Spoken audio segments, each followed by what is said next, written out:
Oh, hello, hello, hello. Ah, meetings. That is the worst I've ever been late. How are we all doing today? I am so sorry I'm late. It is really late today. Meetings. Meetings today went on a bit longer than I expected. But I'm here. We made it. Oh. Yeah, it's really bad today.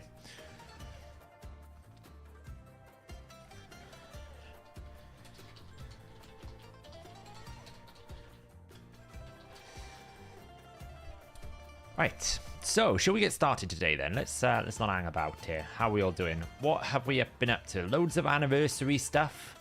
Seems to be that this patch is going to be another huge quality of life change. We've got the regearing event going on. I've got to do a bit more dungeon divers at some point. We got a new forge pass going on. We got free gifts. I don't think I've had my free gift yet, have I? I don't recall having a free gift yet.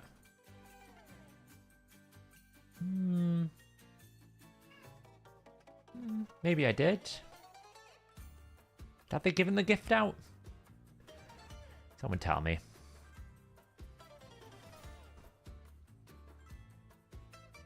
Have they given it out yet? I don't remember getting it. Maybe I just got it. Tomorrow, is it? Okay. So I'm not making it up then. I haven't actually haven't missed anything then. Cool. I thought I was going mad for a second then. Alright, let's get the usual stuff out of the way. League of Amans. God, this music is loud. It's better. Just Friday, is that? We've got to bribe the cat first, of course.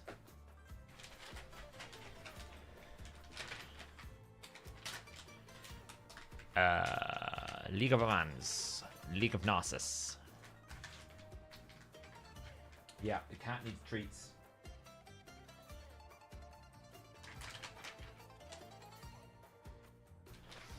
You'll be happy to know one of the main reasons why I was late is because meetings were discussing Fateless stuff.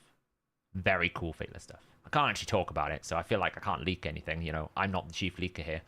But it's very cool stuff we're talking about, so. As you can hear probably in my voice, it's been a lot of meetings this week, so. If we lose the voice before the end of the stream, that'll be why. I can't. I'm not Saf Leaks, you know. It just doesn't have the same ring as Simon Leaks, you know. It just doesn't have the same je ne sais quoi. The same oof, you know.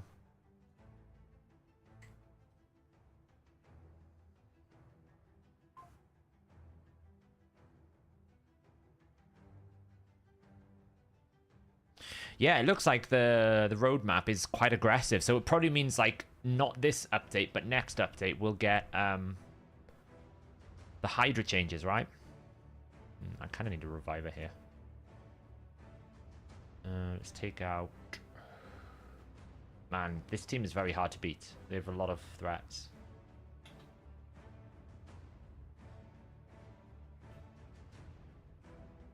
It's basically one-shot them or I'm done.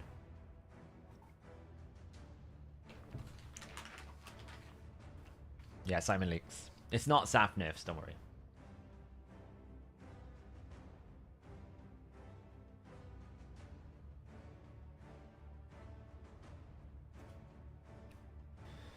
Let's slow him down. I don't know who to hit. Probably best to whack him. And then if we do that...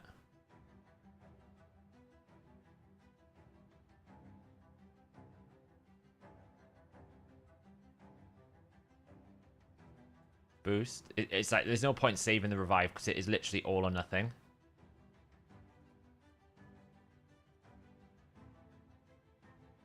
And then if we do that... Like, seriously. It's so annoying. I think I've still lost. Oh wait, we have a chance. the chance is basically kill this guy and hope for the best. Hope for the best time now. Hopefully I don't get road dust. Hopefully I don't get road dust. That's the only hope I've got here. Well, I don't think they're going to do anything to Hydra. They're going to do something to Hydra Clash rewards. That's what they said. Hydra Clash rewards. That's all we know. Now, he can only really kill 2 of mine, and I don't think he's got a revive yet. So, the worst case he can do is, like, kill my Shuzhen. I don't think he's going to be able to kill Narcissus without increased attack. So, there's still chance. Yeah, you tried to basically extra turn it.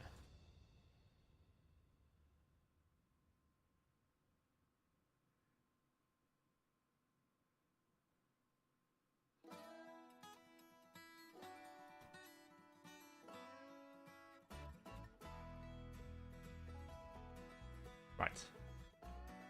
So now we just have to work on killing Rotus. Now, let's hope we don't get extra turned. Don't extra turn me.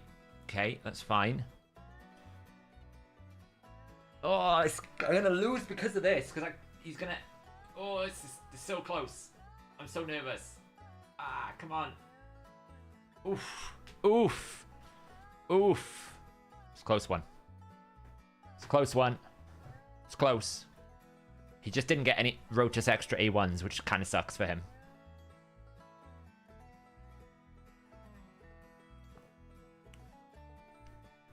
Yeah, Mirage Capacitive, there's no cooldowns. You just have to keep killing them. But, you know. Take the win.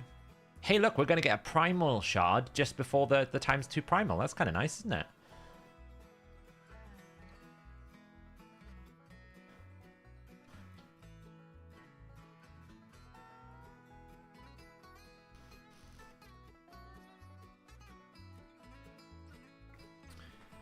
Do I think 99 is worth on Siegfried? No. No, I don't. Mainly because Siegfried doesn't need the extra hit, so you might as well improve the initial hit just to make it sure that you can multiply the second hit more, if that makes sense. Like, the thing about Siegfried is it's based on how much damage he's got left over. So the harder you can make the first hit work, a bit like Trunder, the better that second hit can multiply the damage twice. I'd rather have a larger thing to multiply than do it twice. So I would suggest you try to make his first hit the best it possibly can. That's what I would do.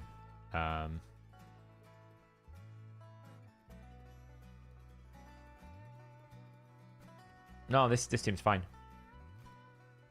This team's easy.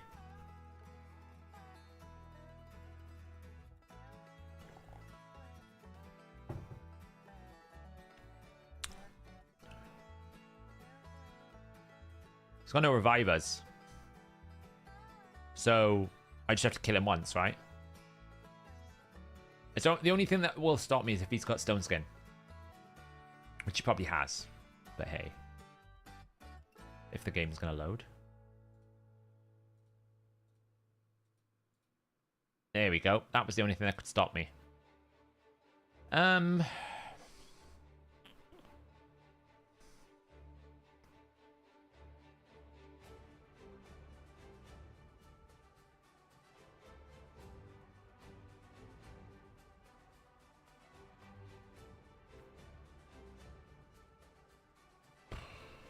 It's the Stone Skin that won it, not the champions.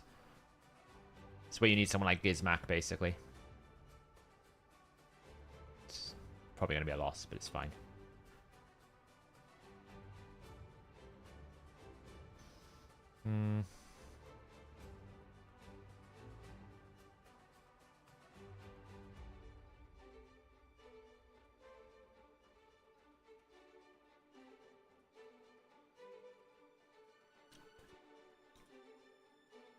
I lost the moment he had Stone Skin. It's the only reason why I lost.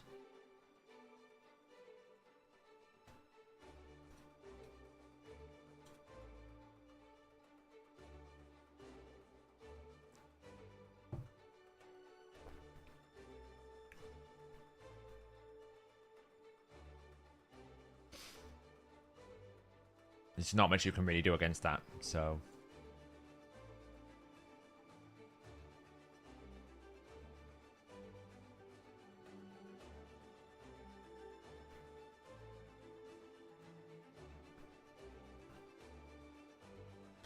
One champion I need to really build up is Astrolith. I was talking to Panda today about bomb champions. I feel like bomb champions could be quite useful.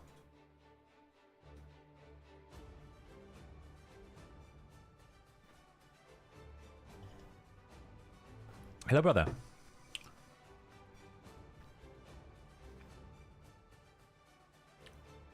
Are we just go running back the same team again or something?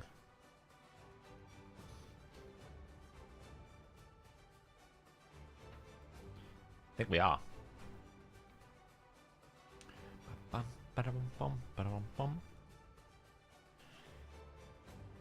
Yeah, it looks like a different dude, but you know. Hey Bronco, Confix. How are you doing, both of you? Thinking about getting the monthly pass. It's better to get the one for 6 months. I'm looking at the side by side. The monthly pass. Do you mean the raid card, Ravenwolf? Is that what you mean by the monthly pass?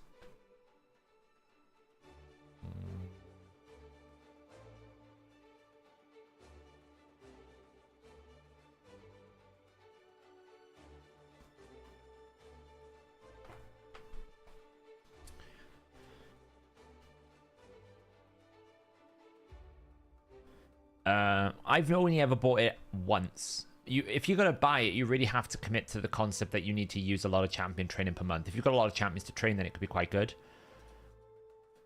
Right, so first things first, what we're going to do is we're going to take out you.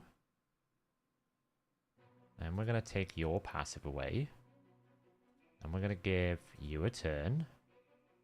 Then we're going to kill you. No more Galath there. Then we're going to steal your max HP. And then we're going to kill you. Oh, nearly.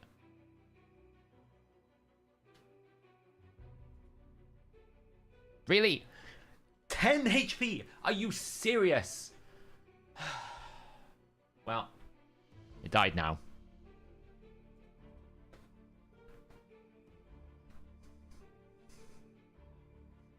Speed wins. The difference this time, he didn't have Stone Skin. If he had Stone Skin, I'd be in exactly the same problem. Difference this time, he didn't have Stone Skin, so I could do something.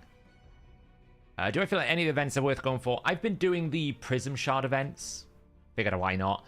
We'll have to see what the deck is. Honestly, I'm not that keen on like getting reaction stuff from the deck. I feel like that's a bit pointless. I'm not super psyched. But the thing is, I'll probably pull my Primal Shards anyway, because it's the best time to pull Primal Shards. So it's not because I'm pulling them for the event. I'm pulling it for the ×2.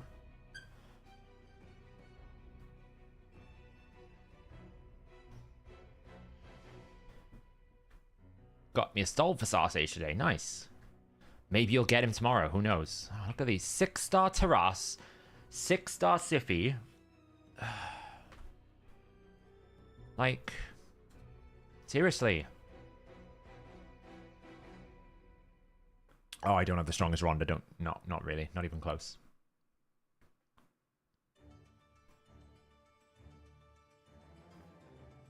Oh, he's lightened off a little bit here now.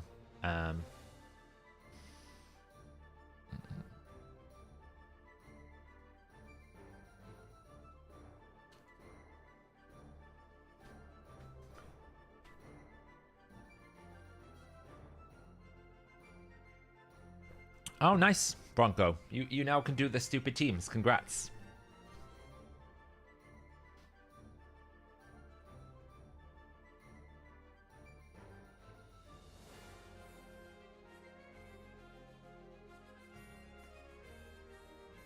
I took out Xena. Interesting.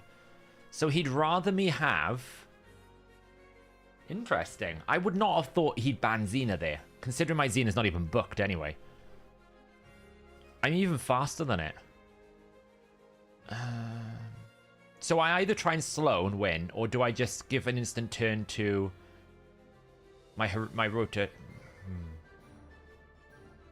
I risk it. Nice. Okay, so...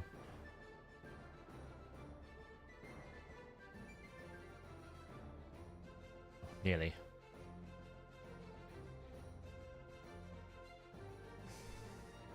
A3.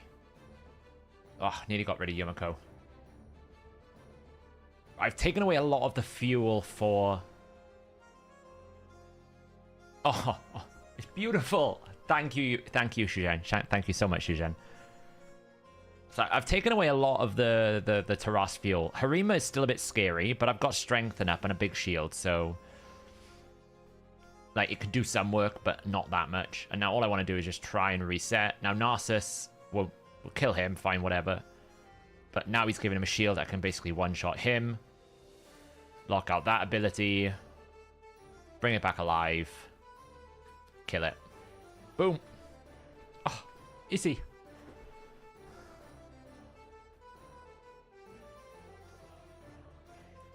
What we like to call this...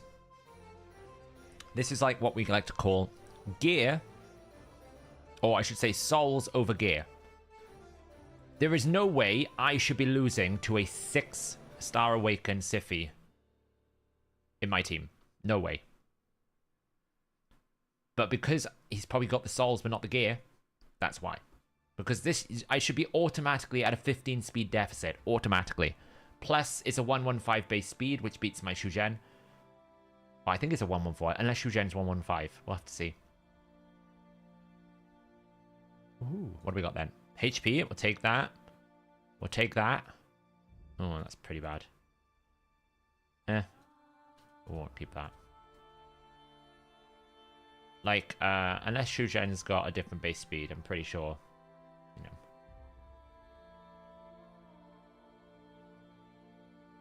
Yeah, the speed aura is a factor. So maybe I just had the aura.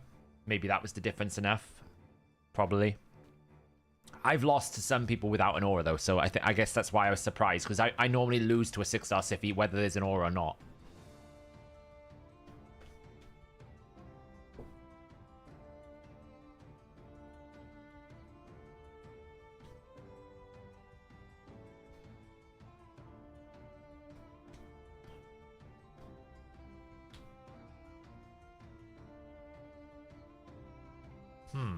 Stultus. Interesting. What do we need to do to punch through a Stultus? Well, he's 4 spirit, which is kind of awkward, really. So I think today we're going to be whipping out the old Garl. Time for some Garl Smash. We've been doing really well on the mission. I've been getting a lot of essence. I'm only 30 odd away. 30 odd away, I think I am. Just for him. Shadow Boy, just for him.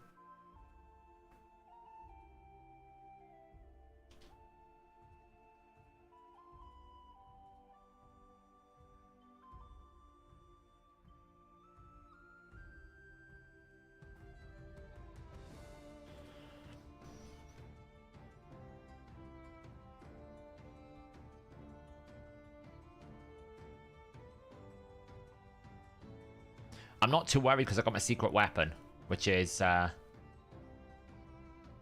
have my secret weapon, which is Ancora. Can't get frozen when you have Ancora. Which means we go Garl Smash. Everyone dies.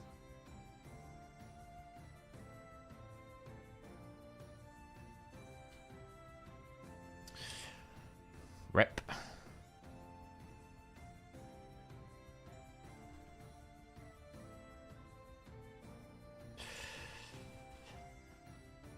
Well, that was that.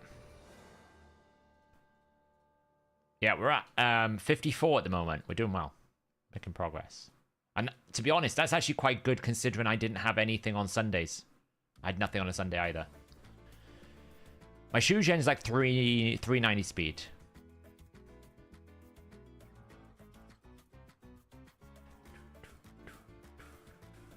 Yeah, mythical drop rates in dungeon are not great. They're really not. Yeah, the reason why that was really not great for him, because Ancora is always going to protect my highest crit damage, right? So the moment I pick Garl, I can never freeze Garl. So just give Garl an extra turn, and I win, because Garl's going to smash them all.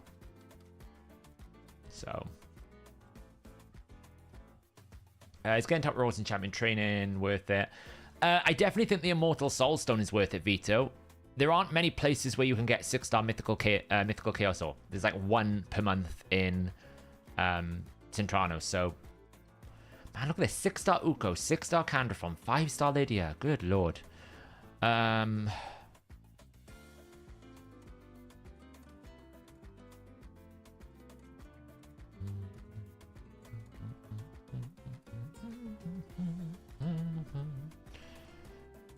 What is this? Honestly, the Uko kind of scares me more than anything else.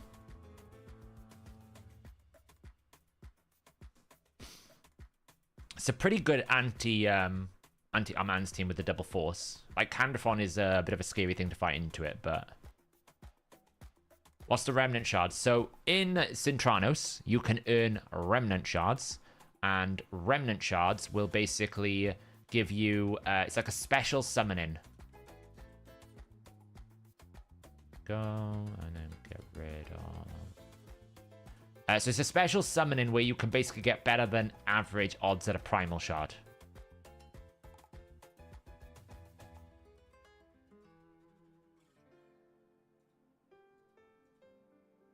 Wow, he basically can't play the game.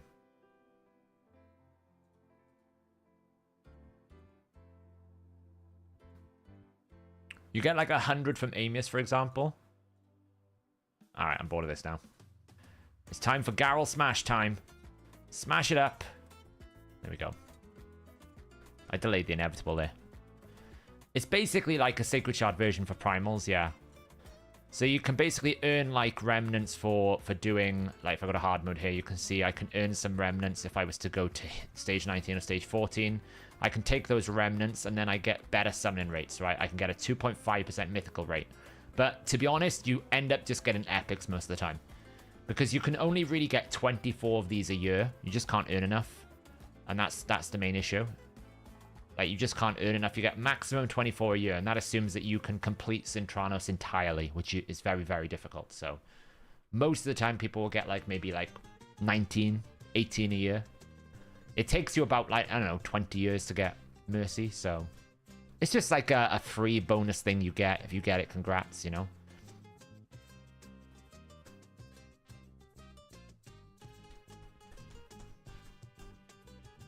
Medicine Ball's quite good, actually.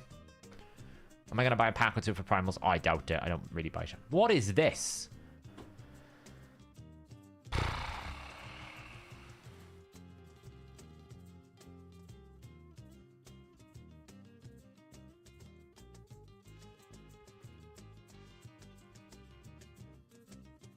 Gonna ban a man, see.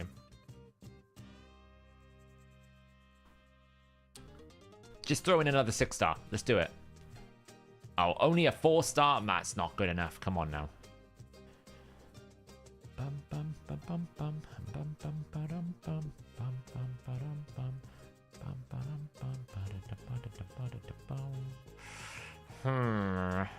It's not great. It's not great, I'll be honest. It's a bit rough. Take out Shujan. I'm very, very, like, I'm trying to bait him into banning my Arbiter, because it's the only reviver I've got. I'm trying to. I don't know if he will. I think he'll ban the Armand still.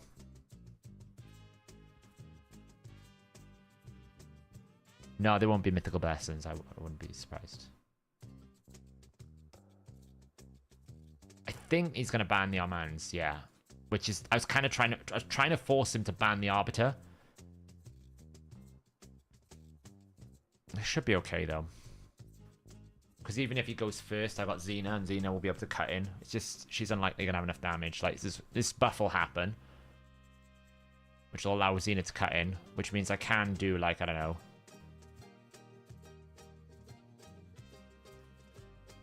Like this, I guess.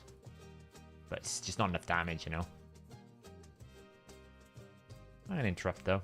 We'll see what happens. Maybe I get lucky. It's just too much. He's just going to one-shot me. Look at this. How many buffs he's got? He's just going to one-shot me. I have all my skills on cooldown. Sleep cycle. Yep.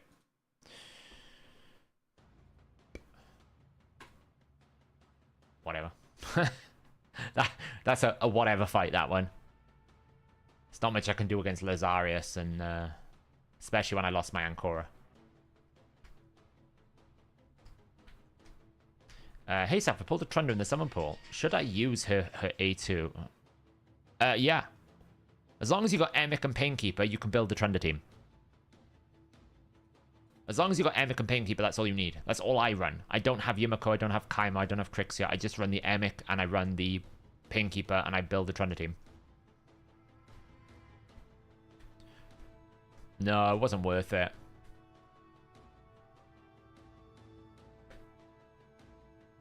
Lazarus is just too strong, you know? Okay, well, we're gonna go this and...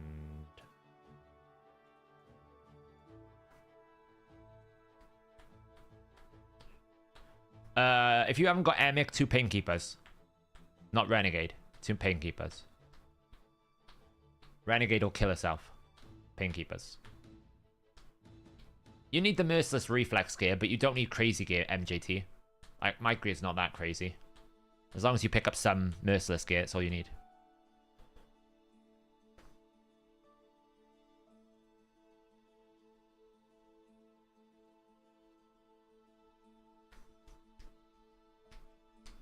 We're going full speed.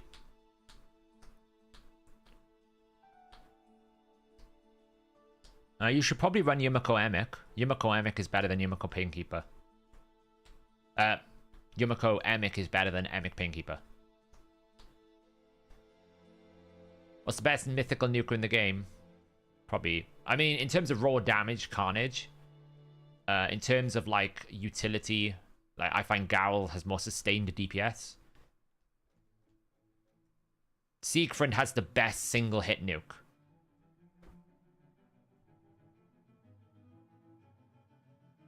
Honestly, the Mikage is a problem. Like, Siegfried has the strongest single-hit nuke in the game. Nothing can touch Siegfried.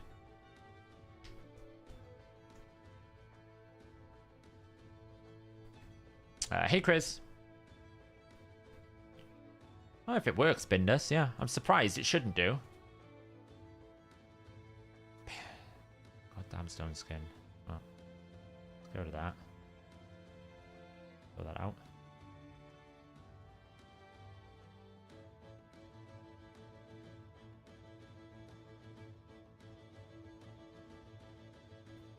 Now, an experienced person would revive. There we go, I was going to say.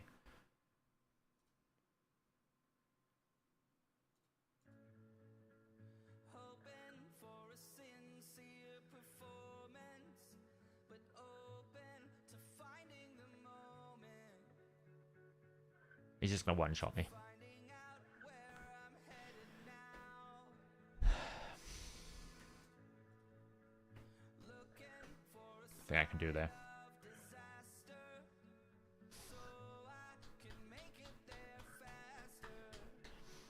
Do I think Gal's good in Clan Boss? It's better in Hydra because you can activate a lot, you know? Yeah, I mean... The fights I'm losing to Stone Skin. That's the only reason why I lost. I can't do anything to the Stone Skin. Like, I can't break it, so... It's the only downside to the live arena is it's not like you can pivot or know. Like, if I knew they had Stone Skins like that, I'd bring bombs. But you never know, so...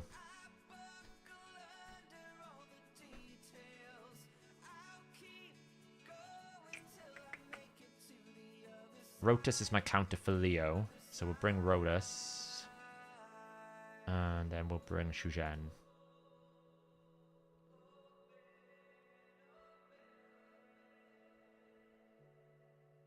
I'm glad it's helping you. Is there any issue with the optimizer when selecting the number of pieces of set? I get 6 pieces and it gives me 4 or 5 pieces. It shouldn't give you 4 or 5. Just if it is, reset it. Like what sets are you... What's your set combination, Karmic? Let's take out this Speed Boost Star. Hey, Crouchin.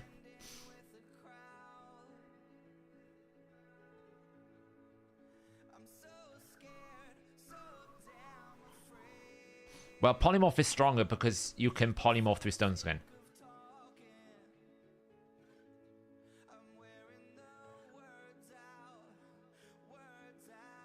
should give me a speed differential. So I want to take out you. I want to take out you. And I want to take you. Then you. I messed that up, I think. We'll see. Maybe I can kill that before. That's what I was afraid of. Don't one-shot me!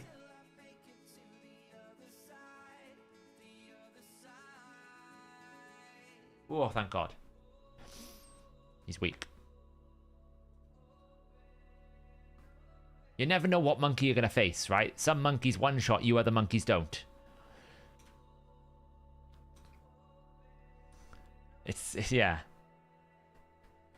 Yeah, you can't, I know. Yeah, that's fair, QWERTY. That's fair. But you never know. I just get scared. Whenever I get that situation, he revives. I'm like, oh God, I'm going to get one shot.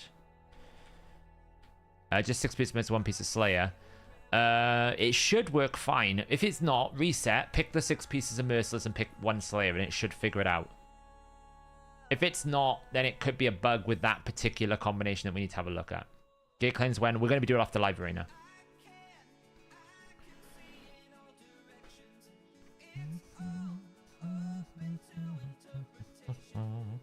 I'll show you my monkey after now. You'll see the stats. You finally got Lydia today. Nice, Amir. Welcome. Where am I with the mission? I'm on 80, and I'm on 54 out of 80.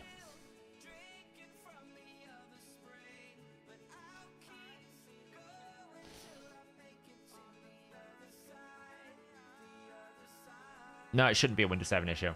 It'll be an optimizer issue if it's there.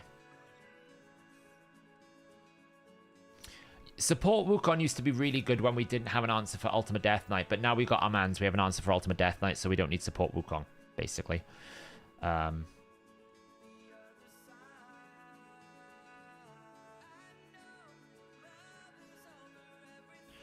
is going to be a very hard one for me to win this.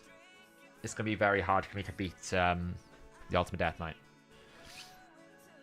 It's the Helm Smasher proc that does it. If it procs Helm Smasher, you get annihilated because he hits true damage. Then, if he hits Helm Smasher true damage, that's very difficult to survive. I'm faster. Let's strengthen out.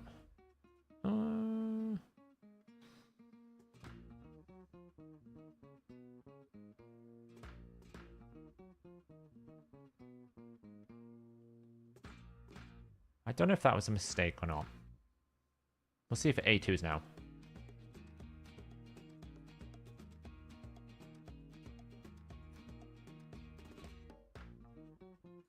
Let's just do a massive AoE. Now we basically play the game of will we live or will we die whilst we wait for this Ultimate Death Knight.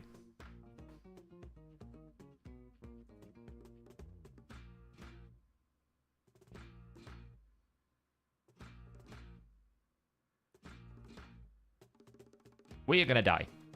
One shot incoming. It's going to hit the Zenith. Boom. So now all I need to do is I just need to get this on there. And we've done it. We've won. GG. Whew. It's close. It's a close one. Oh, wow. Maybe we're not there yet. I don't think he can... somehow I don't think he can kill my team here.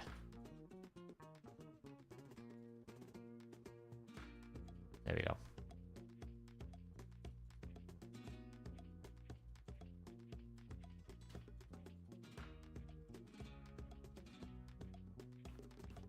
It is a strong Ultimate Death Knight, but you know, he's never gonna get that. Boom. Xena's still in like a partial build. She's not really booked at the moment. So she's not really booked at the moment. Well, yeah, but I think since I've got her at 5-star now, she's just... like, there's just so many very awkward passives in Arena these days that she just really is useful for single target. I think the way the meta's gone has made her more viable, basically. I still think as a starter champion, she wasn't very good, but as an endgame champion, she's very good. You know, very okay. Windows 11 is great. I've been running it for ages. I have no problems with Windows 11.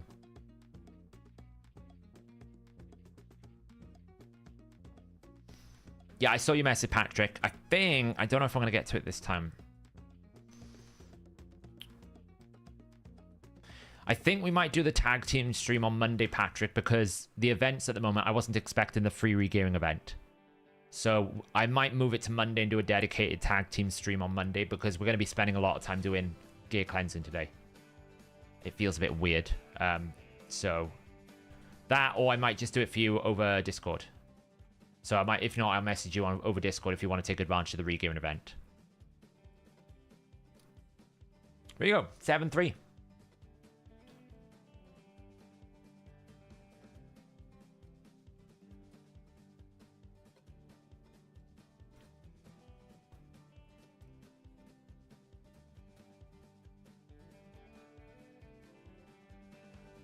Not bad. Really, we lost to Stone Skin. We lost to Stone Skin, and we lost to, well, just death by Giga gameplay. Like, so strong, you know? So, I'm pretty happy with that. Our win rate is doing well, actually. That must be quite high, because I'm winning quite a lot. 59%. We're climbing. We're not far away from Quintus. I'm trying not to do too much tag team live arena, because I know I've got this mission soon. And I don't want to be like gold 3 before this. I'd rather stay in gold 2 and do this to get to gold 3. So yeah, we're nearly there. We're only like, what, 26 away? 26 essence. Get a few more lucky days and we'll be laughing. Let's use the rest of my keys on this floor. Where am I on leaderboards? Oh, I don't look at that sort of stuff. Michael. I probably messed that up. Thank you so much for becoming a minion. Welcome to the crew. How are you doing? Anyone who is a minion and hasn't joined the Discord, make sure you join the Discord. If you link your YouTube account with your Discord profile, it will automatically give you a role, which gives you access to some super duper secret rooms. Well, you want the Bommal team? I'll show you the Bommal team now.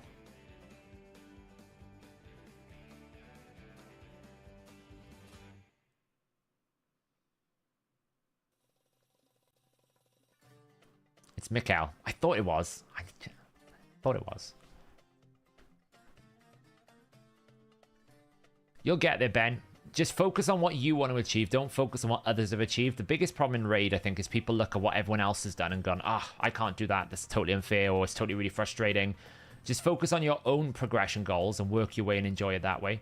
I think that's the best advice I can give anyone who plays Raid, is just don't focus too hard on what you need to do or what the other people are doing. Focus on what you want to do. Let's see. Someone said, what is the Bommal team that I'm using? So 90 hard, I basically use this. So the goal is just max HPs to take 30%. We set up bombs. We use Longbeard for a weaken. One, decreased defense and wave clear. And then we also have weaken and boost up here.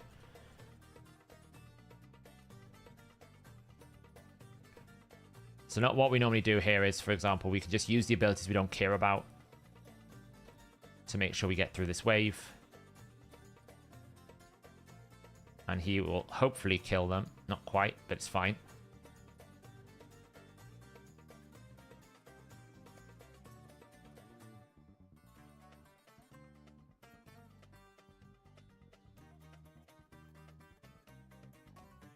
Again, we can use this. We don't really care about it. One shot.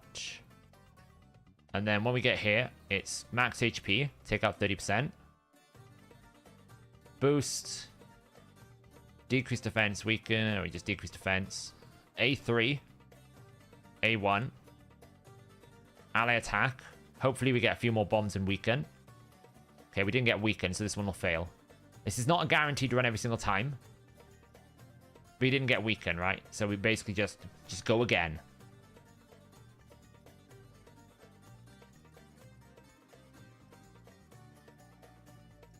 I can use this ability here just to soften him up. Kill. Then we go over to here.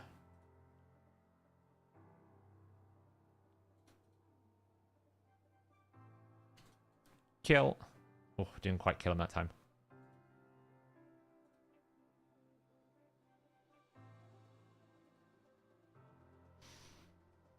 And then this boost. So it's just about like my Nishuk's not booked. So this is like it just depends on how many we get. Like this is perfect. If we get weakened, this is done. We didn't get weakened, but so many bombs.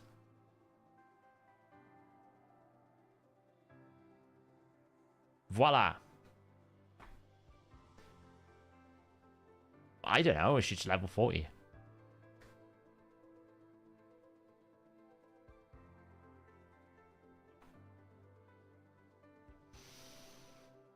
But Newt's not the problem. Does anyone appreciate they released a short of them saying they're going to be doing boss rebalances, and in the entire video it's basically just Newt soloing every boss. Does anyone like say what you will about Plarium? They've got one hell of a sense of humor. They know exactly what people are talking about. Like, the fact that everyone's like, oh, well, Newt can solo everything. What do? They do a short talking about rebalancing bosses when Newt solos everything.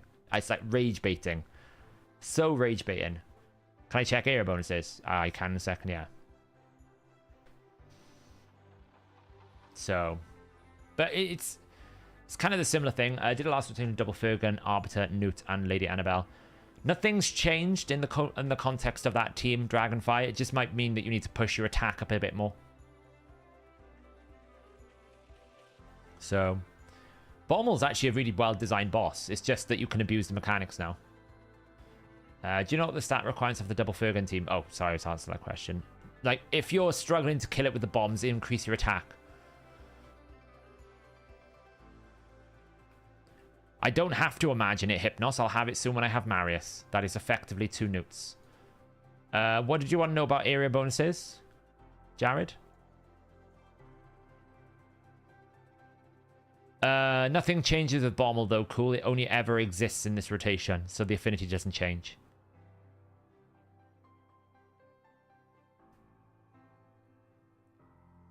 I don't know, Alex. I think they're trolling, basically. Oh, just a look. Yeah, so my priorities have been so far getting as much speed in Finite. Then I went and put speed and ignore defense for Hydra. I might put crit damage, but I might now move back and try and get some ignore defense for Finite. And then probably start looking at Cursed City next. I put a few things into Phantom Shogun just to build my champion stats that I needed. But it's pretty much this. And then it basically ignore defense. Ignore defense is the most important thing everywhere. I would probably just... I prioritize ignore defense before anything else. It's so valuable. It's the most broken stat in the game at the moment. Because you compare it to reach true damage. That's why it's broken. Not all of them, though. Like, the bottom ones will. The grade 3 is very expensive. But grade 2, like, is pretty cheap to get these upgraded. Like, you know... I'm already... I just bought the level 9 upgrade here. Which is, like, double. So I can already get a level 4... It's not too expensive to get these grade 1s and grade 2s. It's the grade 3 that's a big step up, because you basically double everything again. So, like, you know, everything gets doubled. So for me to do this, it's quite a lot. It's 2,000, you know. It's going to take me a lot to do it. But I think the most important ones are speed on Finite, and then ignore defense and speed in Hydra. Cursed City is optional then if you do it. So, what do I think about the path? I don't actually know what's in the path.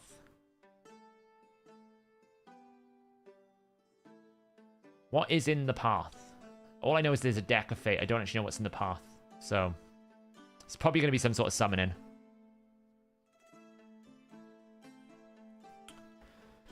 Why did I max Demon Lord to begin with? Because I was having a lot of fun in Clan Boss. And then realized it's an absolute waste of time.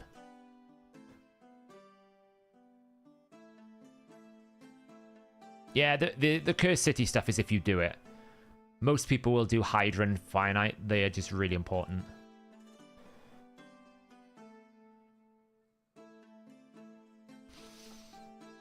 Yeah, generally though you don't like the only place you need the ignore defense very much more for is for Marius is Hydra because the AoE penalty. So yeah. The 15-year gift, they've already announced what it is, haven't they? It's going to be like a legendary book and 500 energy or something, right? It'll be something. Stage 6. This is how you beat stage 6. The goal with stage 6 here, if you're stuck on stage 6 for Soul Cross, the thing you need to do first is you absolutely need to decrease attack the Leorius. Then I think you target this. You got to freeze the monkeys, which we didn't do there. It's all about freezing the monkeys, right?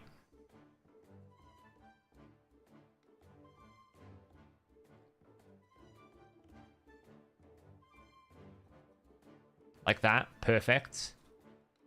And then we can basically increase attack. That's the 4 random, right? 4 random. He doesn't really hurt too much.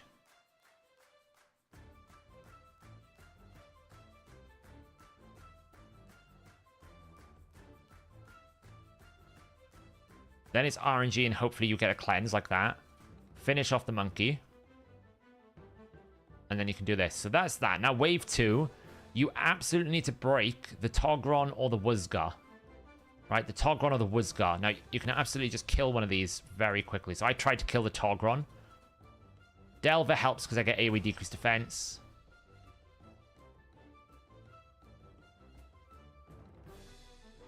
Oh, nice. Reflect hurts, don't get me wrong, but you can probably outpace it.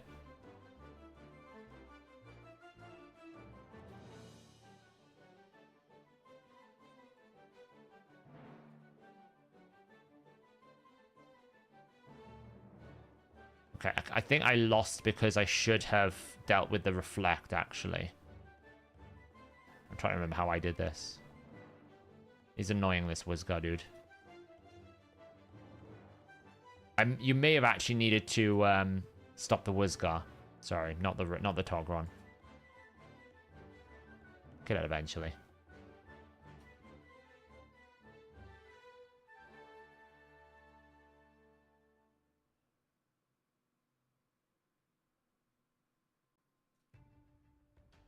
So once we get to this wave now, this wave should be pretty straightforward. You just kill little Miss Annie.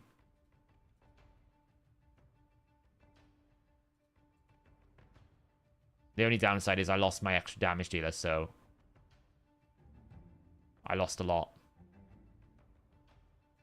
So yeah, that's the goal.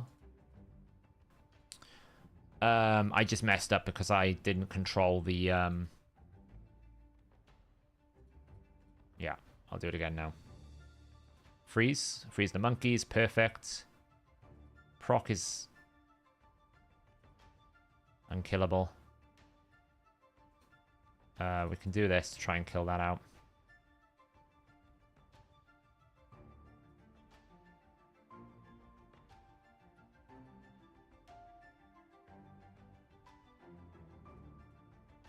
Damn. This is like if this monkey gets a turn, I'm in trouble. I think I'm alright. Monkey can't get a turn, see? So yeah, probably you want to take out the Wuzgar, but normally I freeze, see? Now I can actually take out the Wuzgar before it happens again. What's the cooldown on that? I'll probably just A1 that to kill the Wuzgar. Give an increased attack. This is going to hurt a bit, but it's normally okay. Because I can just take out the Togron. I'm taking a bit of damage, which is not ideal.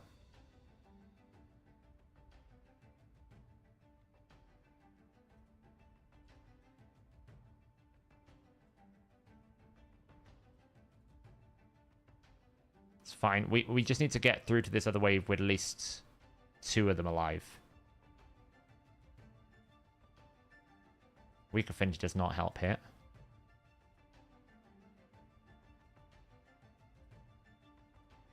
Like so. And then when we get to this wave, it's again, like, we're just freezing everything up. Luria is a very, very hard carry.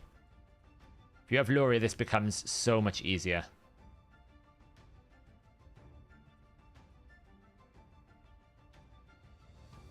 So.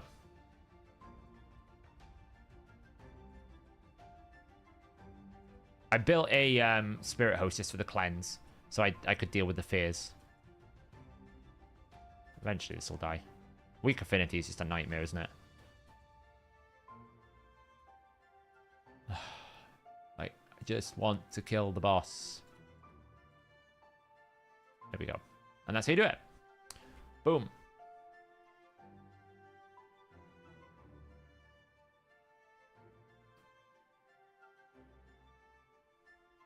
Can you give me points for finite hard 10? My team depends on Neldo's passive procs. Have you got Newt, Dennis? Hey, Takaho. Yeah, I think everyone's happy with me now. I don't really know. I said they should change Wixwell. It was a bad thing.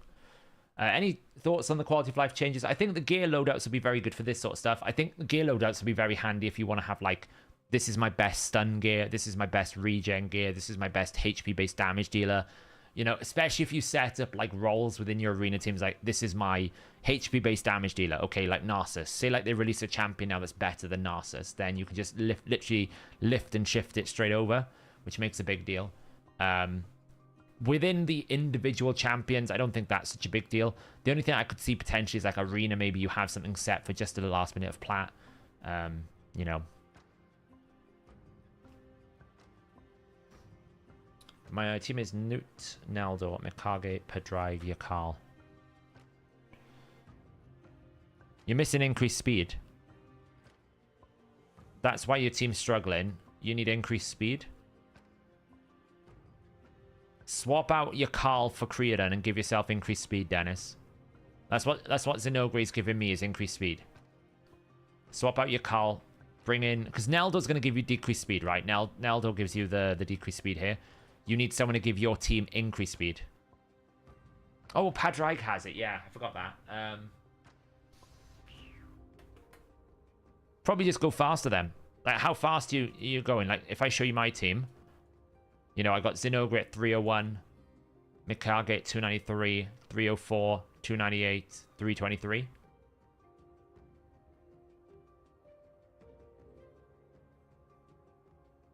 Oh, apparently a lot of people did care about Wixwell, so... Yeah, exactly, QWERTY. It's going to be all about just simplifying and speeding up the Synchronous free regearing, isn't it? Yeah, I will show you now, Wild.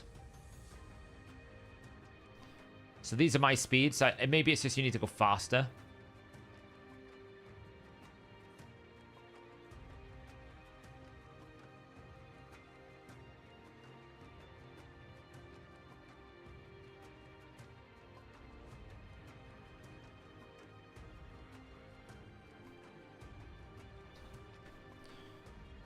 So I just need to set stuff up in Dragon here at the same time.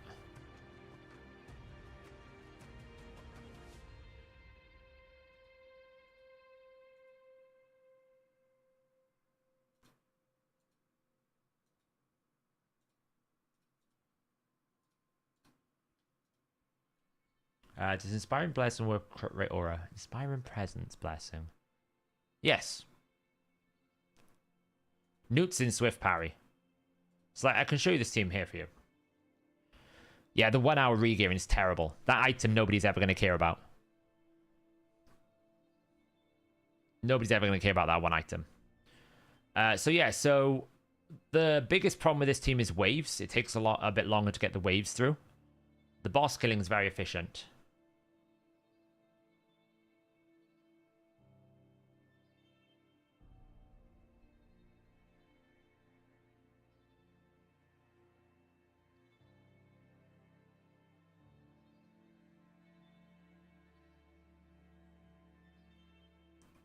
No, I haven't opened any prism shards yet. I'm gonna try and get them all tonight. I don't know if I will though, because I got to do a lot of dungeon dives first.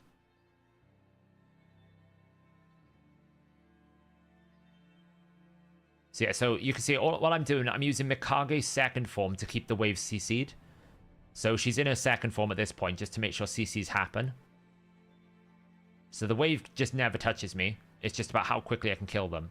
Then when we get to the boss, it's very synchronized. So we start off with a Blessed Bash, because I actually want to have a couple of Newt A1s. So I make sure Newt opens with his A3 first. We then hit this multiple times. We always leave 8. Then we have an ally attack.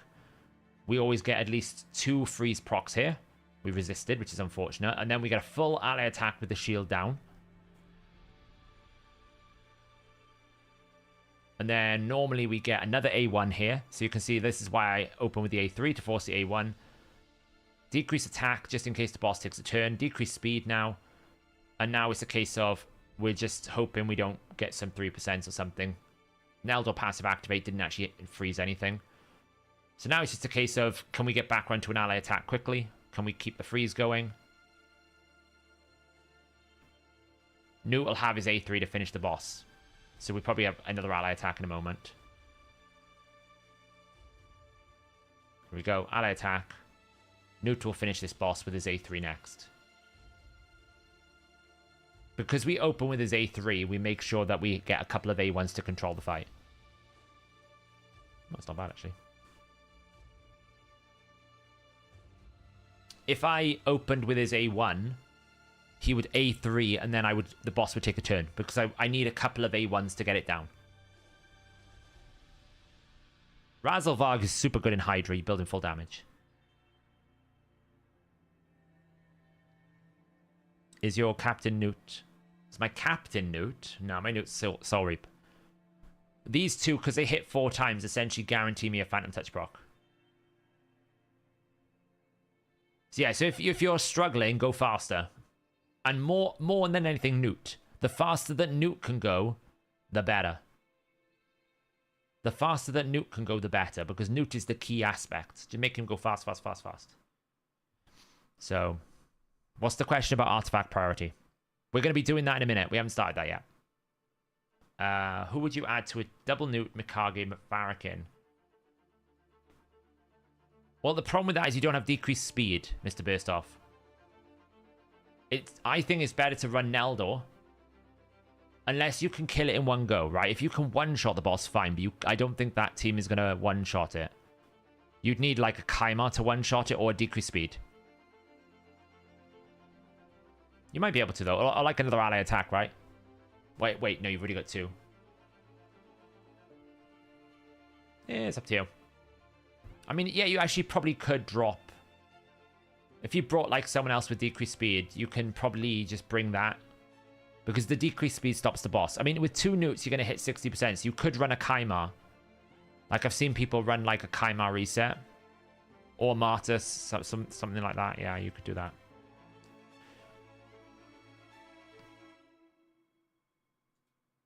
Yeah, Zenogre is an absolute beast. Like, Creedon's not bad either. Someone was asking about this. This is a team that I used for this. So, we're using Dark Kale. We're using Countess Lix. And we're using Cold Heart. Because we've got a very high ascension here on Cold Heart, which is really great. And the reason why we're using Dark Kale is we can extend the duration of the decreased speed when we land it. In terms of stats, we were running him at 258. 236, 264, 246, 208. Not as fast. Somewhere between 210 to 260 speed.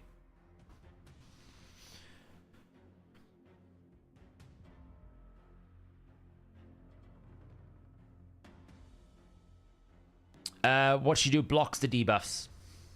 So I can show you briefly how I did this. So Duchess is in here to basically do this. So we don't get decreased speed.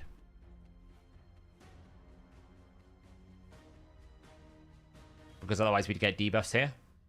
So she's here to, 1, reduce the damage and also to block the debuffs. And then we go into like, okay, now we need to break the shield. So we triple hit. A1. We're hoping for like an extra turn or something. Have they bug fixed this? No, they haven't. Put decreased attack on. Countess Lix is meant to place decreased speed on every single attack. She doesn't because they've broken it, basically.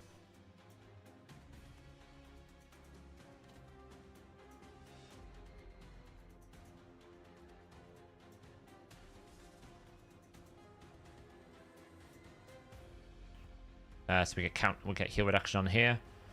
The goal is to get decreased speed on the boss. That's what we're trying to do at the moment. We're just trying to get decreased speed on the boss.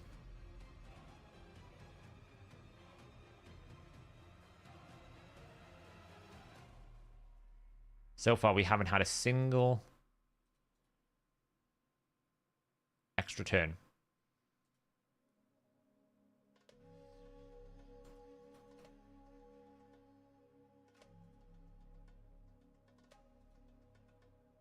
We still haven't had a single extra turn.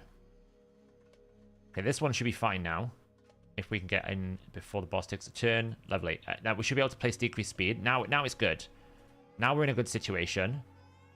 We'll extend it. Block debuffs again. So now it's just a case of can we actually survive the encounter. Still haven't had an extra turn. Cold Heart's in Relentless. That's why I keep saying we haven't had an extra turn yet. I might have actually messed up because I might have used this too soon. Heal reduction. There we get the extra turn.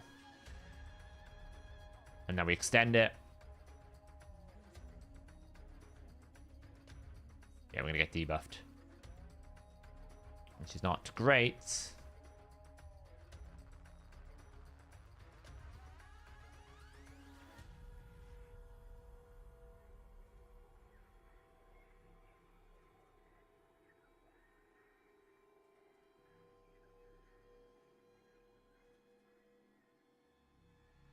Oh, it's going to hurt. Oh, the shield helped.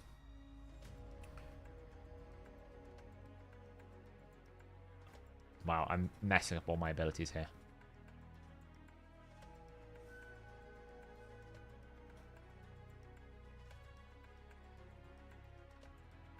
An extra cold heart, lovely. So I'm using Dark Hail to just permanently keep increasing increasing the debuff duration. So as long as decreased speed and as long as decreased attack stay on this boss, I will never lose. And heal reduction, of course. The only way I lose this now is if I just took a bit too much damage trying to get up to the point where I'm at now. You can see how easy it is for me to breach the shield once we actually have, you know, extended again.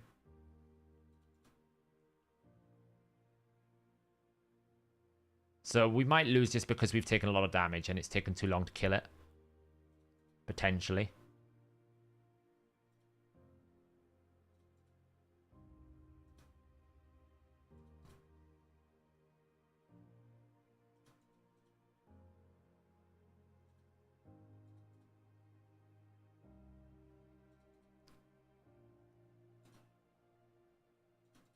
Strengthen. Again, look, extend. Probably should have put poison on there, though. Just so I don't get debuffed.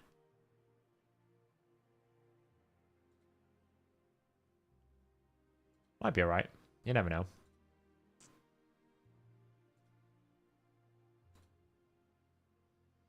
What do I think about Halsring off the buff? I don't think Halsring has changed anything, to be honest. Halsring is as good as he was before.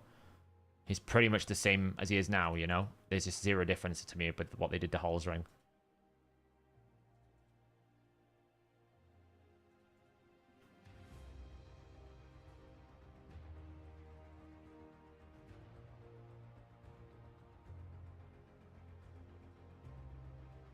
Like, where Halsring was good is where he's still good. He's just a little bit more consistent at what he did before.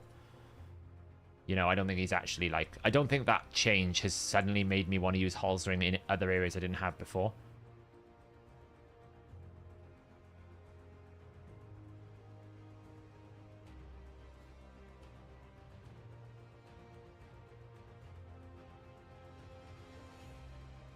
Oh, it's getting close.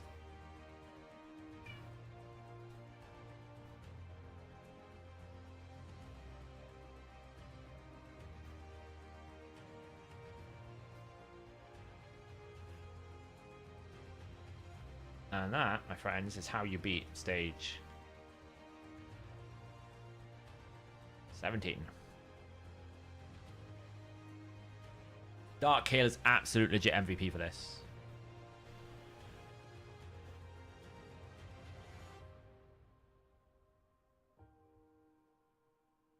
I'm just showing how it was done, yeah. I was just showing how it was done. I'm stuck on the Night Rev faction war. Lost my last tweet. Can you take a quick look? In terms of Night Rev, Bist Office is how I did it back in the day. Bist Office was the linchpin for me when I did it back in the day. So I need to do this. And I think I'm going to have to do that because, I'll be honest, I don't think I'm getting through this. Like, I don't have Gothred. And because I don't have Gothred and I don't have any of these mythicals, I don't think I'm going to get through that. This one feels more accessible with a double Zargala. And going through this stage looks even worse, right? Going through S19. Like, honestly, this is the worst I've seen this combination. All three of them are pretty rough. But the rest I can do, so...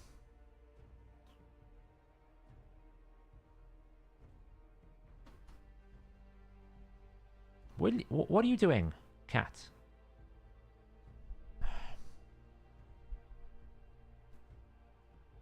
Cat? Yes, hello, cat. Thank you. There it is, look.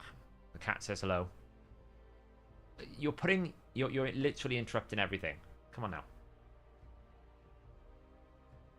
Ugh.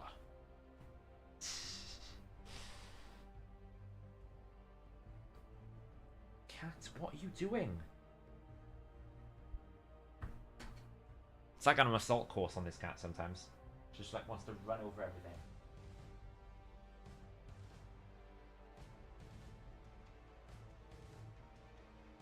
Honestly. Felines. Felines for you. Right, okay, so what are we doing? Let's just finish off Dark Fae up here.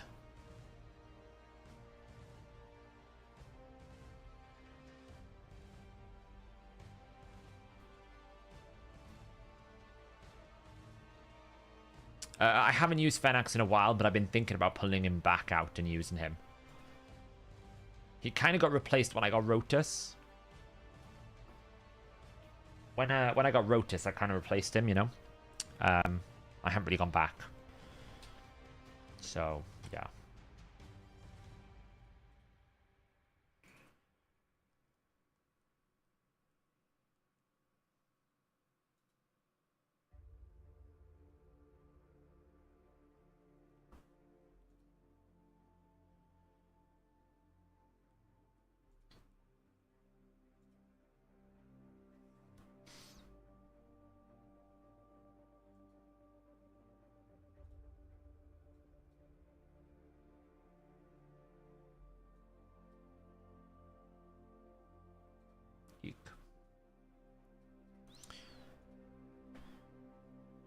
No worries, Wild. In all cases, when it comes to Fire Knight hard, if you can't do it, go faster. And try get Relentless on your multi-hitters. Like, Relentless I had on Dark Hail and on Cold Heart. So, that's what it tends to be. What's it doing? I didn't want to do that. In almost all cases, the answer is more speed. It's not even more damage, it's more speed.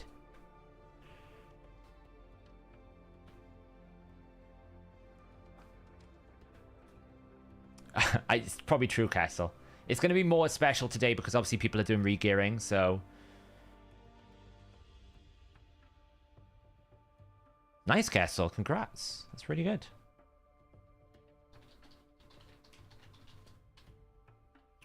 So what I want to do for this artifact priority list is I want to basically try and figure out a way that we can go, what should you keep for what specific sets? That's essentially the goal of the main thing I want to do in stream today, because we've got to do the artifact gear cleanse for our prism shards.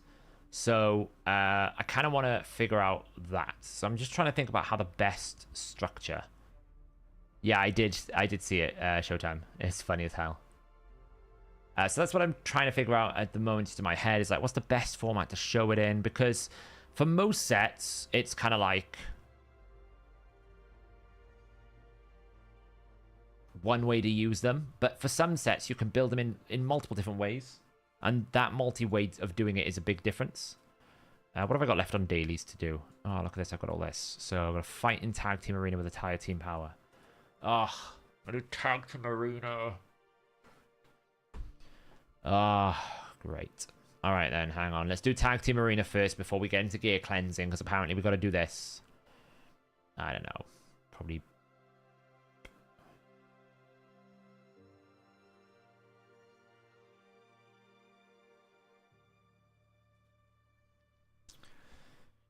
yeah, we'll have to.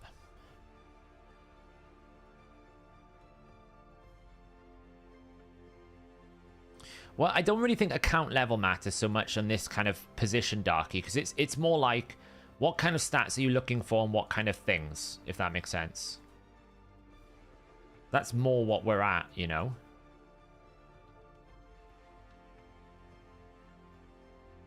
Man, how many times do I have to kill this dude? Right, well, he died. Siffy died. Okay, enough of this Armand's nonsense. Okay. Alas. Oh, this is going to hurt for a while. He might just one-shot me because of his... Look how much damage he does. Holy crap. Okay, no more counter-attacking. Thank you.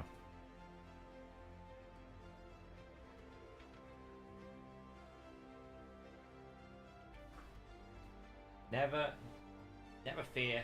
Rhonda's here. What are you doing?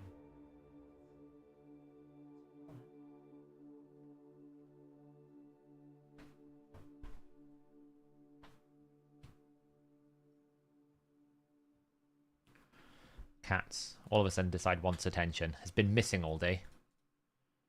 Oh, well, this is probably a mistake, but thankfully I can steal turn meter. Really?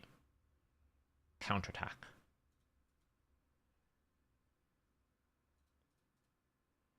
The only downside to using Garrel in Arena is you start with her base form, which means her attack, her HP is going to be always low.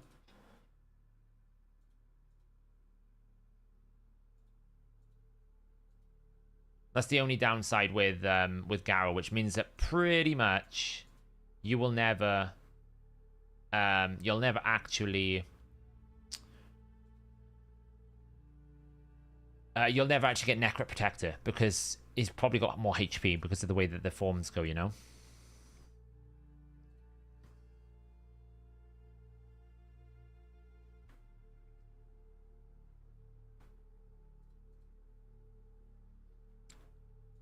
Hey, Storm, how's it going? We are just doing... Oh, yeah, well, this is going to be hell, isn't it? Well... Get rid of the Reviver.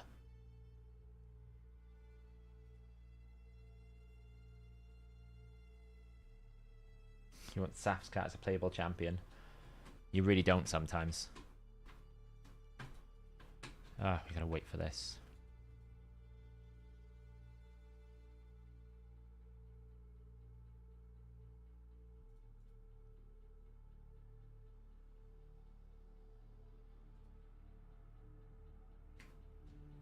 Thanks.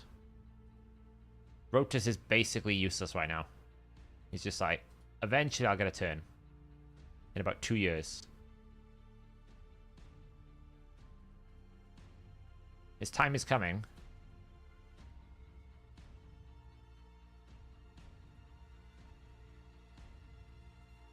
Believe it or not, I think Rotus is going to be useful in a moment. Aye.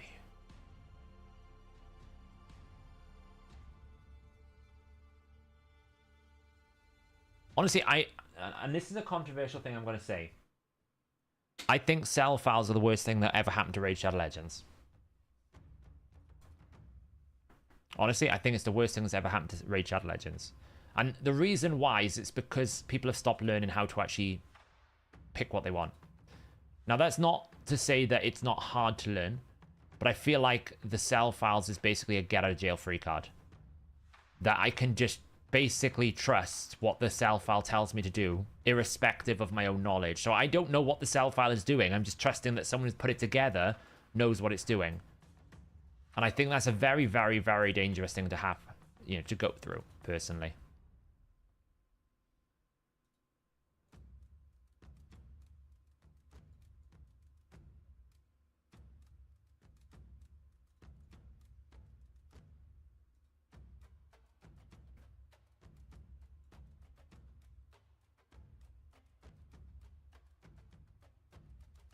Okay, well, this is annoying. Truly. Truly annoying.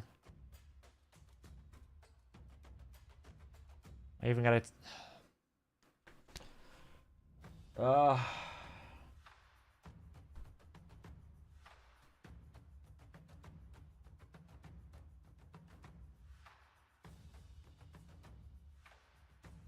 And then they're going to revive, probably.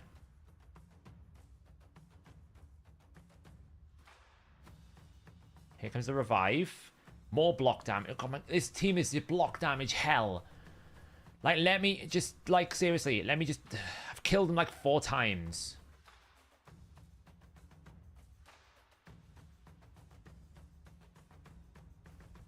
Come on. Thank you.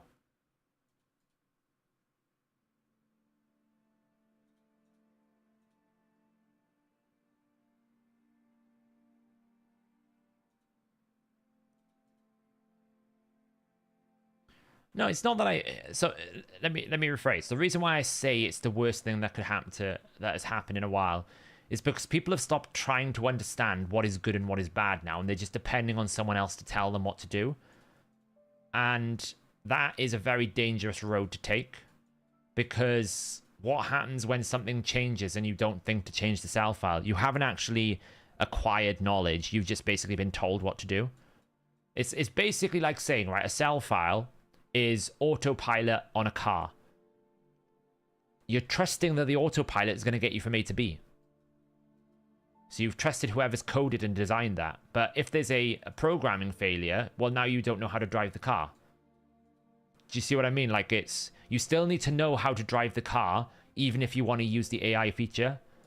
And that's what I'm trying to say, is like, the cell files is almost like people... It's kind of like, okay, this is the logic. What things should I keep? Oh, don't worry, here's the cell file. Where the conversation should actually be, you know, oh, well, you need to keep these pieces. This is really important. This is really good. And then once you've learned that, then you can go like, okay, great. I know what to do now, you know? But I think that's the problem now. It's just like, well, I'll just use the cell file.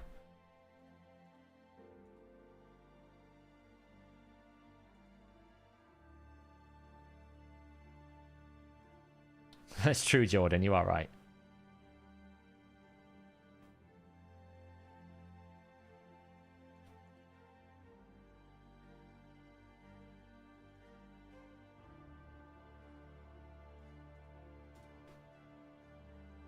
Get the pitchforks out again, guys. Like, so there's a bunch of cell files you can just basically stick in RSL help, and RSL help will just sell half your gear for you. So.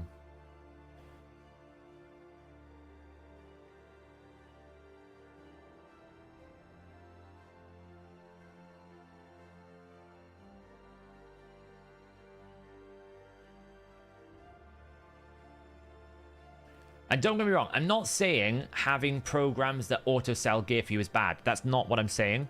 What I'm saying is the distribution of people's sale files basically diminishes the amount of learning that people have. And it's too easy now for people to go, do I need to actually learn what I'm doing? No, I'll just trust that person A, B, or C knows what they're doing. And then when it doesn't happen, then those people are to blame. Right? When it actually should be, well, you should have spent time to learn the things you're doing the first time. Like, I absolutely think having a tool that helps you organize your gear, and to be fair, the stuff in Raid is really bad at telling you what's good, right? It's very difficult to know with all the gear sets and all the different substats and all the different usages what is good. That's really the job of, you know, players, content creators to kind of know what is good and what is bad.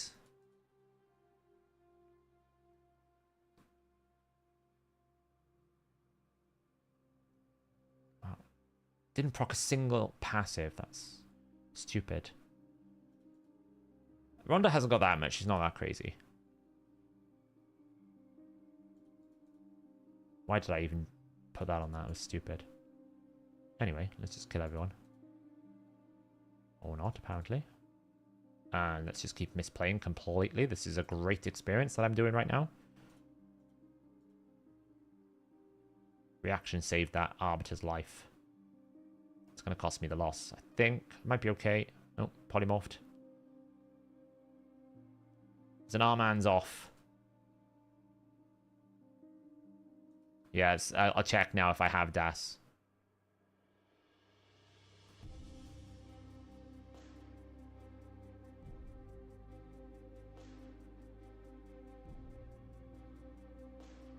The champion training rewards are quite good.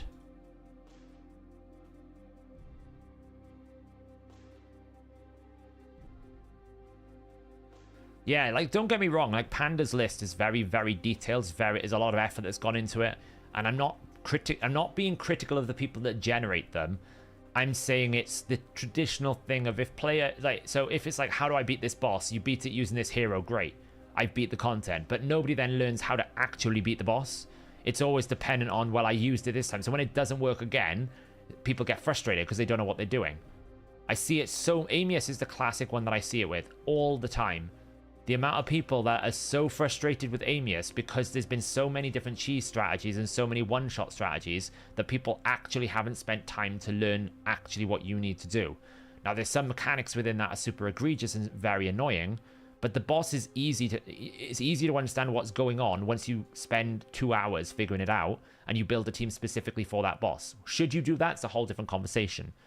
But that's the thing that I'm observing with Amius is the more that I've played it properly, yeah, I've done it right, it's fine. A lot of the time, it's just that people are bringing things like Cycle of Magic when they shouldn't, or they're not using their abilities and buffs at the right time, and haven't spent time to learn the boss's skills. Is there a lot to learn? Yes. Is there potentially too much? You could make that argument. But does that mean that we have to have a cheese strategy because it's too hard? No. Because you can beat it. I've done it multiple times this season already.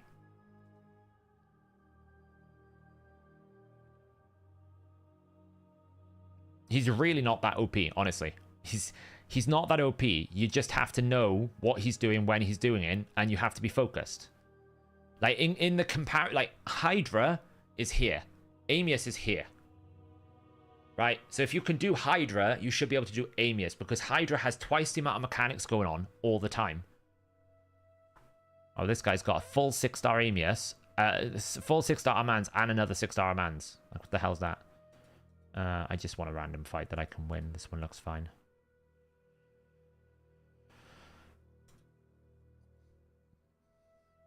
Yes, absolutely, Darky.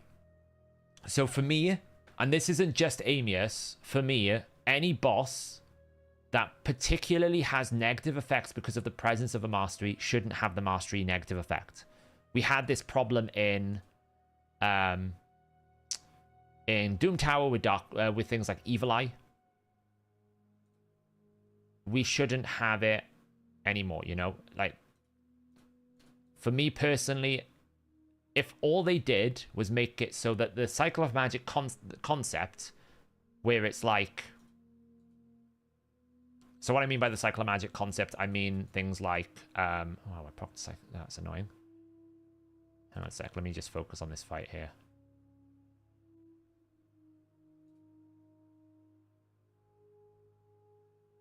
This is not going well.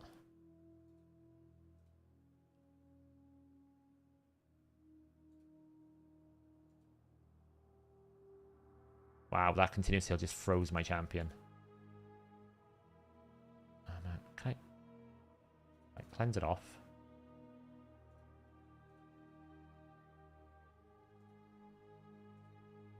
Get rid of that. There we go. So we had it with Evil Eye, we had it with Cycle Magic. I don't mind the concept of you mess with the boss's abilities when you mess with your own skills. But that should be restricted exclusively, in my opinion, to gear and skills. So that I have more control over it, right? If, for example, I bring Yumiko, and the mechanic of the boss is if you reduce skill cooldowns, you have a negative effect. Well, I just don't bring Yumiko. But actually having to spend 150 gems to remove Cycle of Magic because of just that one boss, that's the problem for me. So if you just get rid of that, I think it's much easier. I think, or not so much easier, but I think it's much fairer to the player. I feel like it's very expensive to have to go and remove Cycle of Magic, to the point now where I've stopped putting my Cycle of Magic on nearly all my champions. Because if I might ever need to use it in Amius, I don't want to have to spend the cost. Like, it's absolutely fine for me to break like a merciless set or a reflex set, right? I can break the set. That's 100,000 silver. I can farm 100,000 silver in 20 to 30 energy. That's not the problem. But it's the fact that you have to spend 150 gems. It's just dumb to me. So they fix that, it will be so much better. So leave it just to abilities and gear sets. That's what I would do. Abilities and gear sets is where it resets.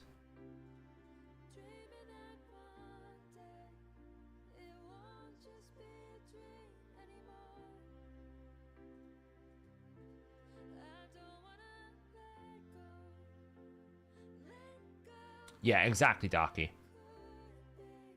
It just shouldn't exist, basically.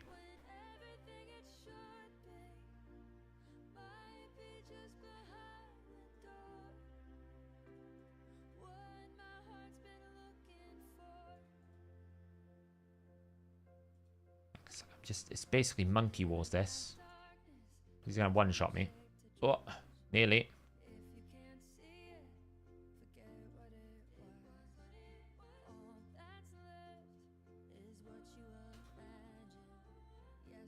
There we go. Alright, that's done. Nice.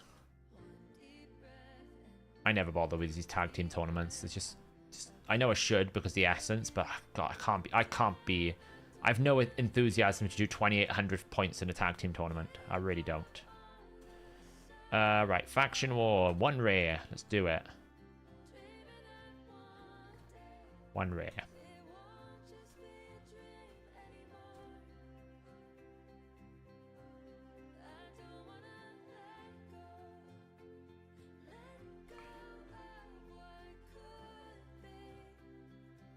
I just think they just anything with mastery related effects just shouldn't be part of the boss design because it's too punishing, especially if it's newer bosses, right?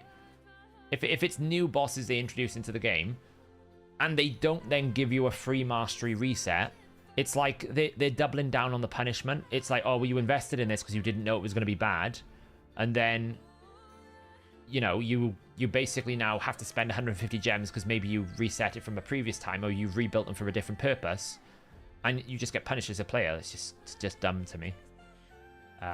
Yeah, no worries, Roko. The stream will be on the VOD, so don't you worry.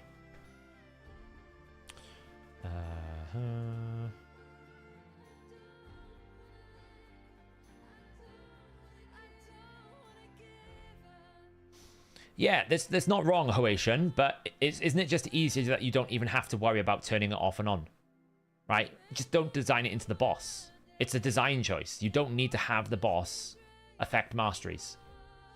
They specifically have things that say doesn't affect masteries or, you know, excluding mastery. So why not just do it, you know? Yeah, I'll do it on the other one, don't worry.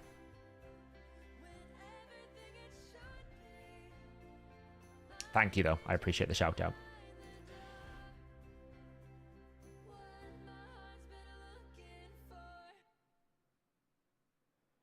Amius is 100% predictable. Hydra is not. I never know what Hydra head is going to respawn. I can almost run 400 Amius turns, and I know exactly how Amius is going to behave. I can force his abilities. Everything.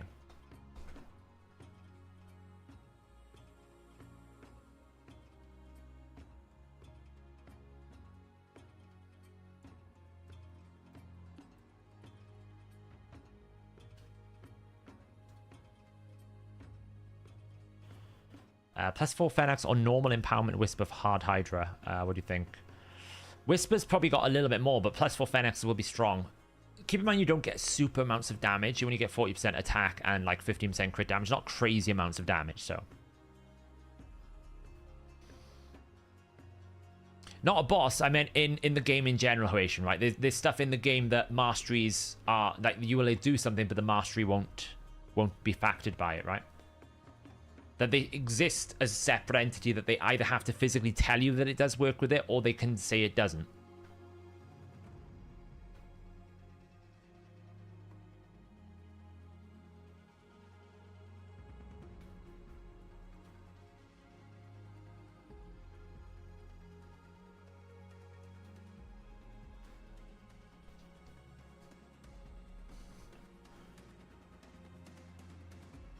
Yeah, that's true, Dark. You're not wrong there. Is a +4 Husk good? Helps you get to max HP cap quicker if you've got that extra 15% crit damage. Yeah, it's not terrible.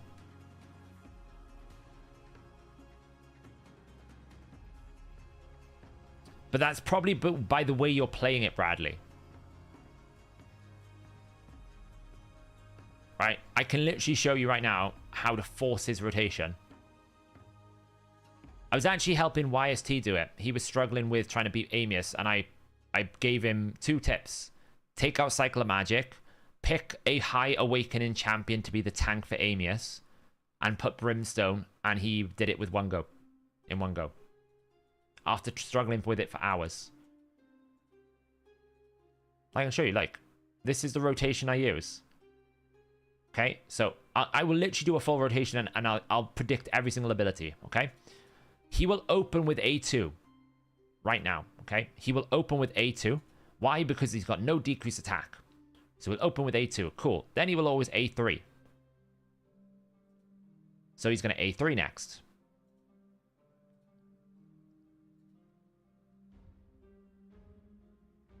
Boom. Now he will A1.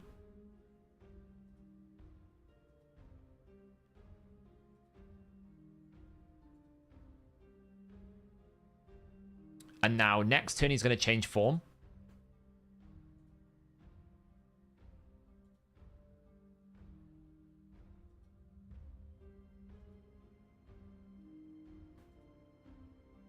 He will either go for Elenarl or he will go for Drex. Probably Elenarl here. So he A3'd and A2'd. The reason why did he A3 and A2? Because I had buffs that he could flip. So he always A3 and A2s when he goes to different forms.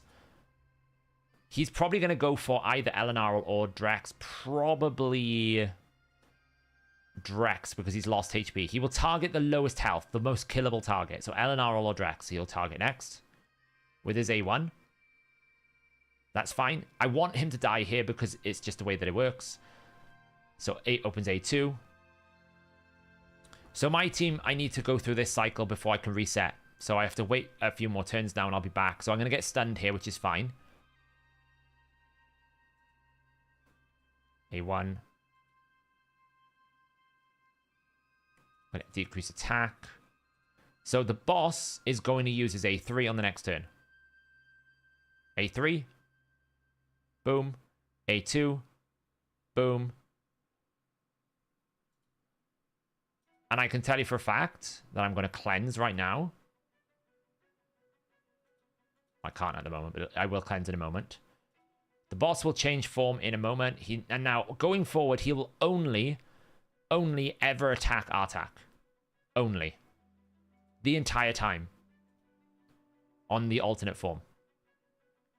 Let's just get rid of that. A2. He will A3 after this.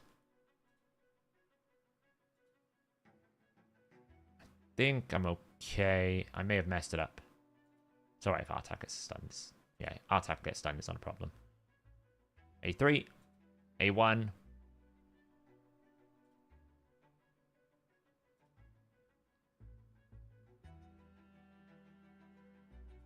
And then he's about to change form. 1 turn cooldown.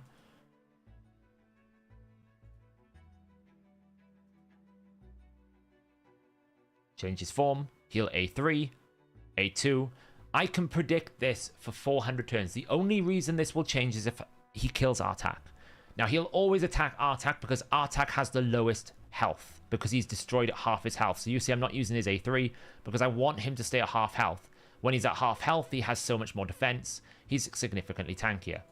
So he will always A1 Artak in alternate form, and Artak should, and as long as he doesn't get double crit, survive it every single time. See, 1 crit, he'll survive. If you get double crit, he probably dies. Now, if I want him to A3 on the alternate form, by the way, I can force him to do that as well. I can force him to open with his A3 when he transitions. I'll show you in one more rotation.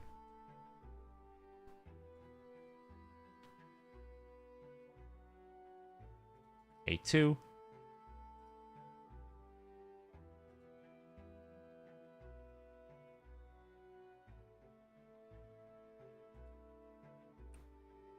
Like this. Boom. So I'll explain exactly how I do this rotation right now. Once I finish this setup here, I'll refresh the start of the rotation. So I only ever use Artax A2 when this is on 1 turn. When you see this passive on 1 turn cooldown, you use this. Why? Because I'll have the decrease attack on his A2 and his A3 on his alternate form when it goes off. You never use this any other time.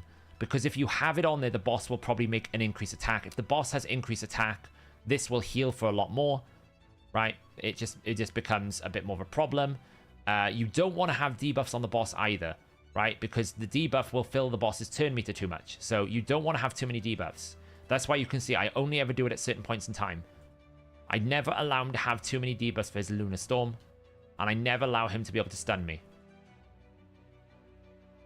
Now, you don't have to use all of these champions I've got here. A lot of them are interchangeable. But I'm using them for specific reasons, and I'll explain in a moment. The thing about the boss is he really doesn't hit awfully that hard, except for this ability, Abyssal Construct, and his A2 on the other form can hit quite hard. Otherwise, the boss doesn't really hit super hard. He has a lot of stats, but you never really feel it if you build your champions properly.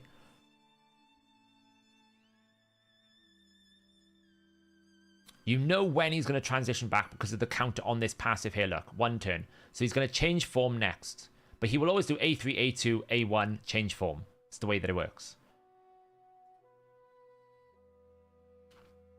So if I wanted him to use his A3 on the next rotation, by the way, if I want to force him to use A3 instead of A2, all I have to do is place decrease attack now. Because if I place decrease attack, he will want to flip it. Look, watch this. I'll place it.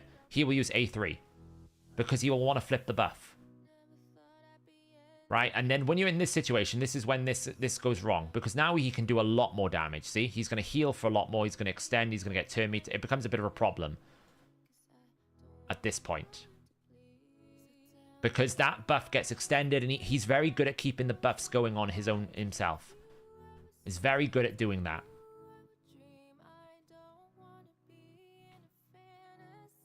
And what you never want to have a situation is the increased attack is on your team when he transitions, because he's got a very high base attack. So if you give him increased attack, it's like 20,000 times 1.5 is a lot more than you know, the buff feels a lot more powerful. So you see how much more damage I took because he got increased attack. Before I was taking nothing.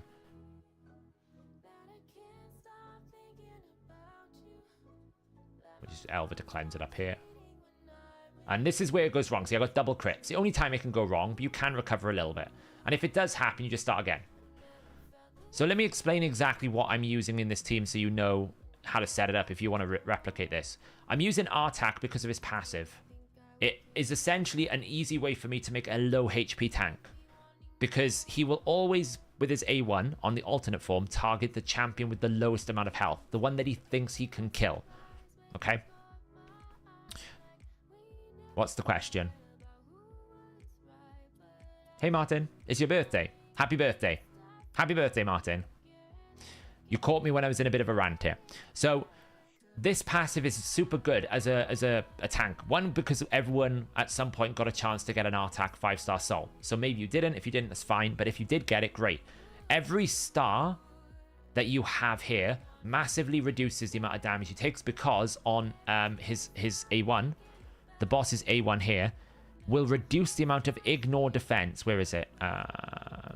This one here, right? The amount of awakening levels determines how much ignore defense he does. So if you can get a 3 or a 4-star, you dramatically reduce the damage this does.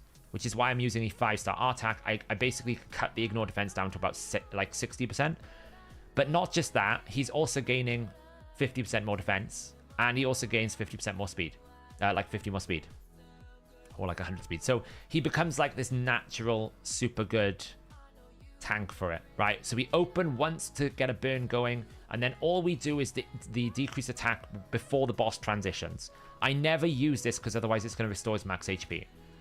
I'm using Elenarl, not just because this is an unresistible burn, so you don't need accuracy, but because of Brimstone. You pick someone who's got Brimstone. Normally it would be Artac, maybe. Potentially it would be Artac. The reason why I'm not using Artak is because he's in Soul Reap and he's built for Ice Golem. But you would just pick someone. It could be a Drex. Someone with a high Brimstone. The higher ranking better. A very good one that YST used. She's pretty terrible in most places, but she's pretty good for this. Chancellor Adlin. Everyone got a 5-star, so you put a Brimstone on her, right? And she's even quite nifty because if you do have a situation where the boss gets a buff, you can steal the buff away.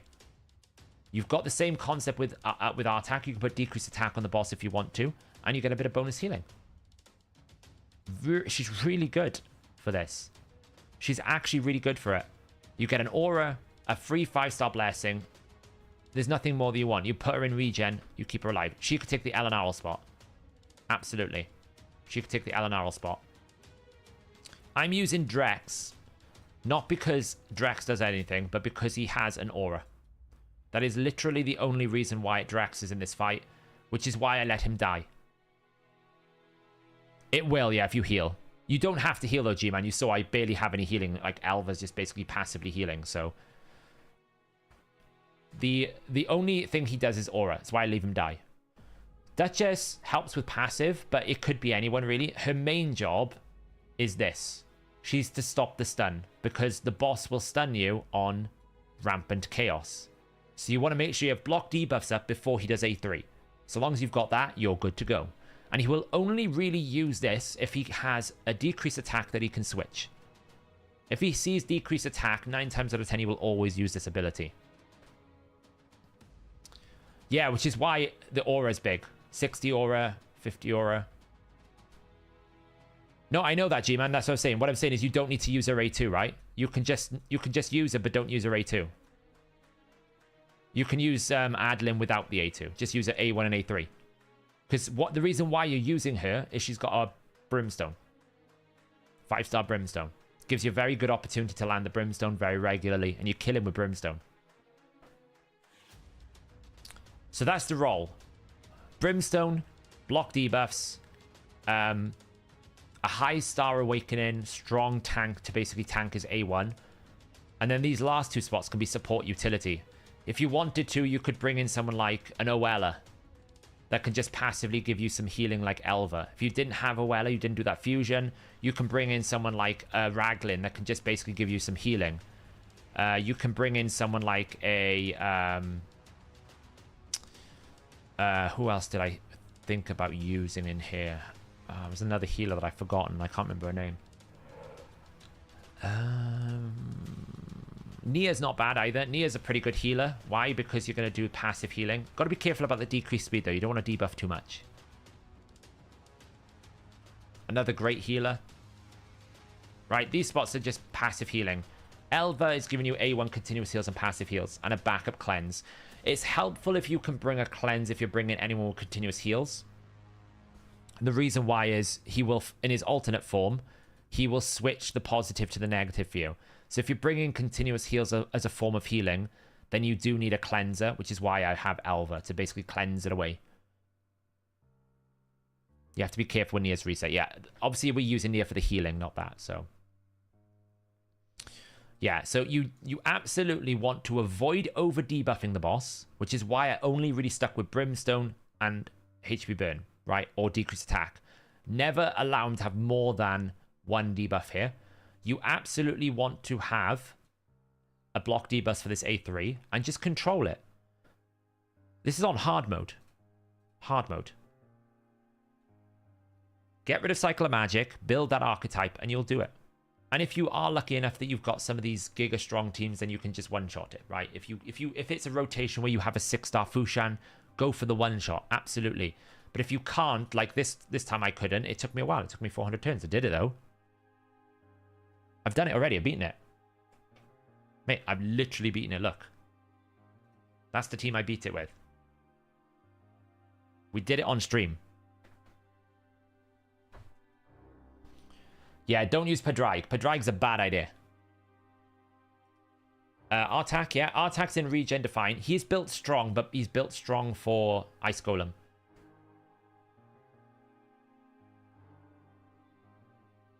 Yeah, you can use Quintus. Like, there's no reason why you can't substitute the Brimstone for actual damage dealers. Just be careful that those damage dealers are not too squishy, right? That's why I always go to Brimstone.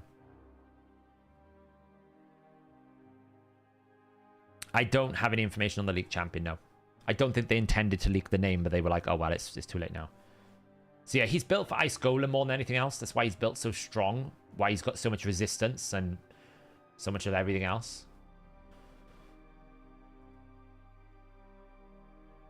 Eleanarl. Where is she? She's a 3-star, right? Regen. Like, you can see, I've not even upgraded the gear. It's just decent regen gear.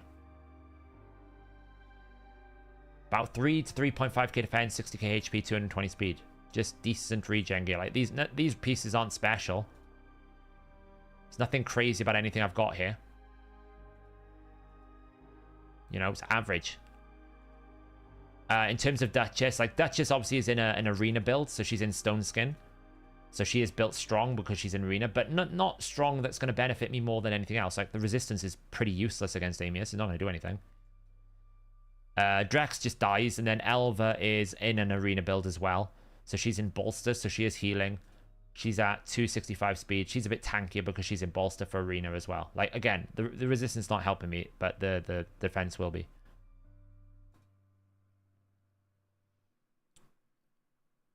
My Rathalos right now, he is in the Merciless Reflex build. The goal is to try and reduce this as much as possible. And he's currently at, for Hydra build, 252 speed, 347 crit damage, 7.5k attack.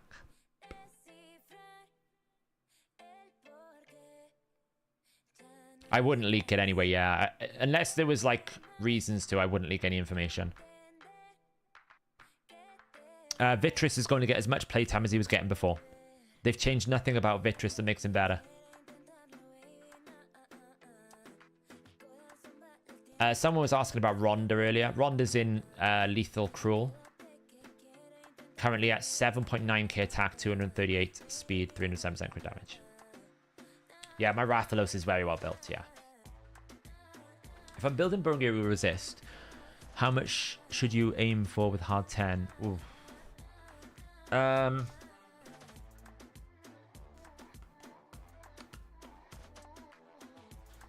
I don't know, is the honest answer, Matthew. I have never soloed Bommal. If you check some of YST's videos, I'm sure he's got a Burungiri team there somewhere. Yeah, I'll do it. I missed last month unofficial patch notes. I'll probably pick up this one because there's a lot of changes going on.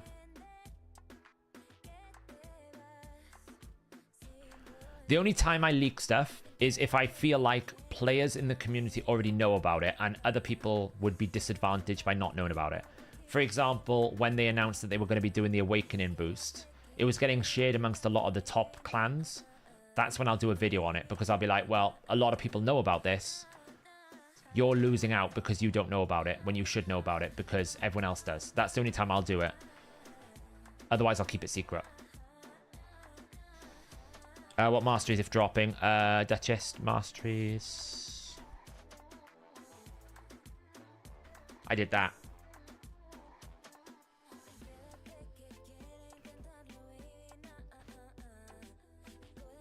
Hey, Lusa. How's it going? Yeah, ever since I got Newt and I had Nishak, I just kind of one-shot it. Ever since I saw YST's video and we did a collab on it, I was just like, that's the only way I do it. Do you know if Prism Summons are going to cut down? No, it won't.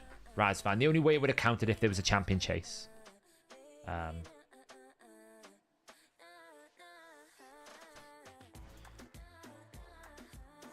Yeah, I can't remember exactly what you need. I know Burungiri struggles the most on, like, if you're talking floor 90, Burungiri struggles the most. It's very hard to make that work. What did you say? Look what you said for Amius top 19.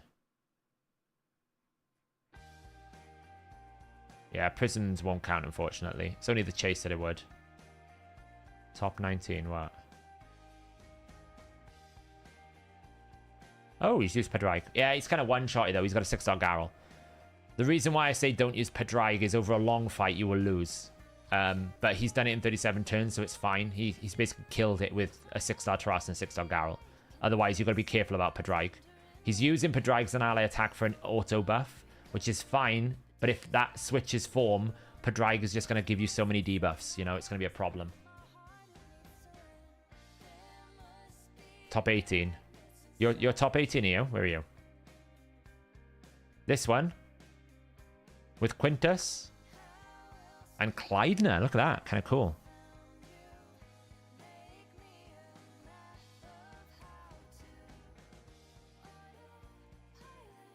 Lady Annabelle bods, right? Nice, Kleidner. No, there's no need to hold it. Like, I'll probably pull ours on stream. I've got 35. I need to do the artifact enhancement. I need to do dungeon divers as well. So I'm nearly done with this. It's like probably just do a bunch of spider now, look. Probably just pump. I don't know. We'll just pump like, I don't know, 15 runs here.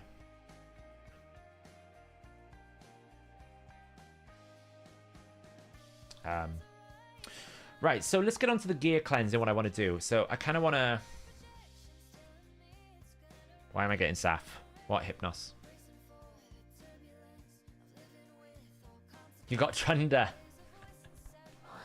Honestly, the Prism systems are one of the best ways to get these champions, so... And they've given us a lot of freebies this time, right? They've given us 90 freebies, so... As much as people hate the Prism system sometimes, for the average player, it's the best mechanic for catch-up. It is the best catch-up mechanic in the game. By far.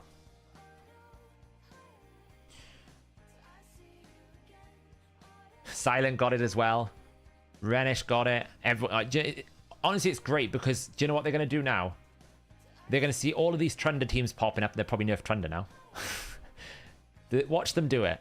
After like hours and hours of saying, and they won't nerf Trunder. What they'll do is they'll create another problem that basically overrides the need for Trunder, but now we'll have another problem. So it won't be a nerf to Trunder. It will almost be like create a problem to solve a problem.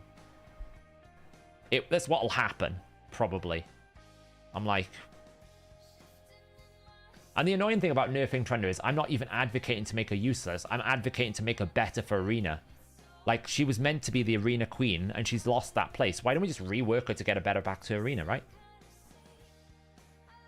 It was crazy to me that the argument to why we can't nerf Trunder is, well, if we nerf Trunder, Trunder will be useless. It's like... Do you know what that mentality is?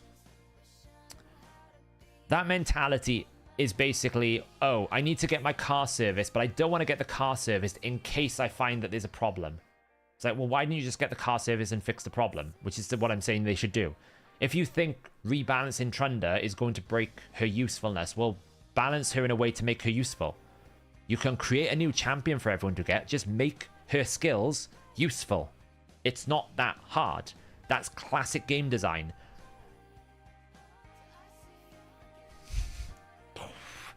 It's the weakest defense of why you shouldn't rebalance something I've ever heard. Oh, we're afraid she'll be useless. Well, don't make her useless then.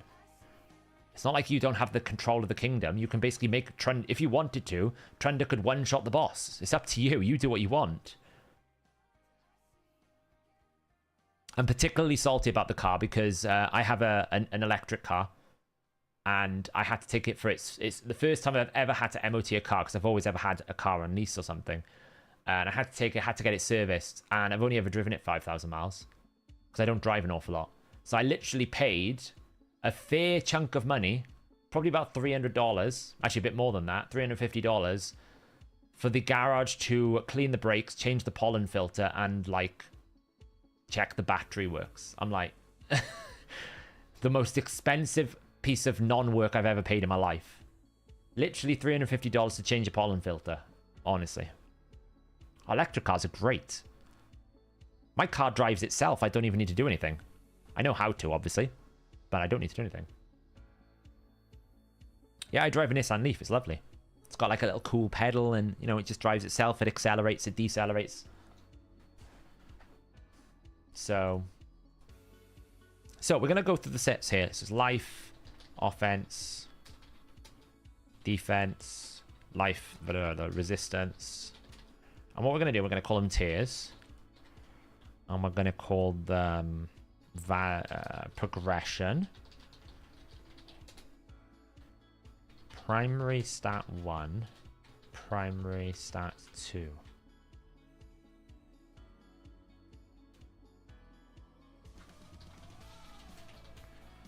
Okay, so I don't know if this is going to work. We're going to try it in this model first. We might need to modify this.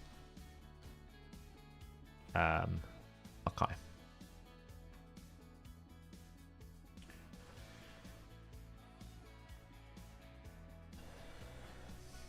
Yeah, it's ridiculous, macOS. Like, I could understand like a normal diesel car or something because you've got an oil change and you've got to check lots of different things. But like, seriously, it's an electric car. It's got a battery and brakes.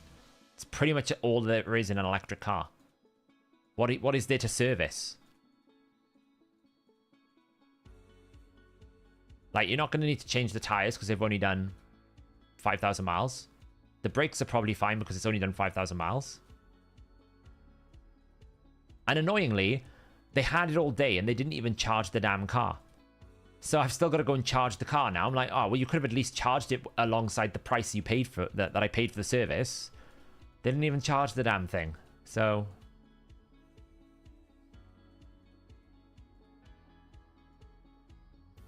oh, Dungeon Divers is done. I might as well get the Chaos Powder, actually. Alright, I just wanted to do that so I can get the sets out here. Equipped. Okay, so offense, defense. Speed, critical rate. Oops. Critical damage, accuracy, resistance. So I'm going to call these 1.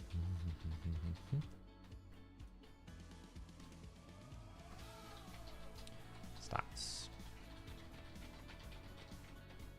Okay.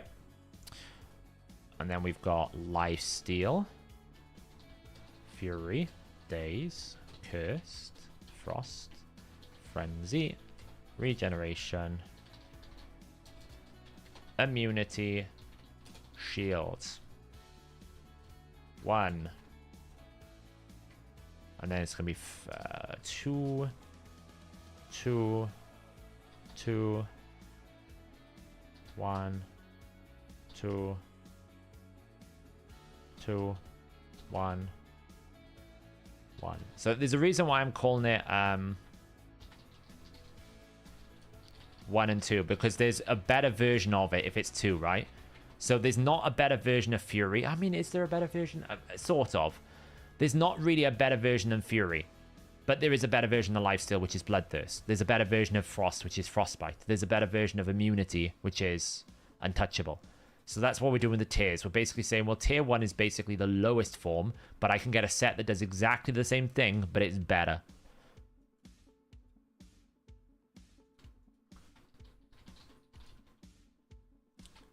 Relentless. Variable sets are a little bit weird, though, because, like, Merciless is technically a better version of Relentless, but it's not better. So... And then, obviously, if we're talking effects, we're basically saying it doesn't just give me stats, it gives me something else.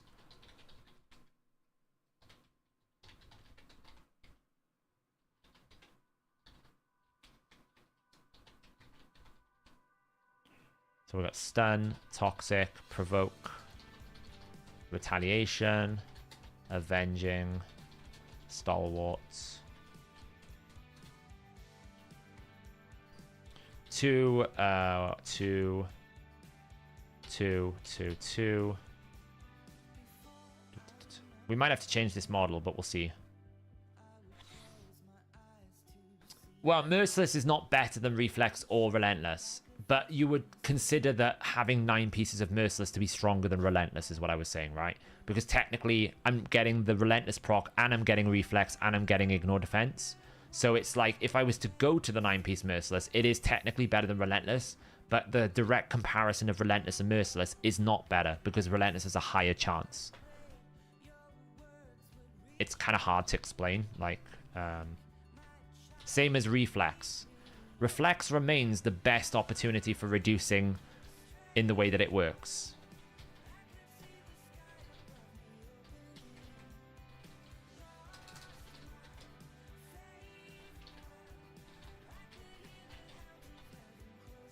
Divine offense.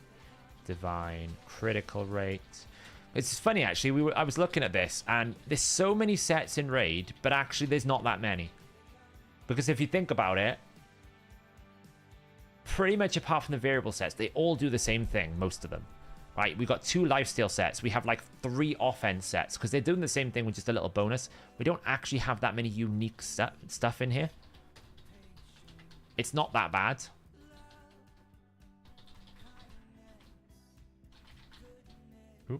Day. Right, so that's stats and effect. We're going to call it effect, though, because that's the primary reason you do it. What do we got here? Like resilience. We might need to make a 3rd tier, potentially, if we feel like there are some secondary tiers that are not good enough. We're down a perception here. Affinity Breaker. By the way, I think Affinity Breaker will be much more valuable now that Poison Cloud is coming out. The Poison Cloud Blessing. I think the 2 of them together will actually be very good. Fatal, 2 stats. Frostbite, 2 effect. Bloodthirst. To effect, Guardian, Fortitude, Lethal, right. So that's like 2, effect, that's stats, effect. What do we got then? So we now have the first sets here, which is Protection, Stone Skin, Kill Stroke, Instinct. God, there's so many useless sets as well, which doesn't help. Let's just finish this off. Like, there is a lot of sets, but so many of them just do the same thing in different versions. Yeah, I think Affinity Breaker will probably come up in value. It might be even to the point where I start farming Agreth a bit more. It's, you got your first Prism Lego, dupe Razzlevarg. Oh, well, at least it's a good duplicate. Like, if you get a lot of the same faction, like a +4 Razzlevarg is very valuable, you know? Right, okay, so we're going to put variable sets at 3. Because they are completely at a higher tier, and it's like loads. Both.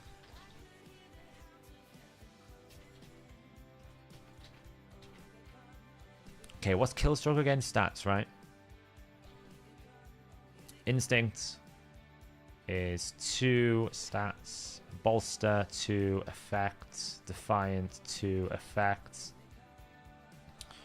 Impulse, 2 effects.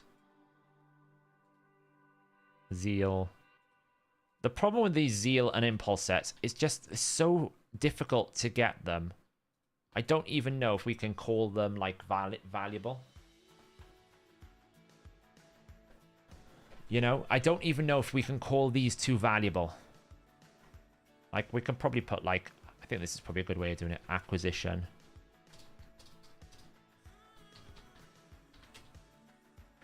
Like, dungeon. All the way down to here.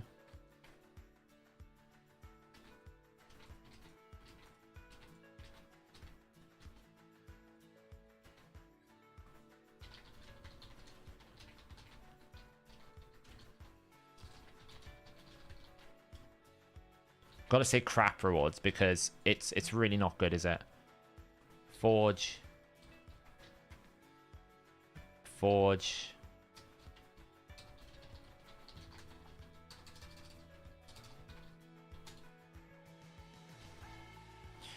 Doom Tower. Well, I'm not going to call it Forge. I'm going to call it just Faction Wars because we know we get it from the Forge, but we have to farm Faction Wars to get it, right? So that's the primary source of it. Hydra. Clan Gold. Forge Pass. Forge. I'm actually going to call it Premium. Premium. Premium. Live Arena.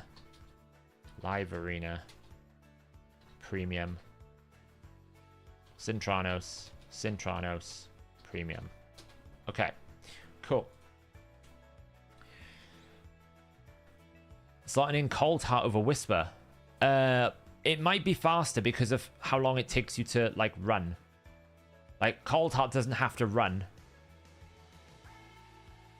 Our Chosen's in the house.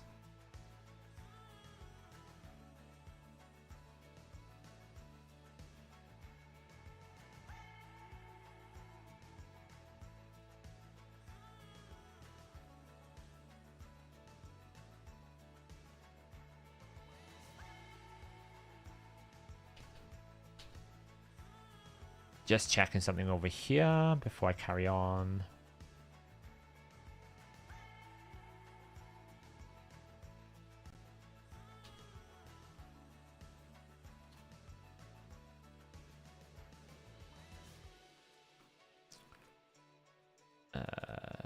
Let's do this.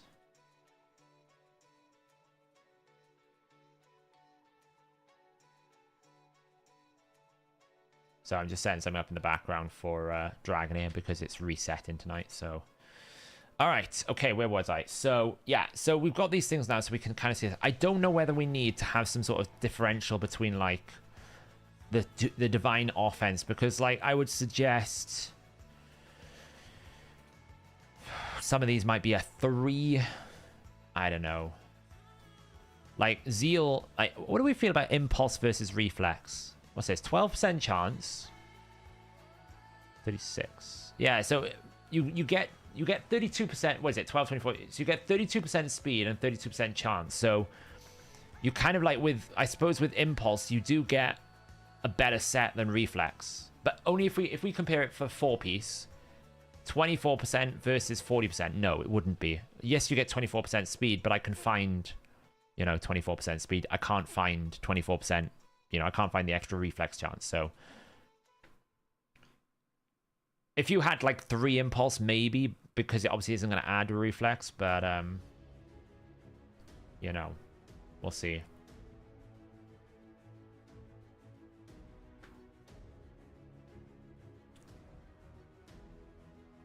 Yeah, Chosen stops me from nerfing stuff too hard and Fateless. That's how it works, right? He balances me out. Destroyer of Champions. That's my title. I should just rename the channel Saf the Destroyer of Champions. Right, so what I'm going to do now is I'm going to say where we want to use these. So I'm going to go early mid for pretty much all of the... I'm going to take that one away.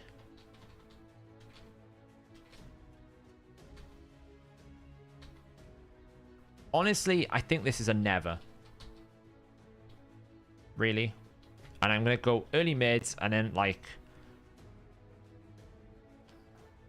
Probably... I don't know about that one. We'll have a think. What have we got here? Like, I think Frenzy is a never now. Never going to use Frenzy again. Like, of these sets here, which one I think we never use Destroy anymore because I think there's better options. Or maybe it's very, very neat. I suppose you could still run, like, Destroy Vergis. And Destroy, like, it's exclusively for Bommal. You're never going to use it anywhere else apart from Bommal. So we're just going to say, not Bommal, Morgoth, sorry. Like, Scarab. It's the only place you're going to use it. Only place you're ever going to use it. Like, this, for example, it has niche usages. Pretty much, like, it's actually quite good. So I'd say late niche. Absolute late game.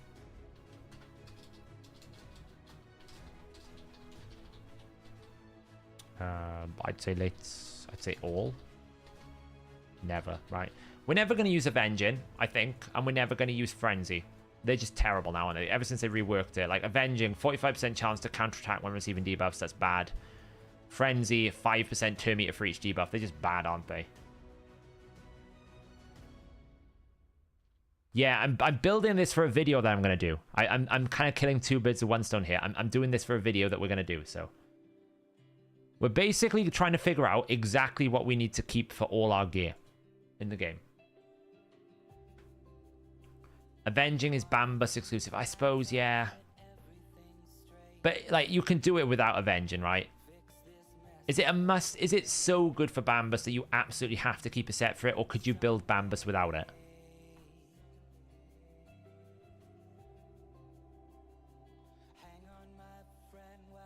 So are we saying Avenger maybe is niche? Maybe it's just niche. Maybe it's just niche. We'll put Bambus or something like that, right? Stalwart. I think that's an early to mid. Because I think late game you go Defiant, potentially. Reflex, all. You always want Reflex. Curing, actually, I think all. But it's late niche. All. I don't know. I don't think Immortal's that good anymore. I don't know what people think about this. Like, I find that I barely use Immortal. I don't know about anyone else in chat. Like, I rarely use Immortal. I rarely use Immortal. I feel like there's just better options out there, you know? Immortal and Regen is good, but you would always want to use Defiant. And maybe, like, I find some of these, like, protection set bonuses and stuff to be a little bit more powerful these days. If you think about it, like, you know, if I put 2 pieces of Merciless, it gives me attack crit damage. Or if I put 2 pieces of Slayer, I get 5% crit rate, 15% crit damage. If I put an Impulse set, like, it's 12% speed with a chance to reset cooldown better than 3% heal. You gotta remember, it's only 3% heal. It's not that much.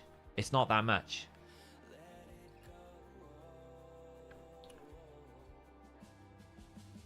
Yeah, potentially, Matthew. Yeah, you're not wrong. Absolutely, yeah. I don't think it's whale only, to be fair, Envy, right? Like, you can't say the Forge Passes is a whale thing. It's very cheap. Like, I don't agree with saying Forge Passes is whale. It's just they're premium. They're not a whale set. They're a premium set.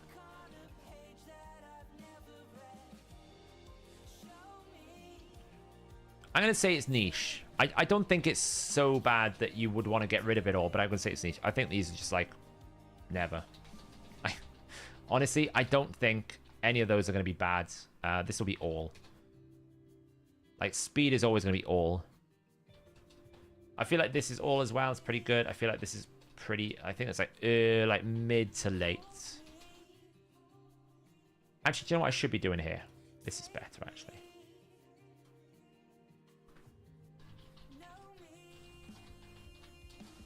Ah.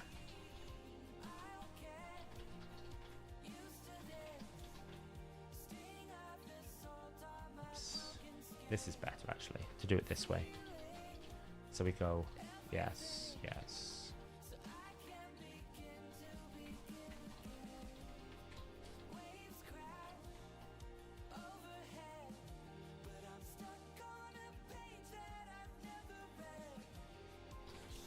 This is a better way to do it.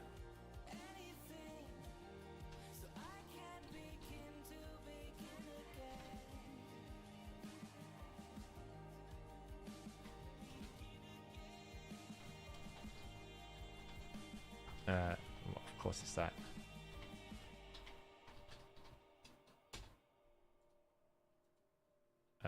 I only want to say it's like niche if it's actually niche.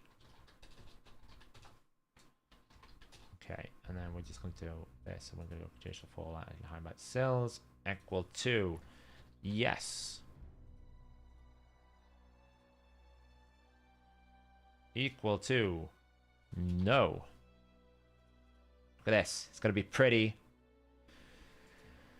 Fury is not good for early, I think. It's not good for mid. It is kind of good for late game. Not good for an end game. And then, yeah.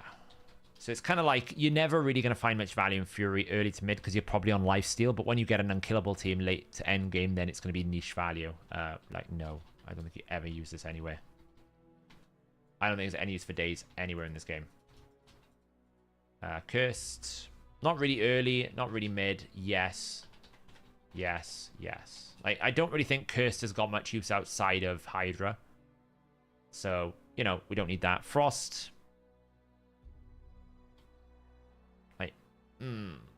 Yeah.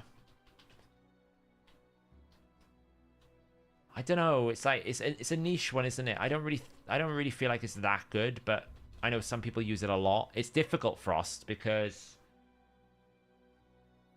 it can be useful. Like, it's very good early to mid game because it gives you a free freeze because you're going to get attacked more often. Late game, you don't get hit that many times except for Cintranos. So I think it's a early mid, yes, but a niche. Frenzy, never. We're never going to use Frenzy. It's terrible. Regeneration, yeah. Yeah. It's useful everywhere. Immunity. No. Yes. No. No. Shield, early, yeah. Mid game, yeah. Yeah. And it's not really niche. Relentless, you'll use it everywhere. Pretty much. Savage, yeah. Destroy set, not really going to use it early game. Might use it mid game, might use it late game. Not really going to use it end game. It's a niche. It's a yes. Stun set, yep. Yep. You're not going to use it end game, but you will use it end game because of niche, but I'm going to say no. That's why I'm thinking I've heard a lot of people use it. Frost on a Provoker, yeah. At what point do you switch from Frost to Frostbite when your Frostbite gear is better than Frost? Like, maybe that's the case. Like, maybe you should kind of say, like, yeah, that makes sense. You would use Frost when you don't have access to Doom Tower. The moment you have access to Doom Tower, you would switch away and you would use it for Frostbite. So, you're not going to have much use early for this. Maybe mid-game. Not in endgame. Endgame, I'm talking about absolute pinnacle content. Absolute pinnacle content.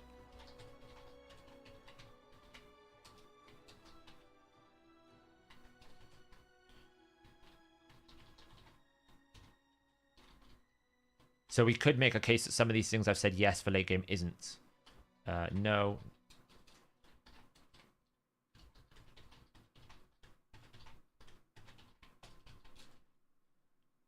Like, yes.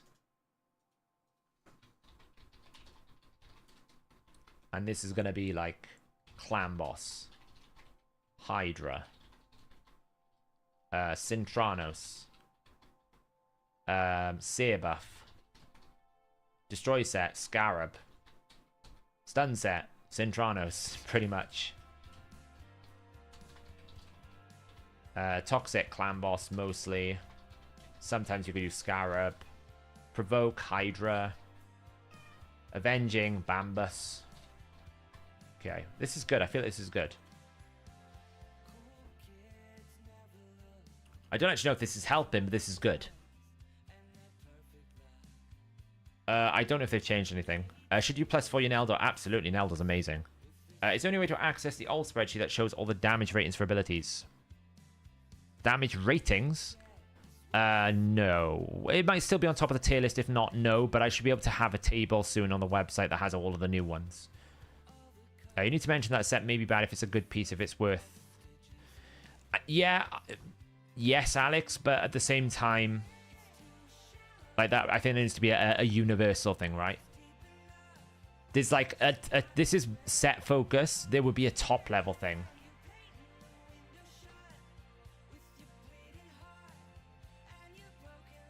It's like, at what point does an item when do you just ignore the set and just pick the item? That's probably what you're saying, and I agree. It'll be part of a video, C-Stein, and yeah, absolutely. Reflex, you're gonna use this everywhere. It's not niche at all. Curing. You're not going to use it early. You will use it late, and you will use it in the end. I don't know if you'll use it as an end game thing. It's niche because max HP restore is really good on it. Cruel. Yeah, you're going to use it everywhere. Not really niche. Immortal.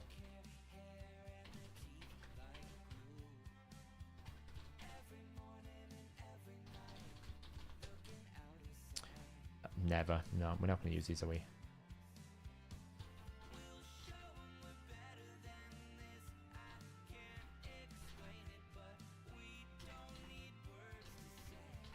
That's okay. Swift parry. Curing is really, really good in places like Sand Devil Cintranos, Fire Knight Cintranos.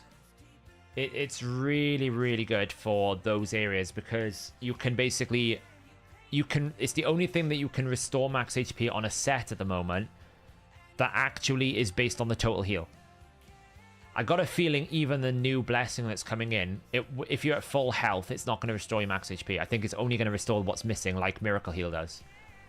Curing is the only non-skill that physically will restore destroyed HP even if you're at full health, so it's really valuable for that. I've been trying to get a couple of good sets together just in case I need them. You're not going to use them a lot, but you will use them in a lot of endgame content. So yeah, I think this, and this.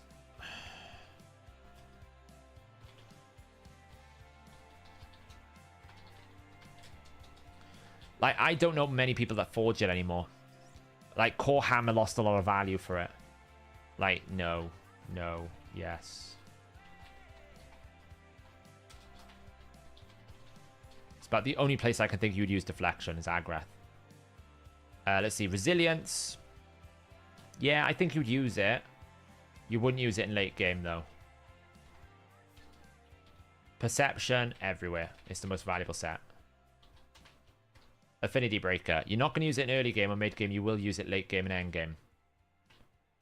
It's very good for... And I think it's going to have more value. I think the value will go up now. And the only reason why I'm saying the value will go up is because you compare it with another effect, which means it gives you a much greater chance. Whereas at 50%, it was like I could just put speed sets on and go faster. But I think now that we have like the Poison Cloud coming, I think that increases its value.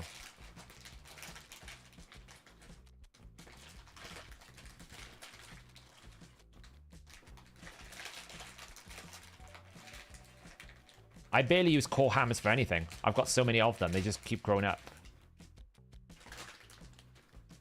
Oh, is it spelled with the... Yeah, I've typed with this. There you go.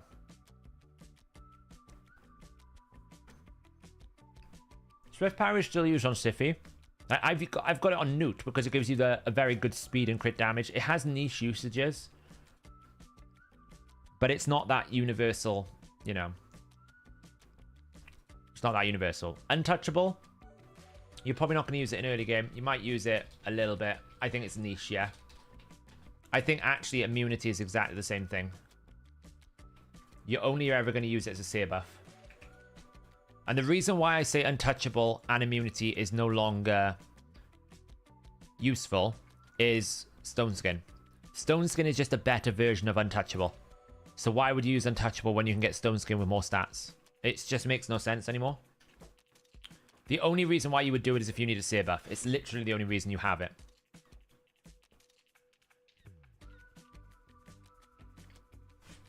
Yeah, it works. Could do. Are you thinking 4 PCS? No, it's a digestive biscuit. I'm just snacking. Cat, do you mind? Come on. Come on, get.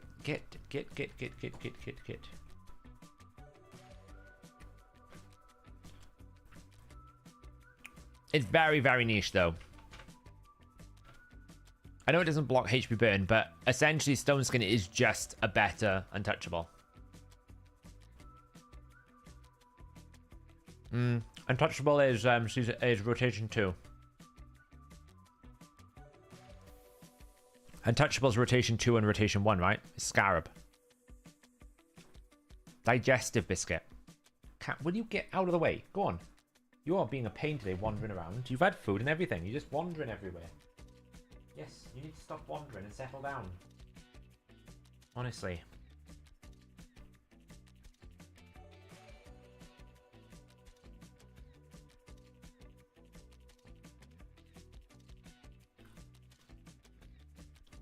Versus bombs.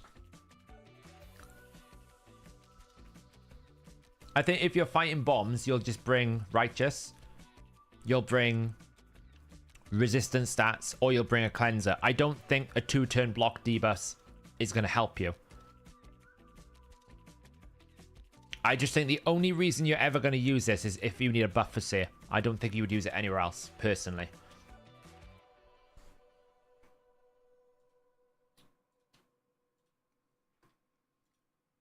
There you go. Elfish. Fatal. Honestly, I think it's actually quite good.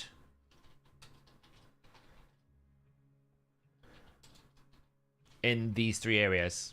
I think as you transition away from like what I call late game to end game. So what I call late game to end game is like when you start getting to the point where you no longer need to complete stuff, but you're actually refining. That is the end game for me. Right? Late game is still building to go through different stages. Mid game is when you get from like stage 16 to like stage 25. That's like the mid game region. Late game is when you're still trying to get all the top content. You're trying to unlock clan boss. You're trying to not clan boss, Hydra boss. You're trying to complete all of Doom Tower. Once you finish Doom Tower and you're now starting to like efficiency farming, that's end game. And I think up until that point, you're still using stuff like Fatal. I still think like the odd Fatal set here or there. Like some of my clan boss champions have a Fatal set, right? Yeah, Doom Tower. To be honest, Doom Tower starts very nearly towards early to mid game these days. It's more late game to end game is once I've finished Doom Tower hard and I'm now trying to make a Doom Tower hard efficiency farming. So an end game player for me is someone who is pushing Nightmare. In here. An end game player for me is someone who's pushing the Cintrano Soul Cross, who's pushing Hydra Nightmare, but like 100 mil plus Nightmare. Someone who's pushing super fast dungeon times at hard stage 10. Those are the end game players. People that are in gold live arena. Late game to end game, like people at the top end of late game are people who are like getting hit by some soul cross restrictions, are getting close, like sitting in probably like silver live arena, completed most of the content, but they've not quite reached the point where they're doing things like super fast. If you're doing those sorts of things, you're in late game, right? If you're still doing like Fire Knight 6, if you're still doing things like I can do most of Doom Tower, sometimes I can't. If you're doing things like I can't touch anything to do with Soul Cross, you're probably still late game at that point.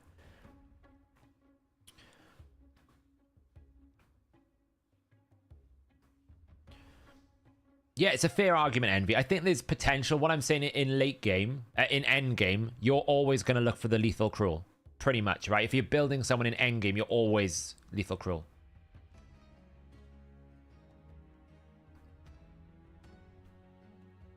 Yeah, hard mode silver and silver live arena, that would be late game for me. If you're doing hard mode dungeons, you're in late game. The end game is stage 10 hard mode. And, you know, there'll be little, like, things in between that where it's like, okay, well, I've done some stage 10 hards, but not all of them. So you're kind of, like, transitioning towards end game. You're in that kind of, like, step to the next level. You've done all of Doom Tower hard, but still need Faction Wars. That's crazy. Yeah, Faction Wars to me now is mid game. With all the stats that we have in the game now, completing Faction Wars to me is a mid-game activity. The main reason why you probably haven't, Sam, is you don't probably farm Kuldath. But actually, it's quite a good set. It's like a cruel set with a bit of crit rate. It's not bad. I don't think you will ever use this early because you can't get it early. Because Sorath is one of the harder bosses. I think mid-game, no. Late-game, end-game, yes. And I think it's a niche thing. And I would say it's Cintranos Arena. Bloodthirst, no, yes, no, yes. I don't even think you'd do that, actually. Now, the reason why I'm saying you're not going to use Bloodthirst early to mid-game is Irogoth as well. Irogoth and Sorath are some of the hardest bosses to complete, so you're probably not farming them enough to actually earn you a set that you can use. So that's why I'm not ranking them very good for early to mid-game. Because it's too difficult to get them. And by the time you need that set, it's too late. You don't need the lifesteal set anymore. You're basically getting leech debuffs, or you're using sets that are more powerful than just a straight heal. The reason why I'm saying it's niche, it's good for someone like Nia. Nia's the only one that I'm farming a set for, because when she heals the team. So therefore having a lifesteal set is quite good. But I just think that it's so difficult to farm that you don't ever farm it. You just don't get enough of it, so it's too late. Like, by the time you have enough of it, you don't need it. So therefore, I'm going to say it's bad everywhere.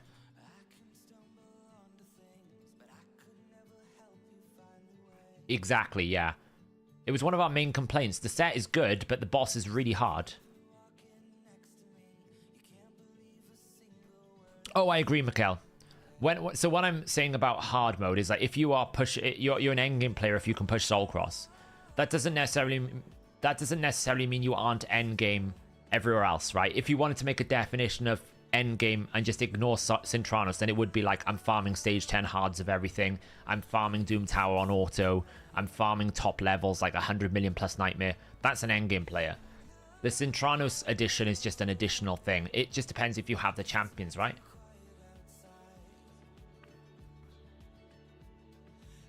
Cycle of Magic, Wagner. If you've got Cycle of Magic, he'll one-shot her. You probably popped Cycle of Magic. Double check she doesn't have Cycle of Magic, because that's normally what happens. It was happening with YST when I was helping him. You probably had Cycle of Magic on her. You need to take it off. Do other champions have it? Do you have something like Reflex Gear on someone? Do you have someone that has a skill reduction? He will do that, so...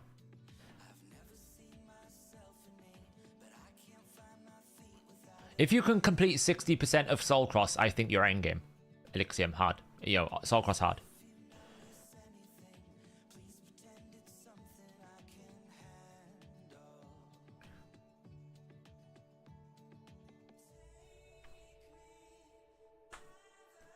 That's strange. He won't. Did you have Veil up on someone? He probably would always target the one on lowest HP, unless someone's very close to dying. If she was killable, he'll target her. Right, Guardian. I think Guardian is very good everywhere. I'm not going to say not for early game because I don't think you get it, but I think Guardian's very good and then you stop using it here. But I would say it's niche and I would say it's Clan Boss. Because I feel like Griffin is more accessible for a lot of players. Yeah, S9, S6, and S8 are very brutal sometimes. I agree. 42. What even does 42 do? That's the resistance one, right? Again, I'm going to say no, no, yes, yes, no. Only because it's good stats, right? But not many people can farm Bommal. So that's why I'm saying it's a late and end game. Lethal, yes. Yes. Now, I'm going to say it's good everywhere because I actually think Dark Fae is one of the more farmable bosses, right? I think you can, if you build a good team, I think you can. Like, you can get Deacon on a starter code. I feel like of all the Doom Tower bosses, Dark Fae is one of the most farmable ones.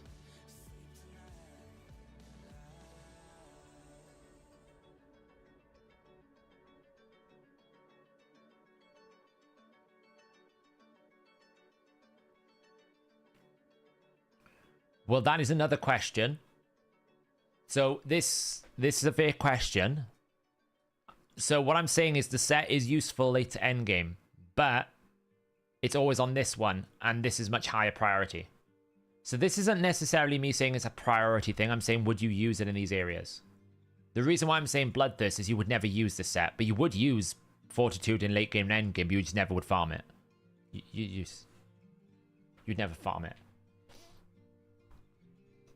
No, Dark Fae is the easiest one. All you need is Termita. And the thing is, it's a swift fight as well, Envy, so you can actually just farm it really quickly, even if you're not 100% team. Like, all you need to have is crowd control, is Termita. Like, you literally can get a Allure as a promo code right now as a new player, and Allure will kill it on her own near enough. I'm not necessarily saying, like, a hard 120, but I'm saying you can get access to it from normal 120, Envy. So it's pretty accessible, whereas I think Bommal, even like Bommal 10 normal is very hard for some players. You know, Iragoth is quite difficult for a lot of players on normal mode. It's super easy. Protection set. Okay, so we'll leave the variables till after. Killstroke.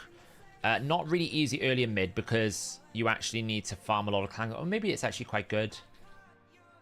I actually think it's quite a good set. I think that's quite a good set. Instinct is that the 4-piece? Yeah, I'd never use this. It's good early, good mid, never use it late game or end game. I know a lot of people think Instinct is good. I would just never use it. Would you use Guardian if you don't have to find the different sets? Like Guardian is a protection set. Guardian is something you put in if you want to protect your team. That's why I've kind of put like clan boss as a niche, because that's what it's good for. You probably would never really use it in endgame because there are better sets now. Protection is a better set to give you more buffs in endgame. Things like Stone Skins are better sets. Lethal, Instinct, like the sets. I don't really put anyone in Guardian anymore. Sometimes I'll put some, like Bolster for me is a better Guardian set because I get the shield with healing. So if I'm going down the protection route, it's Bolster before I go to Guardian. I know that Bolster's a premium set, I get that, but that's what a lot of people will do, is they will probably build Bolster over it.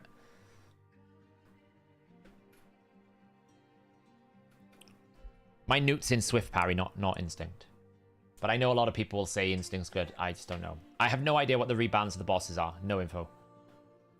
Bommal, Iragoth, and Borgoth are the hardest.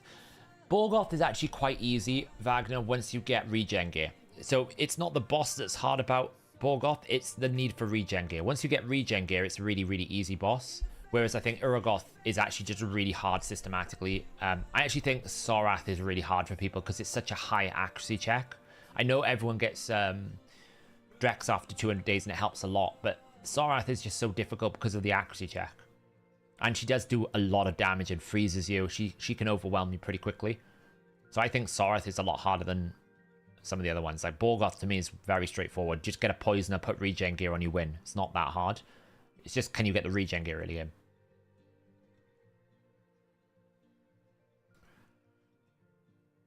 Yeah, my Newt is in Swift Parry. I don't know why Optimizer said it, but he did. Bolster set. Absolutely everywhere. Defiant set. Absolutely everywhere. It's one of the best sets in the game. Impulse. Not going to be accessible for early mid. Yes, yes. Zeal. Not going to... I'm putting no because I don't think it's very accessible for early and mid game because you just can't get enough of them. And I will put, say, hard to get is a big thing. Like, you probably need to run 1,000 live arena fights before you even get a decent set here. It's so difficult to get a good set that it's almost forgettable. It's like, you have to get super lucky to get anywhere near anything viable.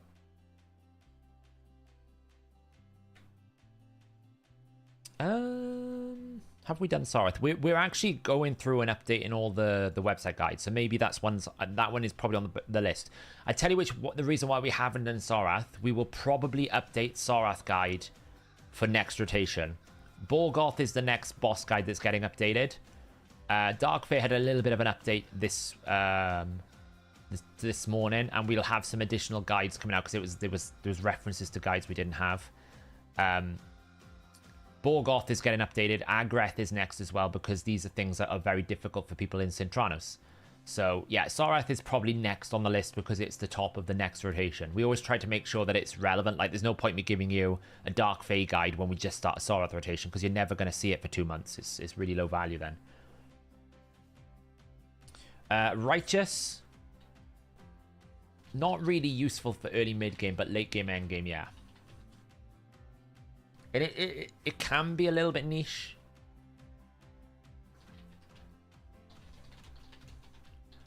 I know it sounds silly, but most of the resistance is one of those stats you only ever need resistance when you need resistance. And I think that's the same for Fortitude, right? It's only when you actually need resistance do you care about it. Right, so the only things we've got left now are supersonic, the variable sets. So, is protection set good for an early game? So, what we need to know is, what do we get? We get resistance, HP, and speed. Those stats. HP and speed, very good. Resistance, not so much. Do we care about protected buffs early on? Maybe a little bit more. I feel like, though, very hard for an early game player to get any gear because they're not in Hydra. Mid game, yes, yes, yes. Stone Skin. It's not great for an early game. Yes, yes, yes. And again, I'm saying it's not good for an early game player because it's very difficult to see an early game player going in and doing a lot of Hydra to get enough sets to build something valuable. Yeah, Righteous is good speed resistance. It's kind of like, but again, like, you're throwing 40 resistance at something. Unless you can hit the resistance breakpoint, it's not that good. You know? Finally beat Amus with a non-cheese strategy. Congratulations, Souse. It feels good when you actually do it properly, I feel like. As much as the cheese strategy is nice and easy, as when you actually beat him properly, as in you've kind of like conquered his mechanics, it does feel good. Well, the only reason why I say mid-game is, by the mid-game point, you're probably doing like enough to get the bottom chest, and sometimes that can give you some 5-star pieces. Maybe it's fair to say no here as well. Because again, you're probably not going to use much of it in the early to mid-game anyway. No, Siegfried's not a cheese strat. Yeah, you might not be actually pushing many higher chests, right? Mid games, I expect them to start farming at least like the top of normal, so you can start getting your Mithratla. Late game, then you should be doing a lot more. You can't do the cheese strategy anymore. They nuked it. No, we're just working out what we're going to prioritize here.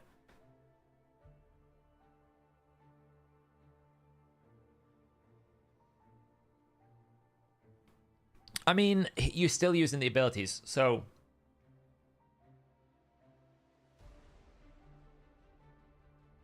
In order for it to be a cheese strategy, you basically find a way to make the boss mechanics not matter. Siegfried is still experienced in the boss mechanics. It's just that his skill set is pretty good at dealing with it, because he gives you, like... you couldn't say it's cheese if you bring a revive or a revive on death, right? For things like... The cheese strategy is when you basically find a way to make the game do something that it wasn't intended to do. That's what they were doing with Amus, where it was like, well, Amus isn't using his A2 and A3 on base, so we can cheese it, because he's not doing what he's meant to do.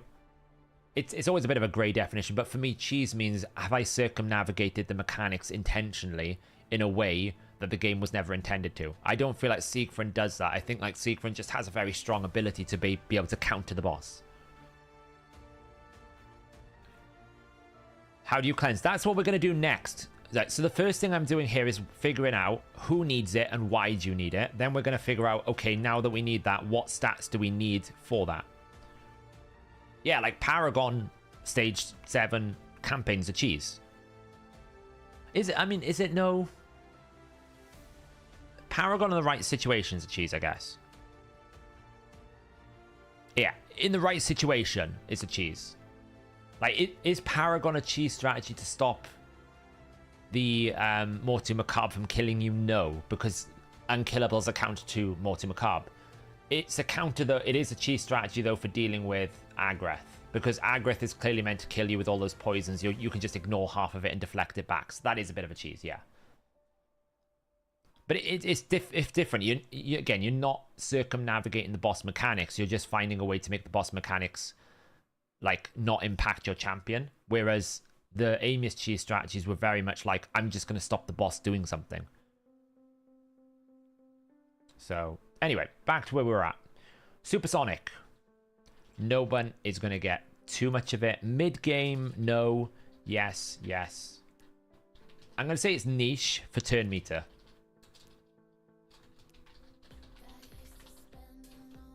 I think it's only good for boosters, personally. That's not really true, is it?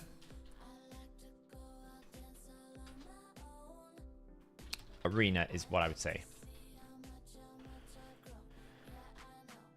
Merciless. And the reason why I'm saying it's not good for early to mid game, because how many people actually can progress enough in Cintranos in the first early to mid game phases to be able to get anything? You do get some envy, but it's very hard to progress. It's very hard to progress because you just don't have an awful lot of champions build to be able to go through Cintranos. So you'll get some, but what I'm saying is you're probably not going to find much value in a Supersonic early on to build the set you need. Because you need a 4 or 6. You might get a 1 or 2 pieces, but the set itself is hard to use. Dark Fae team.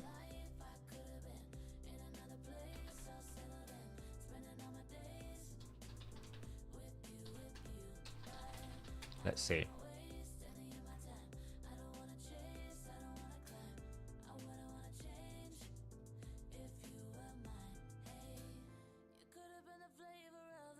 There you go. 8 months ago. Using epics only. There you go. Dark Fade team for you, Scott. At this point with the Curse State rotations, I am finally getting some solid Merciless builds. Yeah. And yeah, that's it. Like, even... Like, how far do you progress, Kessel? That's the thing, right? You progress probably a reasonable way into hard mode, and it's taken you 6 months to get anywhere near what you would consider some good sets. So...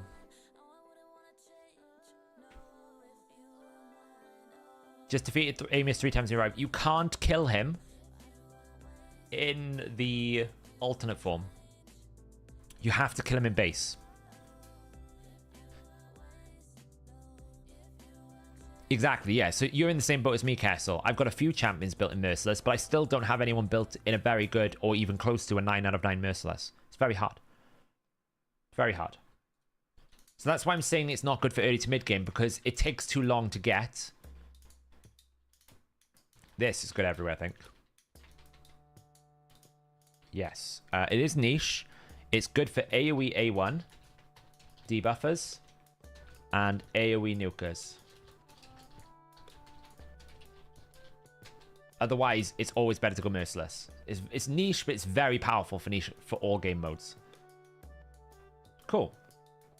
So, based on this then, we're saying the best endgame sets. Let's see if this makes sense after we did this thing. So we're saying... Wow, there's a lot. Look at that. There's a lot. I'm going to take this off endgame because I don't think I'd ever use it.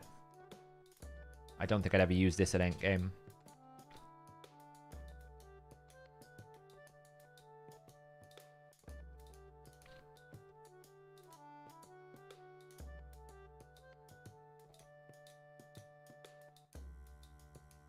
Okay. So we're saying these are the sets that we keep for endgame. Speed, Cursed, Regeneration, Shield, Relentless, Savage, Provoke, Retaliation, Reflex, Cruel, Divine Speed, because obviously if we get Speed, they are crap rewards though. Perception, Affinity Breaker, Frostbite, Fortitude, Lethal, Protection, Stone Skin, Killstroke, Bolster, Defiant, Impulse, Zeal, Righteous, Supersonic, Merciless, Slayer. Feels good.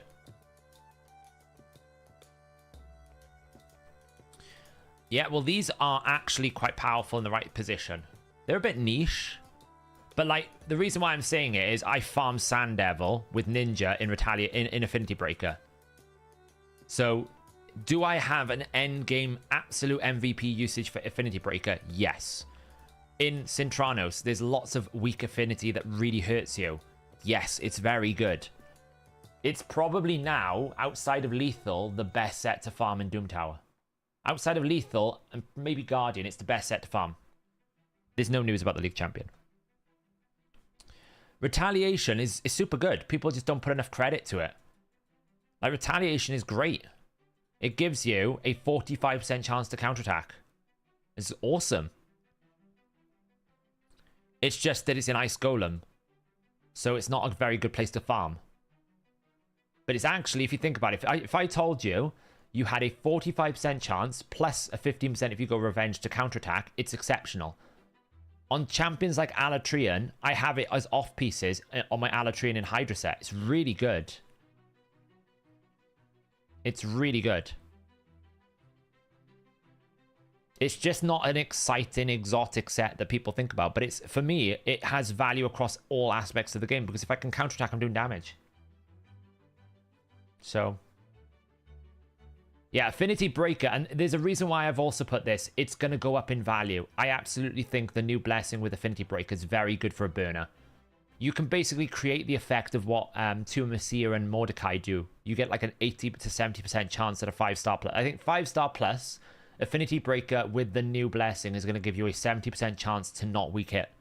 That's a big deal. That's very good. Because once you burn the enemy, you disable it for everyone else. So you dedicate your burner to that build, and that's going to basically reduce the effectiveness of Poison Cloud quite a lot. So, yeah, it's not like you would use Retaliation everywhere, but when you do use it, it's on champions that are really useful for me. Like, you know, Alatrian's A1, if you get a retaliation from like Necmo. You could put Necmo in Hex Retaliation, for example, because it's a 2-piece. It's very versatile. Yeah. Padraig, for example. If Padraig has a counterattack, you can reset abilities. It's very, very useful. So, yeah. Sulfurins cried you to a new blessing. Which blessing? Sulfurin shouldn't lose any value. Well, I use it. Like, if I actually look at... Like, we can check, right? If I go to... the optimizer...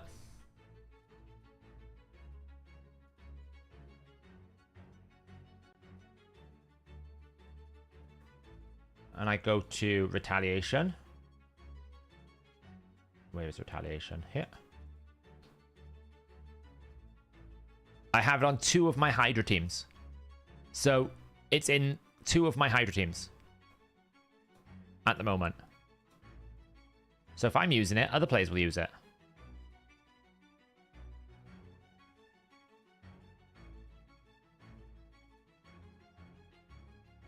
Is it the like craziest set? No, of course not. But in the right hands and the right champion, it's very good. That's the way I'm looking at it.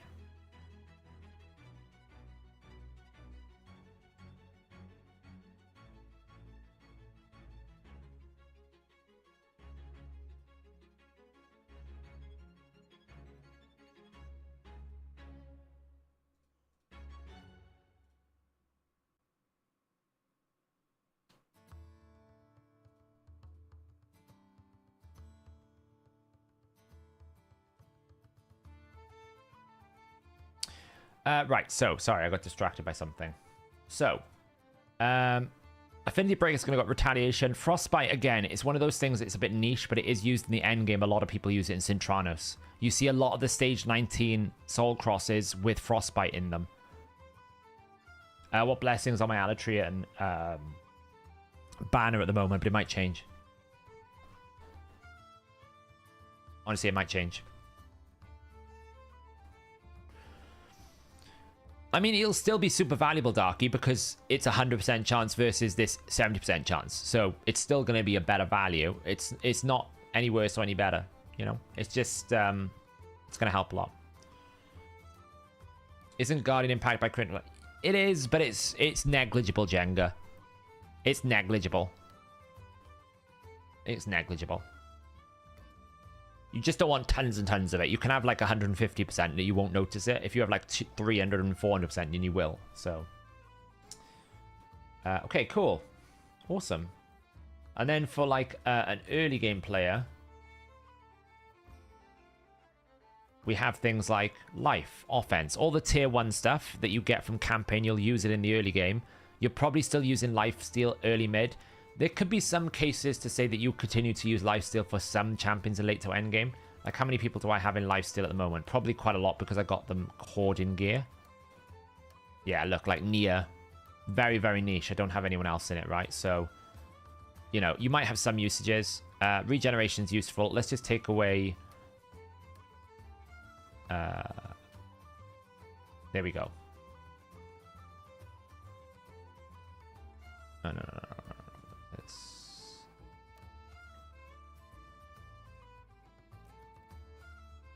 Yeah, let's leave it like that. So yeah, so some of this, stalwart reflex. Okay, cool. So the next question is...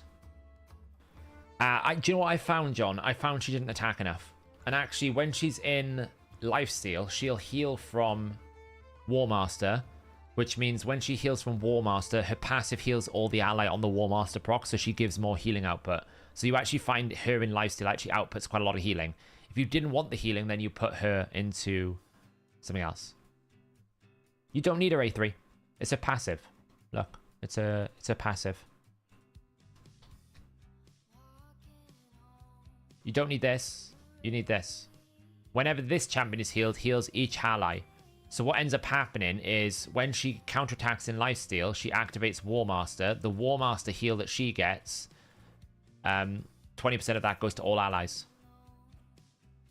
Well, this doesn't attack. So basically, when I was running her in Permataunt, she would go A1, A2, A1, A2. So she'd only ever attack half the time.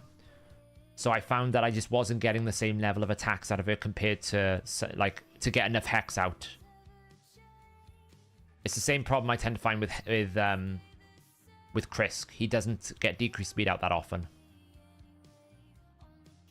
I've been trying to farm a Bloodthirst set for her. I've been building it up.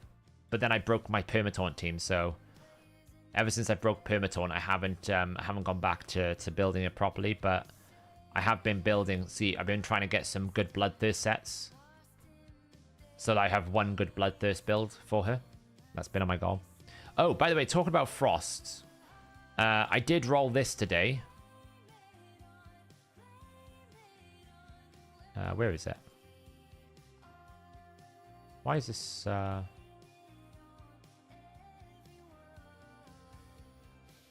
hello? Was it Frostbite, was it? Yeah, I did roll this today. I was like, oh, I need to... literally, I needed to roll a boot to level 8 for the Forge Pass mission, and it did this. I was like... Alright. We'll take it, I guess. It's one away from perfection. And it even, look, it first rolled speed. I didn't have to re-roll the speed either. I was like, okay, this is... Alright. We'll take it. Because this is effectively going to be... When I glyph it... This actually has more speed than a speed boot, I think. Was it 40, 29, plus 12, plus 8? It can get to 49 speed, so it wouldn't be if it wasn't the Ascended one. If this was a mythical roll, it would be faster than a boot. Now, if this had rolled mythical, then you would have 35 plus 12 plus 8. You can get to 55, which is faster than a speed primary, right? Because you can only get 45 plus 12.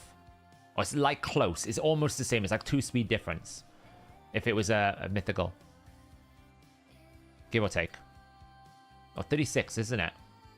It's like 1 speed difference. It's basically the same thing. If you get a perfect, like, penta roll, like a perfect mythical speed with quad speed, and then you have ascension speed, it's the same value as if you had the other one. Because of the glyph. You killed Amius. There you go, Wagner. Amazing. Everyone give a shout out to Wagner. He survived the ordeal and he's killed Amius. I will open my primals. Was it due to Adeline? Yeah, that's the thing. Adeline is terrible. And the reason why I said Adeline was terrible, because no player in their right mind, right? No player in their right mind is going to book Adeline if it's your first legendary. But she's really good as a boss killer in the right scenario. So in the right situation, she's great. Like, because you don't care about her skill cooldowns in Amius, because you get back around to it anyway, she's great for that. And because they gave you a 5-star blessing, she'd be useless without the blessing. She needs the blessing to make it work.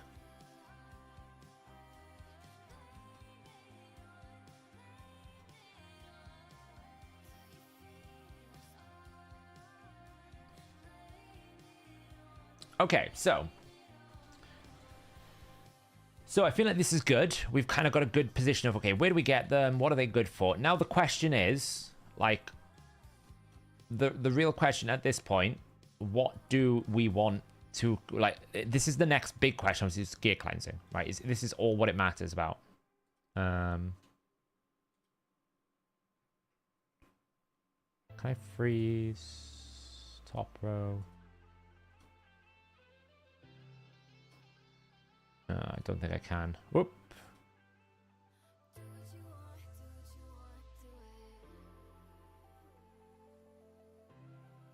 Freeze it. I really hate trying to do this freeze thing.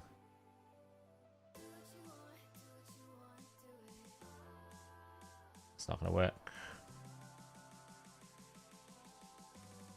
Let's actually get rid of this filter first. I just want to freeze the top and like that. That's all I want to do. But it's not actually going to let me do that. It's going to do all of it, which is really unhelpful. But there we are. We'll have to see how it goes. Let me just freeze the card instead. Is it? Oh. Well, that's not really helpful for me, I think, because it's not... Oh, Did it again. Clicking things I shouldn't. Yeah, it's not really helpful. Because even when I click up here, it's not going to freeze where I want it to. So, we'll just freeze the first column. It's fine. Actually, for the time being, let's just hide this. It's better. And then I can just do that. There we go. Okay, so generally speaking,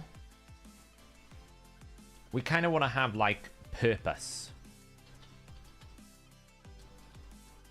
And it's like, what do we use the set for? Select B2. Okay, let's find out. Let me unhide.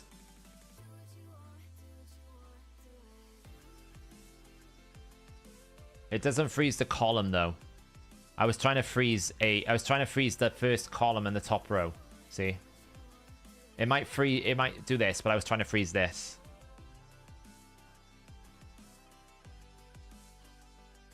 Which is not doing, so it's fine. It's fine. Hide. So what do we want to do? Like, so this is like survive. So there's 3 purposes for me. Okay. There's going to be survive, kill, or I should say deal damage, or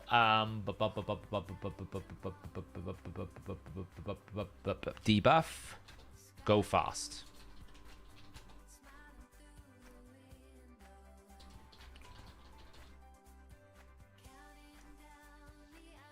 Is there going to be another one? I don't know.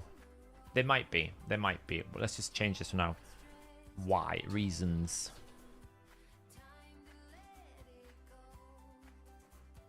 And what we'll do is we'll go review. Data validation. List equals reasons. Drag that down. Okay. This might be like 2 I need to do actually. Like primary purpose. Alternative purpose. And then we'll have like none. And then we'll do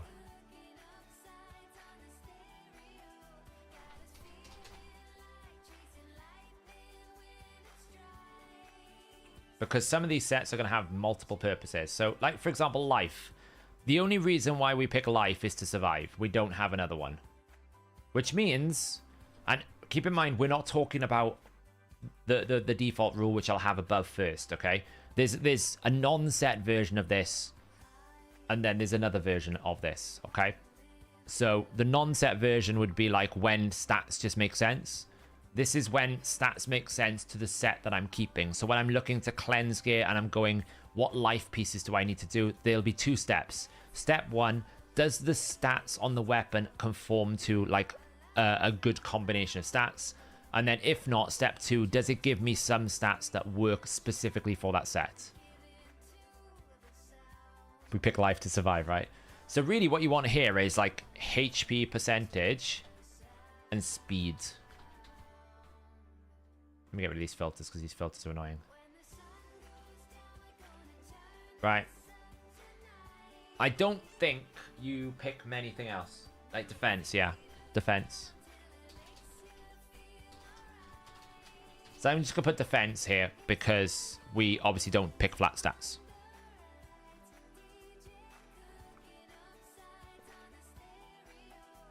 That's a bit flawed. Life, offense, defense should be treated nearly equally for their various damage dealers. I'm not sure what you mean, Jenga. Build formulas in the primary stats so that they autofill for their purpose. I could do, yeah. It's probably easier for me to type it. So, like I said, Jenga, you might... Yes, but you're not going to build the life set for that because it's tier 1. Right, I'm saying it's tier 1. And I'll be honest, HP nukers, you always pick ignore defense. Like 9 times out of 10, you will always want ignore defense. Even if it gives you attack percentage. I will show you exactly this. Okay, all of that HP based champions that I've got that are built for damage. Let's see. Narcissus. He's not in life or he's in cruel. Why? I want ignore defense. He's got a resilience piece because he's not in damage anymore. Cruel. Crit damage, crit rate. I don't have many HP based nukers, as you can see, because they're pretty trash. Samson. I needed him to have accuracy. He does not have life. Like that's the thing. If you're a HP based nuker, you are not picking. You're picking ignore defense. I don't have many of them, unfortunately. So like even if I go defense, like if I go for like he's built for damage. I haven't picked a defense set. I haven't picked Define. I've gone speed and ignore defense. Stone Skin and lethal. Stultus. Stone Skin, supersonic. Fortis, savage, crit damage. I don't think you would ever pick life for your damage dealer. See, look, even Ragash, I've gone cruel. Ignore defense is too valuable. I know this is a bit of an endgame mentality, but I still think a 5% ignore defense will outdamage a 15% life set. It will.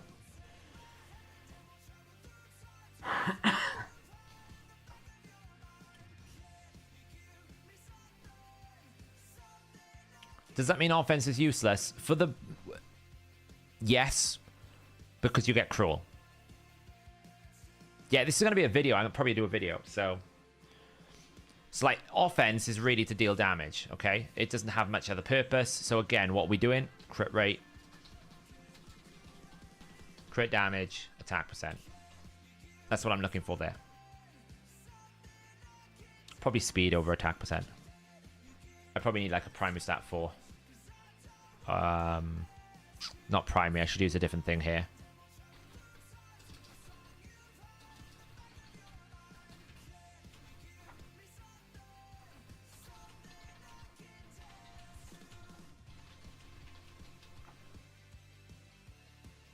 So HP, speed, defense, and there isn't really another one. This one is going to be crit damage, crit rate. What I should do actually is make this easier for myself. HP, defense, attack, speed, crit rate, crit damage, res, hack.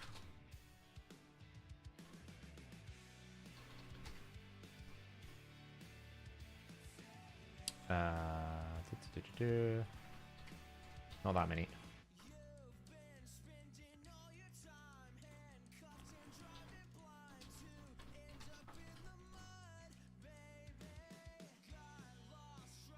Just this. Okay, so... Oh, I should have put none here as well.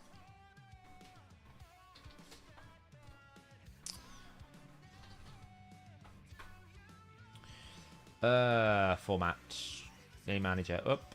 Nearly misclicked.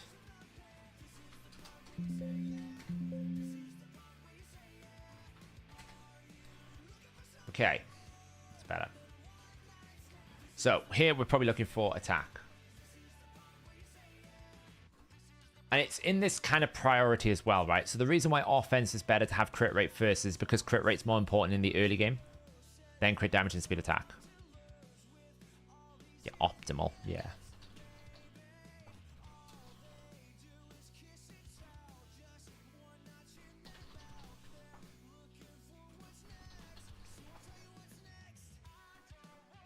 No, because I don't think you would go for resistance in a life set, honestly. So what we're looking for is if an artifact is in life set, if an artifact is in life set, if it doesn't have these stats, I should delete it. As a second check, not the first check. This is a second check.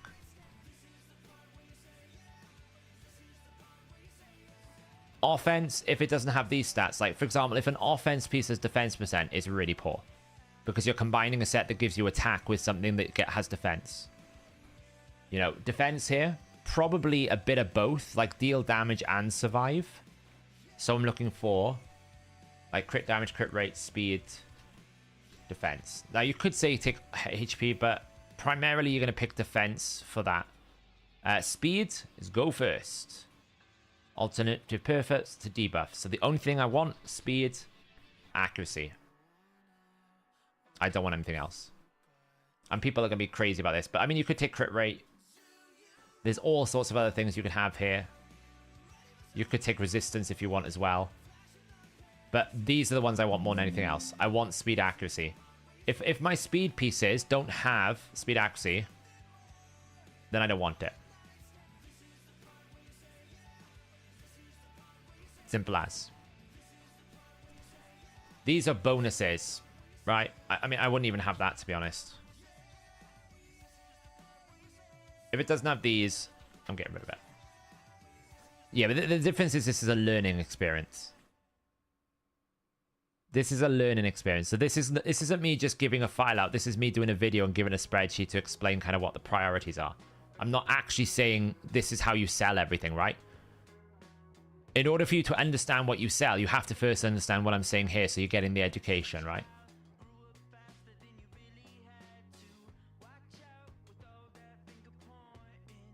But essentially, if I get a speed piece and it doesn't have speed, it's completely contradictory to what I want. Critical rate, deal damage. No other reason. So again, it's going to be something like crit rate, speed. This one is optional. It could be attack, defense, but I'm just going to say these are the pieces I want from this. Crit damage is to deal damage. So I want crit rate, speed. Now, the reason why I'm not putting attack percentage is I wouldn't necessarily keep a crit damage piece if all it rolled was attack percentage. I would if it rolled crit damage, crit rate. I would be more leaning towards selling it. Accuracy is to debuff and then go first. So what am I looking for? This time I'm looking for primarily accuracy, speed first. Nothing else. Resistance is to survive. Pretty much. Sometimes go first as well. So again, now I'm looking for resistance, speed, and probably defense HP. Okay, I'm looking for these stats. If I get a resistance piece with crit rate, crit damage, I'm not keeping it, I'm selling it, right? Would you say it's fair if you were crafting these pieces in the forge, you'd want to use a charm for the optimal stat one? Yes. So if I was crafting perception, I would want accuracy, right? Because I will flip this for accuracy and perception. If I was crafting lethal, it was probably going to be crit rate or crit damage primary. Now the only reason with I might switch them is if I'm trying to get a crit damage glove, I will try to get the crit rate substat, right? If I'm going crit damage primary, because the way you would build a champion, if you're going to put a crit damage glove, then you are always going to have to go find the crit rate more. Whereas if you're putting a crit rate glove, you want more crit damage substats because you don't need to find the crit rate. So predominantly, you're going to, even though you might want to look for crit rate substats more, you might also want crit damage at times. It's a bit more variable. But yes, this is pretty much the forge substat. Lifesteal. This one's a bit weird. It is surviving and it's dealing damage. So again, we probably want crit rate. We probably want speed. We probably want HP and defense, right? That's what I would say. Because lifesteal, it's almost like, well, I could die a lot, so I therefore just need to crit to heal a bit because it's all based on damage I deal with War Master. But I want to go first and I want to survive. I'm not looking for things like heavy amounts of crit damage. I'm not looking to one-shot anything. I'm looking to literally survive whilst dealing damage.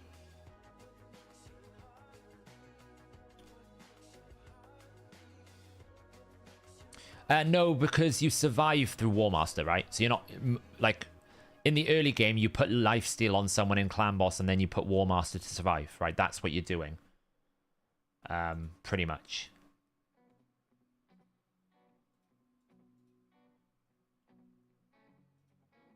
Let me just check where I'm at here.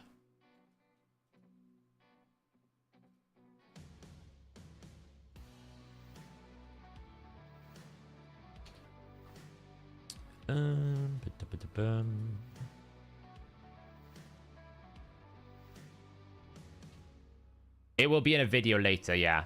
Don't worry.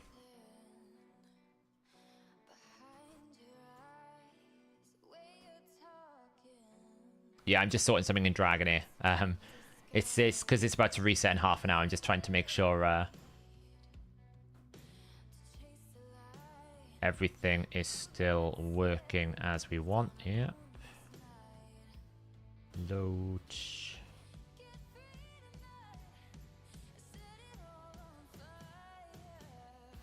Beautiful.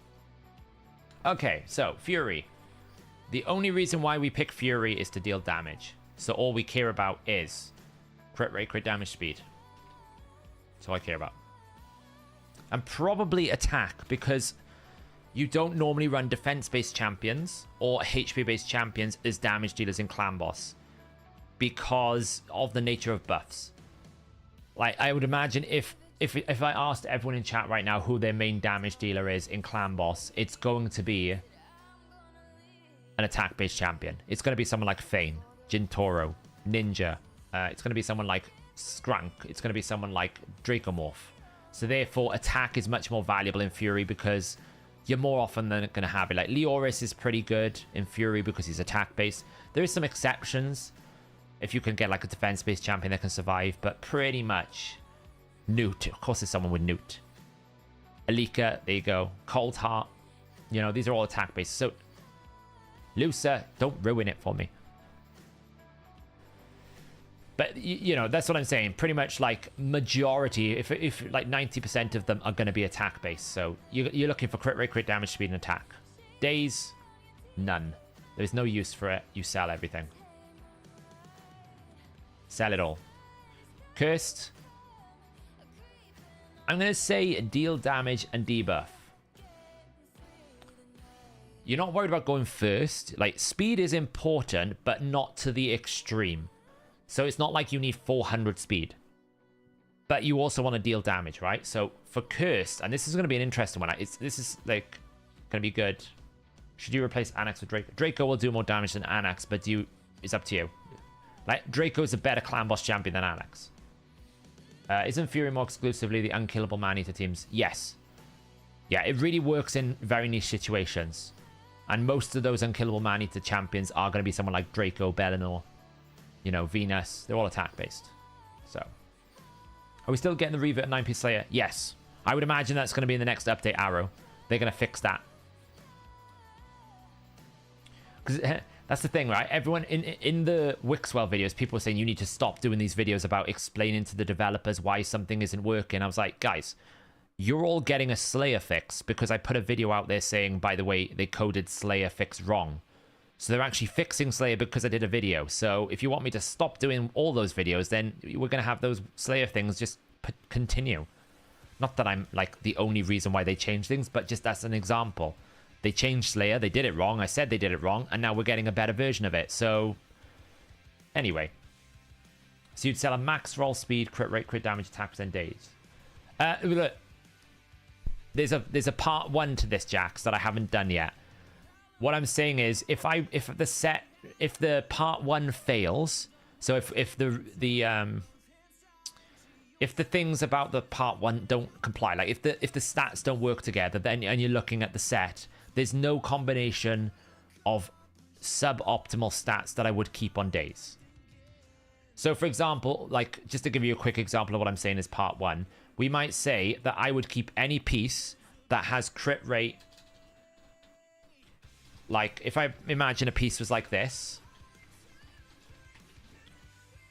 right? And if it did this, I wouldn't keep a piece like that. Jax, okay? Even though these stats together are good for damage, I probably wouldn't keep it unless it was in a damaging set because it's too much of everything and not enough of one thing. However, and especially like if it did this. If it did like 2, 1, like 1. Like if it leaned more towards the attack. However, if I had a piece that was 4, 0, 0, 0, as in base roll, then I'd keep that. Because it's quad rolled. Does that make sense? So this is like something I'll cover at the end. But if I basically had a situation where it was like, okay, I've got a piece that's done this. Do I keep that piece? Like if it's an epic piece. If it's days, do I keep that piece? No. I sell that piece near enough all the time. Right? But if it was an epic piece in days that was like that, then I'd be more like, maybe I'll keep that. So it just depends on like that. And especially like, for example, if it did this and it did, I probably, not defense is a bad example, like accuracy, I'd sell that in days as well. Why? Because crit rate doesn't make sense with resistance. Right? It doesn't make sense to put these two stats together.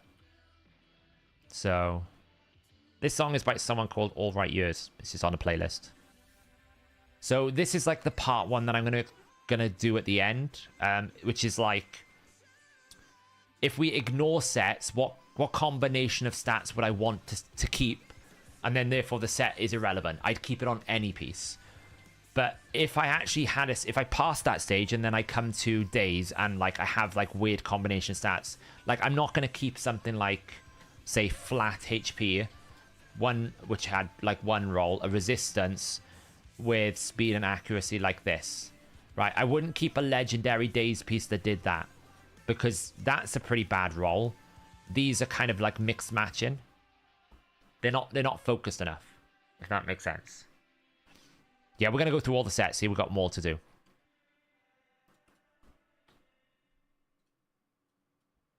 Because, you know, the principle of stats over sets is still important. Thanks, you, Alex. Honestly, I think do you know what the best thing about the Wixwell situation was? People were talking about what's important to them.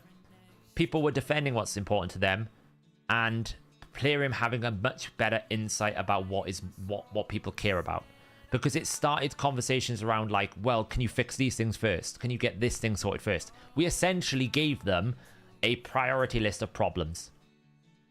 So congrats, you know. When you keep double roll speed in a weak set, are you saying rare pieces, G-Man? So like rare pieces.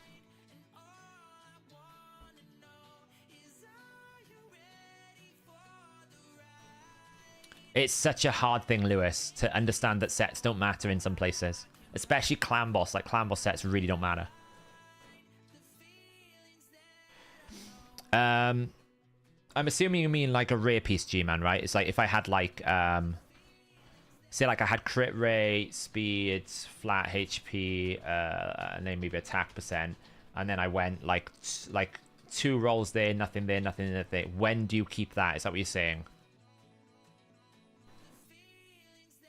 It would probably then depend a little bit on the roll range. But I generally, for my level of account, I wouldn't keep it. In the early to mid game, then you might be tempted to. Like, if you feel like that piece is one of your fastest pieces, right? So what you could do is go into the optimizer and kind of go, okay, like, if I say I want doubles, sort by speed, right? And if I exclude boots, because it will always give me, if I say everything but the boots.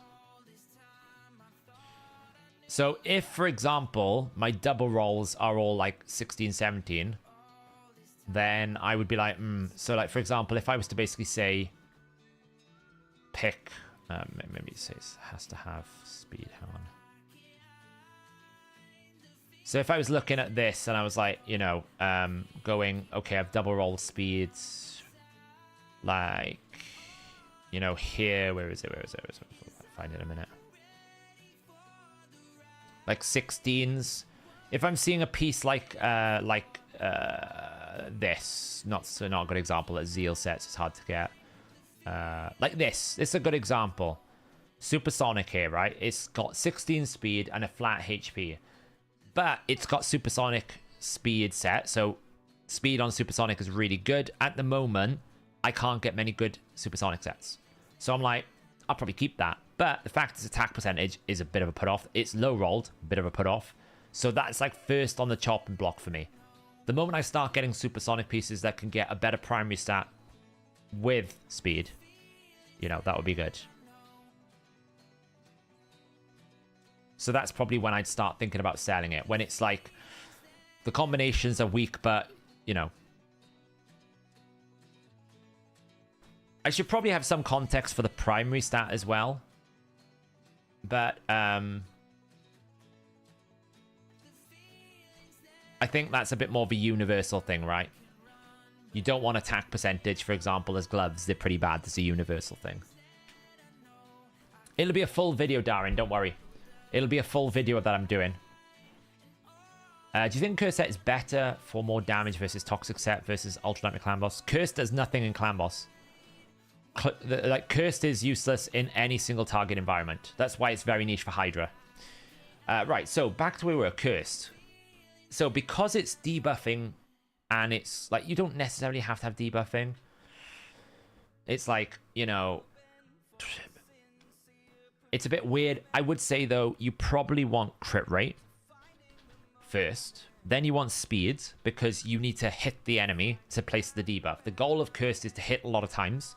And normally I want to do a bit of damage. So actually I would say probably speed is most important. Crit rate. Then you probably want accuracy. And then anything else after that is optional, I feel like. Yeah, the Yumiko Hex does something different, yeah. The damage from Hex, you know. Do you know that crit damage necklace resistance acts on Sacred Order we all keep? Just came. I don't know that, Lexium. There's probably a reason why. Yeah, so crit damage or resistance, I'd only ever keep it, Elixium, if I triple rolled it. If I had like a crit damage amulet that was like this, right? So say like I had a crit damage amulet and it was like, I don't know, accuracy, attack, HP, res, and it did like 1, 1, and 1, I'd sell that. If, however, it was like this, I'd keep it, right? If it was also like 2, 1, I'd keep it. If it was like 1, like 2 here, I'd sell it. Because I only want the primary stat to be fully indexed. I only want one of these to be fully indexed. But I don't mind if I share it with accuracy, if I do like that. But pretty much most of the time, because there's 2 ways you build damage. You build debuffing damage dealers, or you build primary stat damage dealers. The only time I'd ever keep just resistance if it went fully deep. Otherwise, if it rolls like this, it's a sell, because I can get a better piece. Because you're splitting the stats too much, right? You're splitting your budget. Speed, crit rate, geek bait. I say speed, accuracy, and HP defense. Curse is primarily used in supports. Yeah, but I feel like crit rate is just such a valuable thing to add. I don't know. Maybe it shouldn't be such a high priority. Maybe it should be like that. Like, there's so much variability here. Like, what we could do is just add, like, this as an additional option that you wouldn't mind what you get, right? You probably wouldn't mind if you get HP defense. You probably want like that. Like, I like to build crit rate on every one of my champions if I can. Even if I don't have crit damage, just because the value of critting is just bonus damage. Even if I have to put them in like crit rate gloves, I just feel like it's better.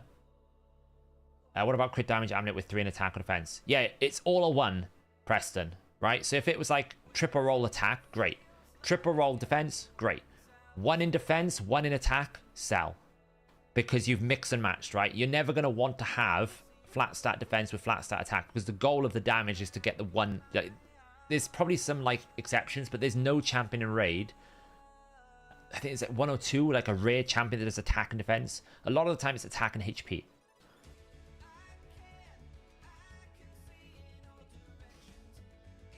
Yes, it'll have the file in it, Salvamed. What I meant by I'll have a video, it'll have a video that goes with it. The file will be in the video and I'll pin it in the different places. It's just I'll release it when I do the video is what I meant. Yeah, exactly. The bigger champions are always HP attack. There's a few examples with HP defense, but the most are HP and attack.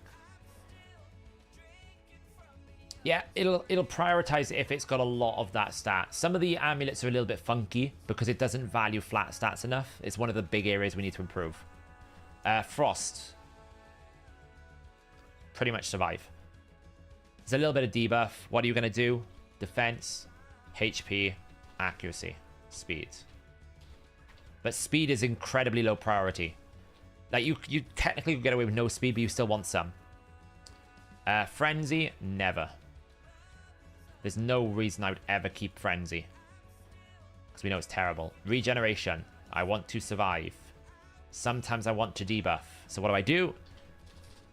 Speed, because I want to take... Because regeneration is based on me taking a turn, so I need speed. I probably need HP, because my healing is predominantly based on my value of my health. Then I probably want health, accuracy, then I want defense. Most times. You could probably easily do it this way, actually. If it's secondary. Like, I need to go fast to heal. I need HP to be able to heal big. I need defense to be able to not lose so much health. And I need accuracy to land my debuffs. Oh, resistance. Resistance, yeah, you're right, actually. Oh. Okay, what we'll do is this. Good point. Thank you, everyone. Resistance. This is why it's good to do this on stream. Because we actually get a very... it's a good feedback loop going on. You know, it's a good feedback loop so that I can check that I'm not forgetting something. Because this is one of the big problems with Raid is it's not a complicated game, it's a big game. Right? A lot of these issues are not complicated, they're just big. There's a lot of things to cover. So it's easy to overlook some things. So I'm just selling stuff in Dragon at the same time, don't mind me.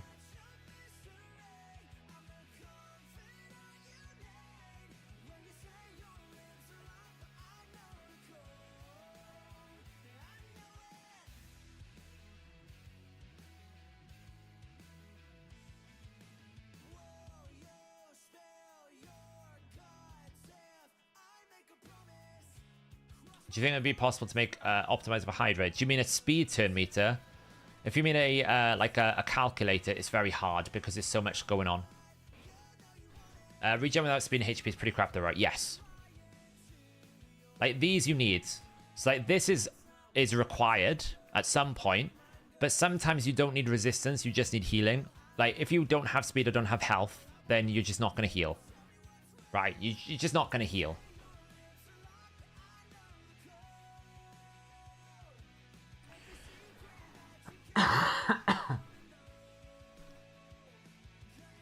Yeah, and that's why not just default a random self-file, yeah. Immunity.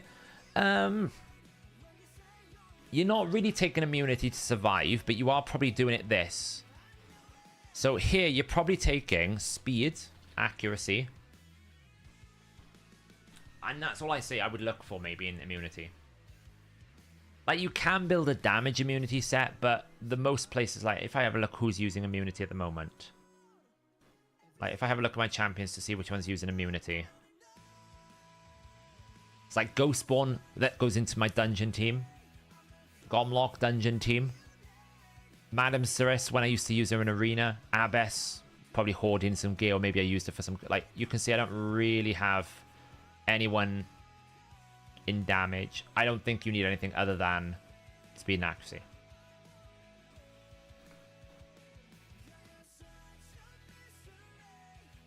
Immunity, yeah, but you're gonna do speed and accuracy, right? If you wanted to, you could go HP defense. But these are the things I'm looking for. If I don't have these, I'm selling it. So, now shield set is two ways. It's probably to survive and to deal damage. So, what do I want here? The first thing I only ever want, HP. Then I'll go probably speed, crit rate, crit damage. That's what I have in my shield sets. Because shield is based on my health, so if I don't have any health, I don't have any shield. So, makes sense. Hey Matt, Acrobat, how's it going? So, yeah, and then I go damage normally with my shield options, like someone like a Mountain King. Because it's quite good in someone like a Mountain King. Like, you think where you're going to be using it, you're going to be putting on people that are HP-based damage dealers, potentially. You could have it without damage, but what else do you need in speed? What else do you need in shield? You could go accuracy, for example. I just prefer to go damage with it. You could look for defense as well.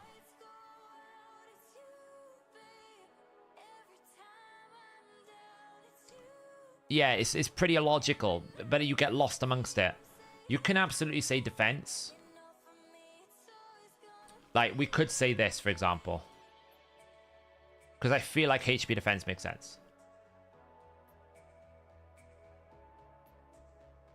Yeah, you don't always want it, Envy, but pretty much. Like, the thing is, it doesn't really matter if it's based on health, if you think about it, Envy. Because she's going to strip the shield. Okay, when she gets to the boss, not so good, but I don't really think it makes a huge difference. You know? Yes, you do. You always get brownie points. Hey Sam, all think they've been good showing off the visuals. Any plans to do systems videos? Yes, of course. When we get into the weeds of it, there will be more like dev diaries and stuff. At the moment, it's just like we don't have stuff. We don't want to share stuff that is not confirmed, if that makes sense. Whereas a lot of the art stuff tends to be before other stuff is confirmed. Yeah, I mean, you could basically go this, and then instead of crit damage, maybe you just go defense or something. Something like that. Right, Relentless. Relentless is a weird one.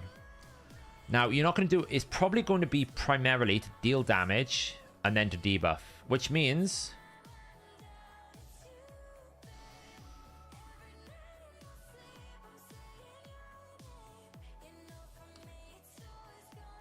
I would probably do that. But Relentless is very weird because you can have a high resist Relentless, you can go fast Relentless, you can do a bit more. But predominantly, when do I pick Relentless? I want to deal damage, like something like a Mr. Otter die here, or I need to take extra turns because I need to debuff, which means it's either crit rate, crit damage, speed, accuracy. That's what I'm looking for. If it doesn't have some of this combination of the stats, I'm probably not keeping it. I'm probably not keeping it. Right, if it's got like resistance, HP percentage, I'm probably selling that piece. Because it's just not worth it. You haven't got the capacity to keep pieces you might use anymore. Like, these are the stats in some combination need to be there. Yeah, I have her in Relentless, but like, here's a working example, right? If I actually bring my Mikage, let's have a look at what we've got on those stats. Speed, crit rate. So we got 2 of them. Crit rate, crit damage, speed. 3 of them. Crit rate, accuracy, speed. 3. Crit rate, speed. No accuracy there, but it's because it's raw crit rate speed. So if we look at the pieces I've got here, the helm is the one that's furthest away, and it's only because it's triple rolled. So it's kind of like, you know what it is. Like Acrobat. Don't worry, all of this will be in a video in Acrobat. You can watch it then. What about here, like Woad Painted? Yeah, it's difficult, isn't it? Like, it's difficult. Relentless is good on Whisper until you get it to 6-star. And then once you get it to 6-star, you go to lethal. You go to for ignore defense sets. Where do I use a Hydra? And I use an aura. So when you put the aura with area bonuses, right? So like, for example, here, right? She doesn't have much, but when I actually put her into Fire Knight, it lifts her up to 197. You put the aura on it on top. I'm not really worried about her A2. I don't use her in Arena. So she's good enough for the waves to do what I need her to do. But I don't use her in Arena. It's a bit flexible. You could say speed primarily. Like, maybe we just move this down a bit. I just think these are the stats you want more than anything else. You could actually like put like maybe accuracy up here, put crit rate down here. Like, these are the stats you want. Which do I use? A3, Elfish. Savage. The only reason why you pick Savage is to deal damage. So the only thing you want here is crit rate. Now, if this was 12 months ago, I would say the only thing you want on Savage is crit rate, crit damage, attack percentage. But now, because of the way that Arena is, speed, crit rate, crit damage. And I'm going to put one more here. I'm going to do it this way as well.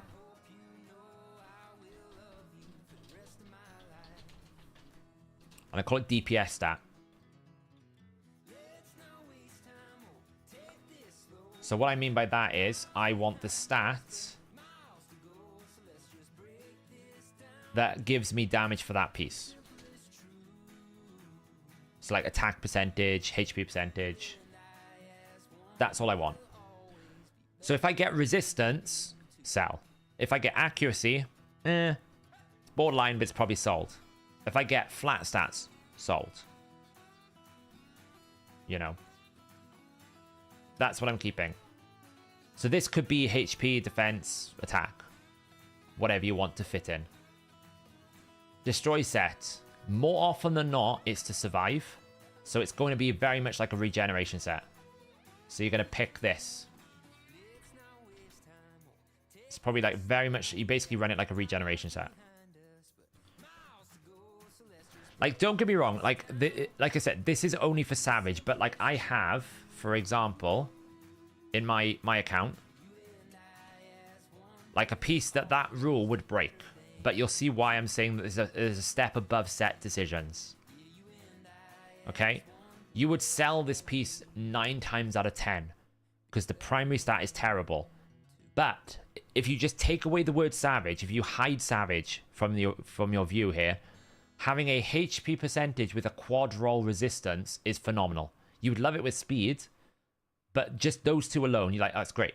As an off piece, it's great. The Savage devalues it, but you just ignore the set.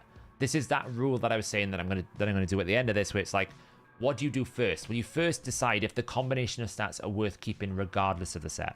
And then, if it's not, then you go to, okay, well, it's a Savage. And if, for example, if this rolled 1 in attack and 1 in crit damage, I'd sell it. It would be awful. I would never keep it. But as an off piece, it's great, right? You can see I put it on one of my Hydra Shamaels. So there's always rules to there's always exception to the rules, but that should never be... Like, you should always start with the exceptions and then go to the rule, if that makes sense. Stun is to basically go first and debuff. But you could also survive here, right? So stun sets is like go first and that. So what you really want here is speed. I need to hit them to stun. Therefore, I have to go fast. Probably HP defense or accuracy. But you could easily build as a damage piece as well. So a Savage, speed, crit rate, crit damage. No resistance. If you ever get a partially rolled crit rate, crit damage with a resistance substat roll, you're 9 times out of 10 going to sell them unless it's a particularly OP piece. So some of the exceptions to the rule with Savage is, if I get a Savage glove that's like crit damage primary, and then I have like attack percent, crit rate,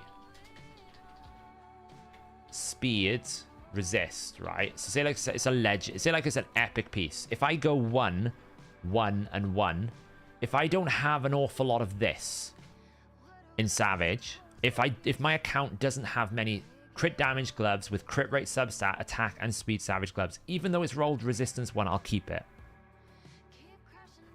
Because there's also the third rule really that you need to consider, which is, even though it's bad, do I have anything better already? If it happens to be the worst best piece on my account, then I keep the worst best piece on my account. If it happens to be the worst piece, then I need to sell it. So for an account like mine, which is like 4 years old, this piece, I probably have more of them. But if a new account starts and they get this might keep them going for 6 to 12 months, because it's the worst best piece they can get. Right, so there's always a little bit of an exception to the rule. But even then, I'm staying, if you get some of these, which is what you got, right? You got this, this, and this. So you got 3 of the 4 stats, which means it's qualified to keep. Had it done this, though, instant sell. Probably. How many of those pieces do you tolerate per bad set? Well, I mean, let's take a look, shall we? Let's quickly have a little look in here and say, show me all of my crit damage that has resistance in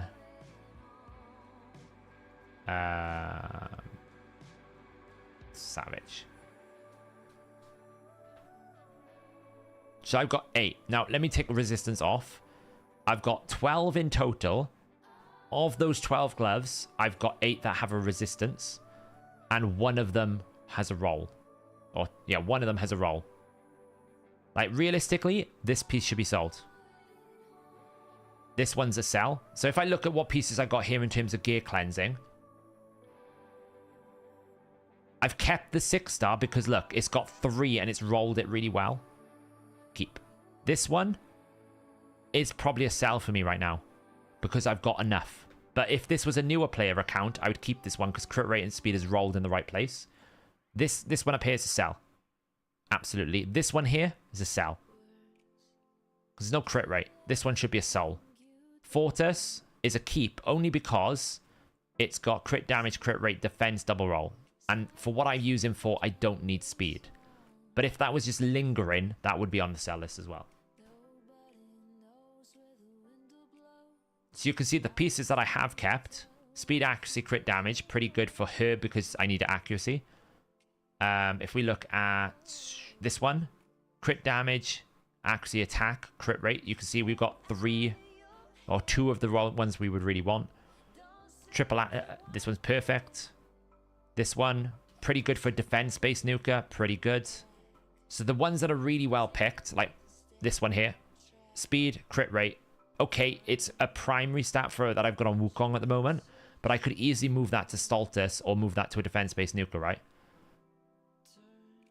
Baron, crit rate, speed. Okay, it's got 2 flat stats, but it's still 2, and it's double rolled the really good ones, so we take the exception to the rule. Why does it say strong? Because I've got it on an extremely high rating. Why is that saying average? That should not... Oh, because it devalues attack percent on the ratings at the moment. The ratings are devaluing this because of the roll score. Look, it's low rolled. This is basically rolling average because it's low rolled. This is rolling a bit better on Godlike because it's high rolled, a better stat. This will always prioritize crit rate and crit damage on the gloves. It's not to say that attack is bad, but because it low rolled crit rate, it's low rolled attack percentage, it's got a flat attack, there's no crit damage on it, it's giving it a poor score, which makes sense. Because it's an average good piece. Because the roll score is very important, right? The roll range is very important here. You want to make sure you're getting like the higher ranges, 58%, 67%. This is why these gloves are quite good, because even though they're a rare 5-star, they've rolled really high for the rare 5-star. So they're giving me fairly equivalent stuff to what I got on this one, even though it's 6-star, because of the quality of the roll. It's a massive difference. This is why we have this roll score rating, so that you can see the difference between a triple and a double, because I can literally do, for example, quad rolls, right? If I look at all my quad rolls and I sort it by, I don't know, speed. Well, let's just leave it like that, right? If I show my quad rolls and speed, there's a massive difference between this and this. Not that one, where am I? With this one here. No, where is it? Where is it? Why do I only have 2 quad rolls in speed that are 5-star? That sucks, doesn't it? Where was I looking for? There you go, look. So, do I have a 4? I'm trying to find one that's like a quad roll. It's funny. It's low rolled everything apart from the speed. Let's see if we can find an example.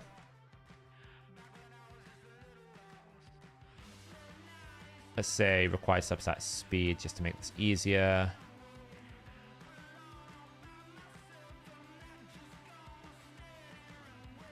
And let's just make it rank 6. I'll get to what I'm trying to say about my point in a minute.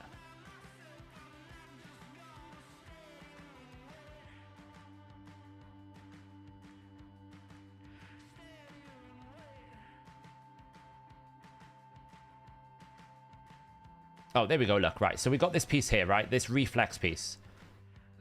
29 out of 30. Pretty much nearly perfect roll. Perfect roll attack. Pretty close to perfect roll HP, perfect roll resistance. So the roll quality of this piece is 83%. What this basically means is it's 83 out of 100% efficient.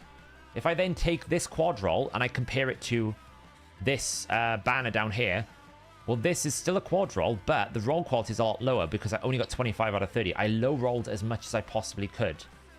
And these roll quality numbers are very important to assess your builds as well. When you're looking at what to sell and what to gear cleanse, just because something is quad roll doesn't mean it's good. Right? This is just about a little bit above a triple roll. Because if I bring a triple roll in for speed, you can see that if I find, like, sort by speed, 24 out of 24 on this piece is a triple roll. Well, the quad roll that I had was only... Where is it? Where is it? Where is it? It's like one more. So I've only gained one speed between a triple and a quad. So it's very important sometimes to know this roll score as well.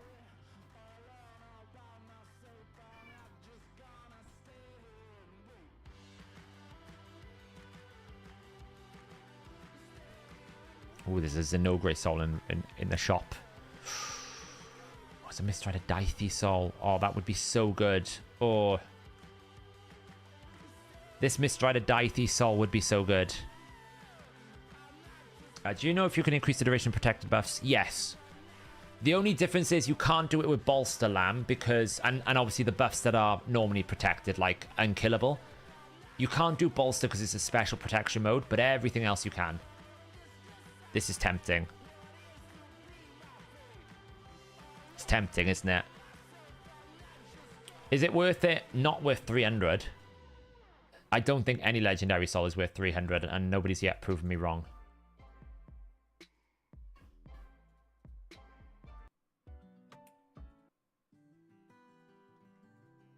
Right, I'm going to run Iron Twins while we finish the spreadsheet. We're going to have to speed up, though, because I realize it's quite late. So, let's just set this off while we do this in the background. See if we get some essence today. You never know. It can happen. Michinarki's worth it, yeah. Right, so I still think stun is all about speed accuracy. And then probably HP defense. But you can also, if you want to, build crit rate. Right, so I think these are fine. You can go for more of a damage stun set, but most of the time with stun, it's about going super fast so you get more stuns. Toxic, I think it's always dealing damage and sometimes surviving. So often for me, I'm looking for speed, because if I'm using Toxic, I'm using it on fast clan boss champions. I'm looking for crit rate because I want damage, and then I'm looking for like DPS stat or HP defense. It's a bit of everything, but it's speed and crit rate I'm looking for.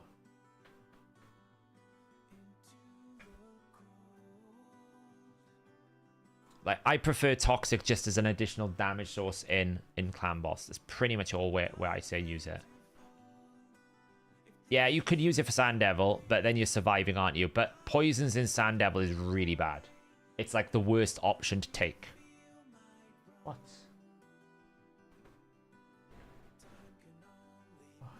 Cat wants treats. Yeah, the essence cost is too high. Like, what is it? 300 gold essence is probably more than I'll earn in like a year. But then that's because I don't go for tag team tournaments and stuff. So.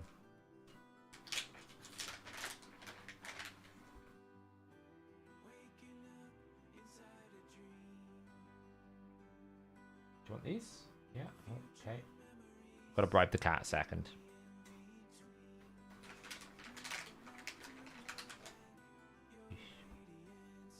You don't need any accuracy for any artifact sets.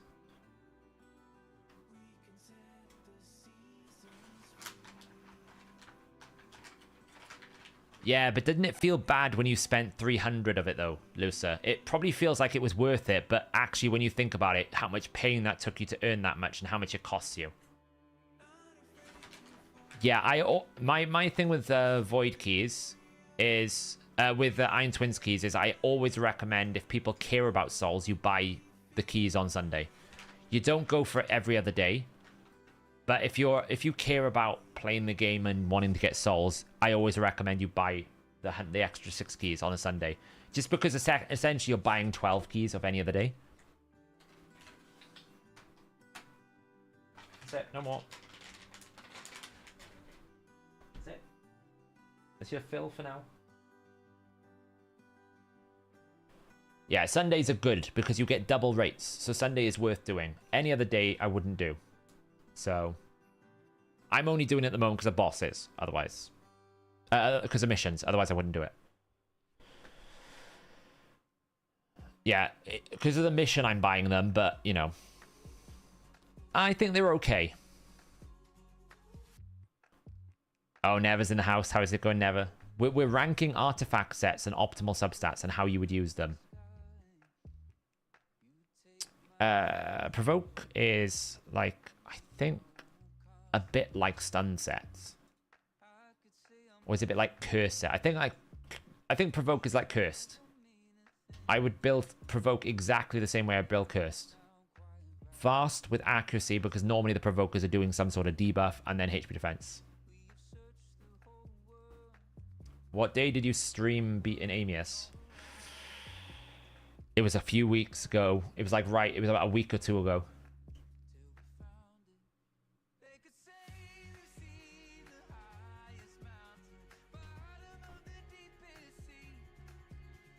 Yeah, it's hard, Lusa, because you just want to get it done. That's the problem.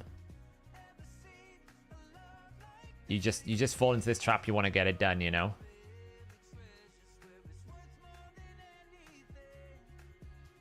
Which is where I'm at, because I fell behind now. I'm like, I just want to get it done. So I've been a filthy crack, and I've bought it pretty much every day for the last month. Because of the need of the 2 missions, because the 2 missions come pretty close together. So yeah, I bought it pretty much every single day.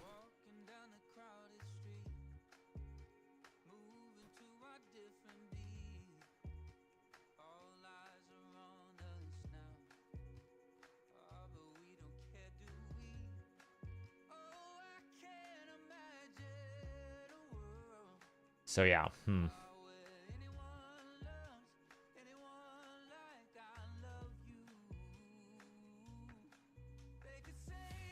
I'm not very patient, though.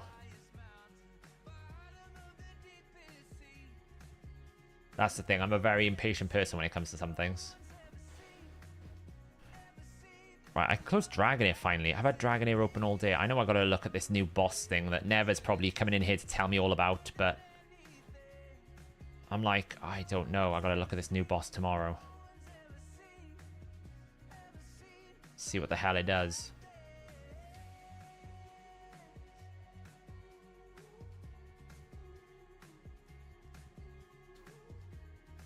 Yeah, I don't even want to look at it till tomorrow. I was just running the hard training. I was in the between this. Right, okay, so back to where we are. Oof. Back to focusing on this. Right, so retaliation. Honestly, it's a bit like dealing damage and debuffing. Retaliation. So again, I feel like it's exactly this. Retaliation. You can go more damage focused, but I feel like retaliation, if you're going to do it, is all designed about activating some form of effect. Avenging, we never use this. Wait, avenging is for Bambus, right? I don't know how Bambus works. I'm going to say none. I have no idea.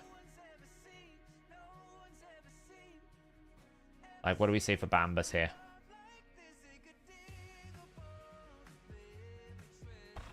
I don't know. Bambus lovers in chat. What kind of stats do you look for Bambus? Because I don't know what you do it for. Like surviving, is it?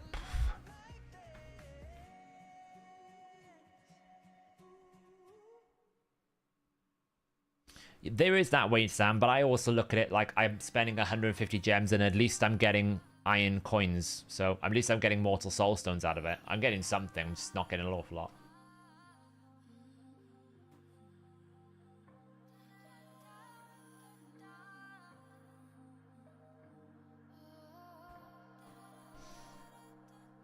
I think retaliation actually is more like that. Oh, Bambus is great. I just don't know how to build Bambus with avenging. I've never done it. I know Nubkex has done it. I can't remember how he built him. Like, what stats would you look with? DB Productions. I'm done with Doomtown Normal. Scarab King is going to give a hard time on hard. What team to use? The best way to beat Scarab King, DB Productions, is you find a poisoner, you put him in regen, you put him in high resistance, and put him in high health and defense, and then you basically just poison it to death. Speed, HP. I'm trusting you people here. I don't know these things. Speed.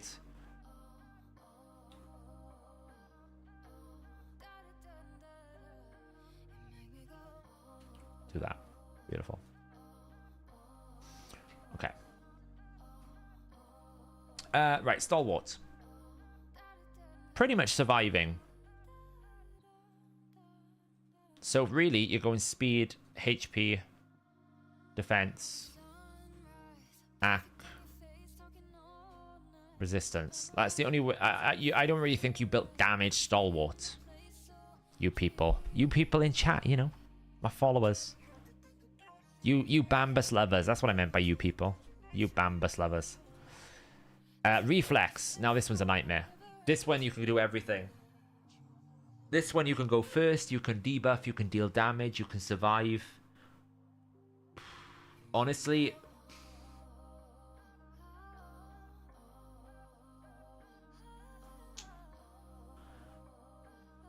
I think with Reflex, you would literally stick with a little bit more of the primary thing. You wouldn't care too much about the set. You'd care more about whether or not the stats made sense within the set. Because I feel like, you know, in terms of like a good Reflex piece, you could have defense, HP, speed, AC. And like this could be 4, 0, like 2, 1, 1. Like something like that, right? You could have that, you wouldn't mind.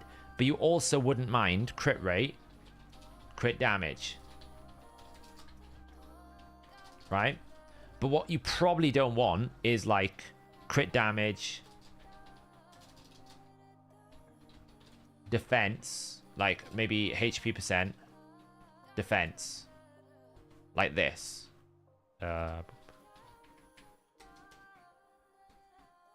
Right, you probably don't keep those pieces. So it's like, if I recommended accuracy and crit damage, you'd be like, oh, it's really great. But it's like, well, you kind of don't want, like, to mix and match with, like, defensive stats.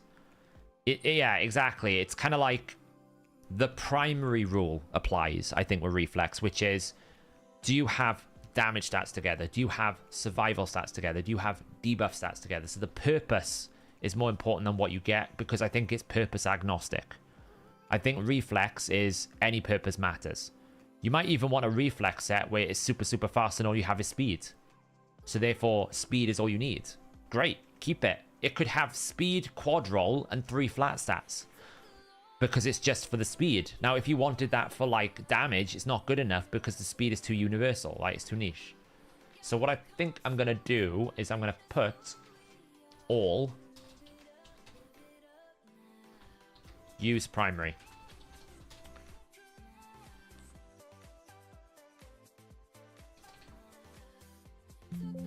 Oops. And I'm going to leave these blank. I'm going to basically like have this as like none. And just leave them empty, because I think you would basically use the rule, the first rule. You wouldn't think of it as a set. You'd think of it as how I'm going to use the set. Like, I would think about how I'm going to apply it, not the set itself. Like, some of these sets we've been talking about are specific purposes, like to survive, to deal damage, where I think Reflex, you can use it everywhere because it's so powerful and so valuable. And I think, actually, yeah, I think we should go back and make this to be this as well, because I think it would be the same thing. I think both Relentless and Reflex are the same. So you're basically going, do I get crit rate, crit damage, attack percentage? I keep it. Do I have like crit rate, resistance, attack percentage? Probably sell that one because it's all over the place. This one is basically go first and survive. Because typically healers don't debuff. Typically healers do not debuff. So you're gonna want to go fast. You're gonna want to have HP, because 9 times out of 10 a healer is gonna be based off their own HP. I say 9 times out of 10, it's not actually, but 9 times out of 10, like, oh, not so much 9 times, but a lot of the times good healers based on their HP.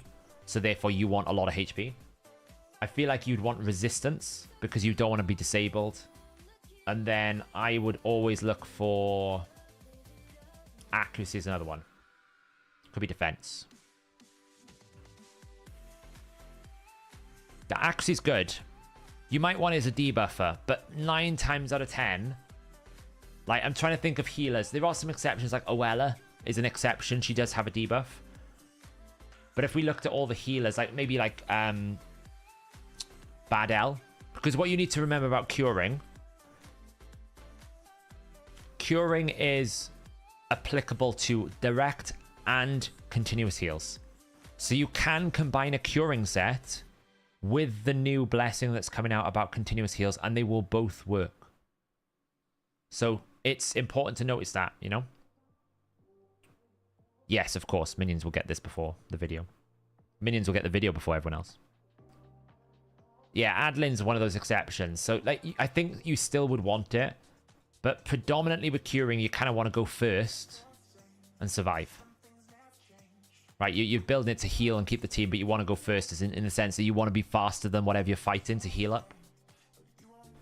Yeah, like Vogoth could go in a curing set if you're trying to restore max HP. He doesn't really care about accuracy. Well, he does a bit, but not too much. Like, you don't really use Vogoth for his debuffs, but he can debuff. Hey guys, we just got Essence. Exciting. Cruel. The only reason why you do Cruel is to deal damage, which means, again, we're going back to speed, crit rate, crit damage, and then the DPS stat. Now, it's preferable that it's attack, but with Cruel, you're still going to want to use Cruel at the moment over, like, secondary sets. This has been, and this is to answer Green Virus's question, my biggest complaint about Instinct. It's a 4-piece bonus. If they just halved the results and made it a 2-piece bonus and gave me speed and ignore defense, it would be a very good alternative for defense-based champions, for HP-based champions. But as a 4-piece, it's weak. As a 2-piece that did like 5% ignore defense, 12% speed, I'd love that. That would be a really good set then. But as a 4-piece, it's not good, so I won't buy it because I think it's actually really terrible. In almost all situations, the optimizer will recommend you Savage, Lethal, Cruel. In almost all pieces. It's only really good for people who don't have many good damage sets, but it's never going to beat Lethal, it's never going to beat Merciless, it's not going to beat Slayer, it's not going to beat Cruel, it's not going to beat Savage. So it's like the 5th best option. It's not even going to beat Zeal. Zeal beats it. So you would still want the DPS stat here. Immortal, Survive, probably debuff. So again, speed, HP defense, resistance, accuracy. Now you can kind of go damage immortal, but I don't recommend it. I think there's plenty of other sets you can get better damage in pieces for. I just think they could have made Instinct so much better by just making a 2-piece set that was 12% speed, 5% ignore defense. So that we didn't have to go Cruel for like our Narcissus, or we didn't have to go Cruel for like Ragash and Stultus to get the 5% ignore defense. We can actually go, you know, we don't have to go Merciless Cruel, for example. We could have gone Merciless Instinct. That would have been great, right? I get 40% ignore defense and bonus speed. That would be really good with a Merciless set that also benefits from the reflex. It would make the set so much better. But as a 4-piece, the set is all... You're either sacrificing ignore defense for speed, or you're sacrificing speed for ignore defense. It never feels like you're getting a good payoff. They did buff it, so it's a little bit better now. It's less painful, but the original one was terrible. Divine Offense. I mean, it's like damage. It's going to be the same as this. And the reason why I'm doing this is because... it's offense, so you're going to get it early game. Same as this, right? Crit rate here. It's the same thing. Like this can be DPS stat.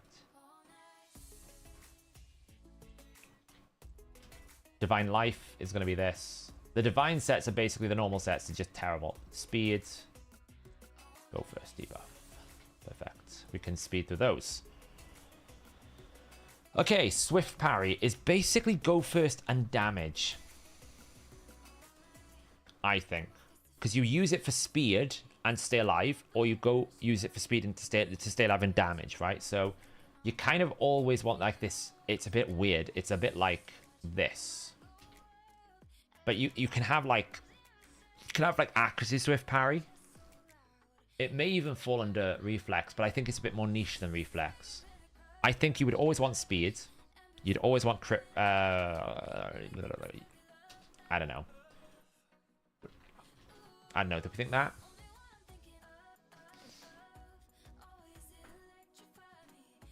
I think so. I think so. I think you'd want that because, you know, I hope player and buffs the weaker mythicals. I pulled a Phidias and I was so disappointed. Yeah, do you know what, Pocket? They need to sort his alternate form. His alternate form skin is better than his skills. His base form is actually, he's a very good burner for Hydra. The problem is you don't look at him as a mythical because you never transform him. You'll never change form with him because his alternate form is just nowhere near as strong as his base.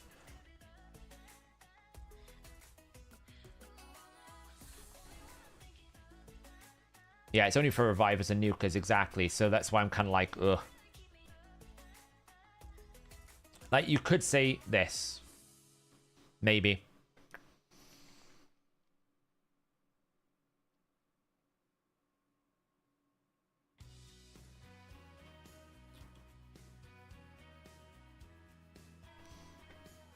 He's pretty good as a burner, though. He's pretty good as a burner. I've seen an Ophidius do a couple of 100 mil in Hydra. I've seen a good Ophidius do a couple of 100 mil. So, deflection. Yeah, this is going to be a proper video, guys. This will be a proper video, and I'll post a spreadsheet in that video, and it will be in the minions section as well. So, right, deflection set. Honestly, I think deflection set 9 times out of 10 is survive. So you kind of go like speed, HP, defense. I don't think you bring anything else. Resilience. It's kind of like a survive offset. So again, you're kind of like going speed, HP, defense, crit rate. Perception. Go first. Well, it's primarily a debuffing set, but you're also going first. So it should, all you really, like, in my opinion, all I care about is that. That's all I really care about. That doesn't necessarily mean I can't have, like, damaging focused perception or, like, more resistance on my perception gear. But I pretty much sell any perception that doesn't have that. See, Lucer? You gotta commit to the debt. Just look at it as a short-term investment for the long-term gain of Marius, and then you never have to do Iron Twins for months, maybe. You know what I mean? The problem is, Jax, even for a mythical, the crowd control aspects of his kit is so bland and basic. He doesn't do much more than what Basatha does. So that's the problem. You basically get in an alternate form Basatha, which you get for free in Doom Tower.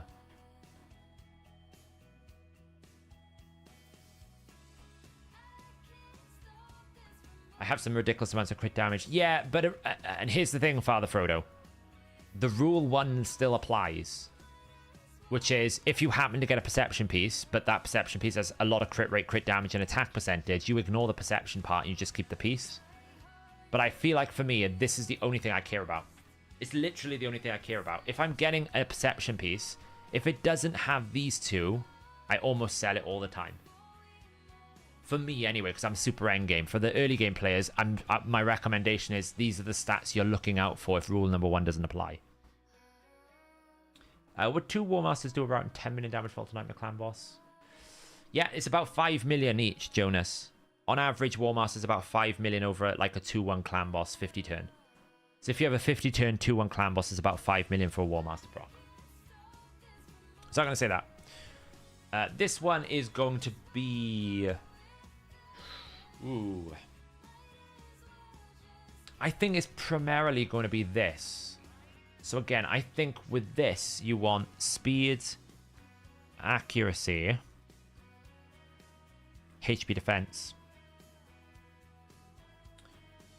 I think you want that. Because Affinity Break is all about debuffing. You don't care about weak hitting unless you want to debuff. If you weak hit because you want to do damage, you just, like, deal with it. The Affinity Breaker set is really for, like, Ninja's A2 where you want to land the burn, or, like, something in trying to deal with Hydra Poison Cloud, or you really need to land the crowd control, or the decreased speed, or the drop turn meter, right? I don't really feel like you build Affinity Breaker for damage.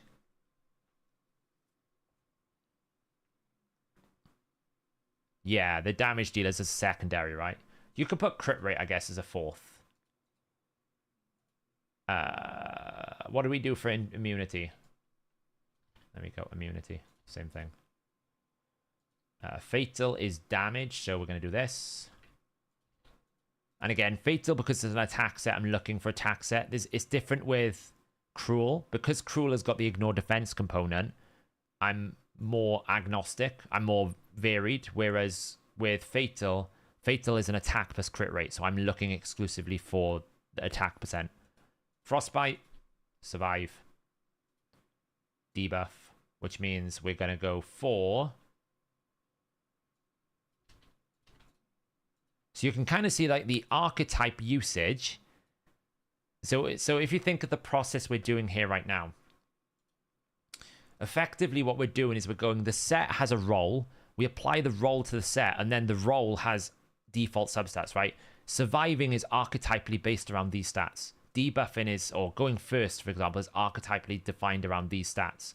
So you're seeing now that there's patterns where probably if you looked at everything, it's like, oh, I've got so many of all these sets, I've got all these stats, I don't know what to pick. When you actually start breaking it down into what does the set do, then apply that role, and then that role has just default stats, it becomes a much easier gear cleanse process for you. Because you're going to go, okay, I could literally go, show me all of the set bonuses that require me to go first primarily, or go second primarily. And you can literally see straight away, look, what is the most important thing for a speed go first? Speed accuracy, speed accuracy, speed accuracy, all of them. So if my set is designed to go first and it doesn't have speed and accuracy, then I'm like, probably should maybe cleanse that piece. That piece is on the chopping block. Unless it has lots of one thing or it has lots of the good combination, the first rule. The second rule is if it doesn't have these archetypal bonuses that are applying to my set, I sell it. It's not worth it. I don't want it. Does a Affinity Breaker stack with a new blessing? If it works like the standard thing, Tarin, which is the standard rule of raid, additive with self, multiplicative with everything else, then what you should find is that it will roll Affinity Breaker once. If that doesn't succeed, it will roll the new blessing once.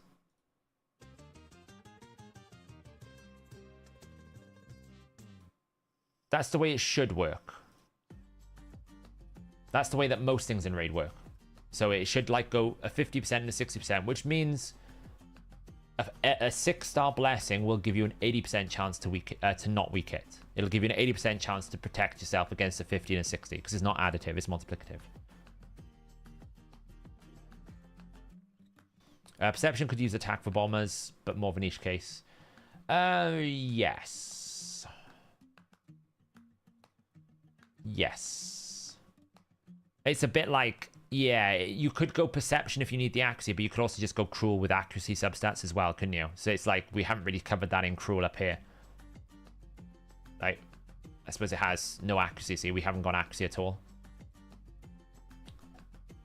There's always edge cases, isn't there? Like, I think I would probably have that in my part 1, where I'd literally go, there is an archetype of bombers that require you to have attack and accuracy with attack sets or accuracy sets. So if you ever get an accuracy set or an attack set and it has a lot of attack and accuracy, those are the ones you want to keep, regardless of the rules on the set part 2. Like, this is like kind of part 2 thing. Bloodthirst is basically lifesteal, and I don't think it's much different to what we recommend lifesteal. So it's exactly the same thing. It has a little bit more damage, but it's exactly the same concept. Guardian is survive. And probably debuff. You're not really going to have much damage on your Guardian people because you don't have crit damage. So you're going to go speed, HP defense, accuracy, and then optional resistance. Fortitude is resistance, right? So it's going to be surviving and debuffing, which means you're going to want to have speed. We're going to high priority resistance here because it's with a resistance set. And then you're going to want to have accuracy.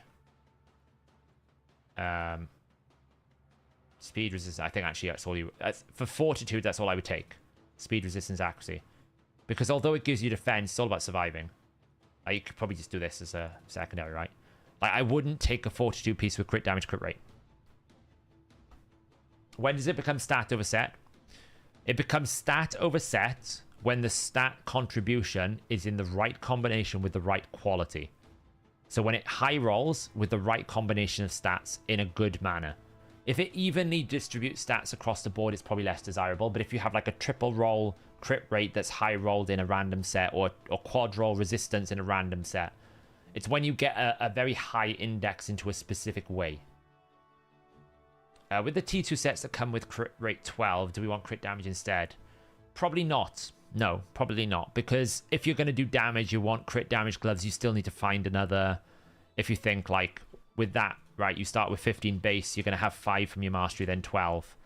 Right, you still need to have 100 minus that, minus that, right? You're still 68% below. Whereas if you start with a crit rate, if you start with crit rate gloves, then you would. So it depends, right? So if you're going to go crit rate gloves and you don't need to, you would go the other way. It's the rule of thumb. Crit damage gloves, crit rate substats. Crit rate gloves, crit damage substats. So it doesn't matter if you find a piece with lots of crit rate either, though. Decided to try out 9-piece Slayer. Yeah, it will. Are you, what, with Marius, Green Virus? Are you talking Marius? By the way. Hell yeah. Hell yeah.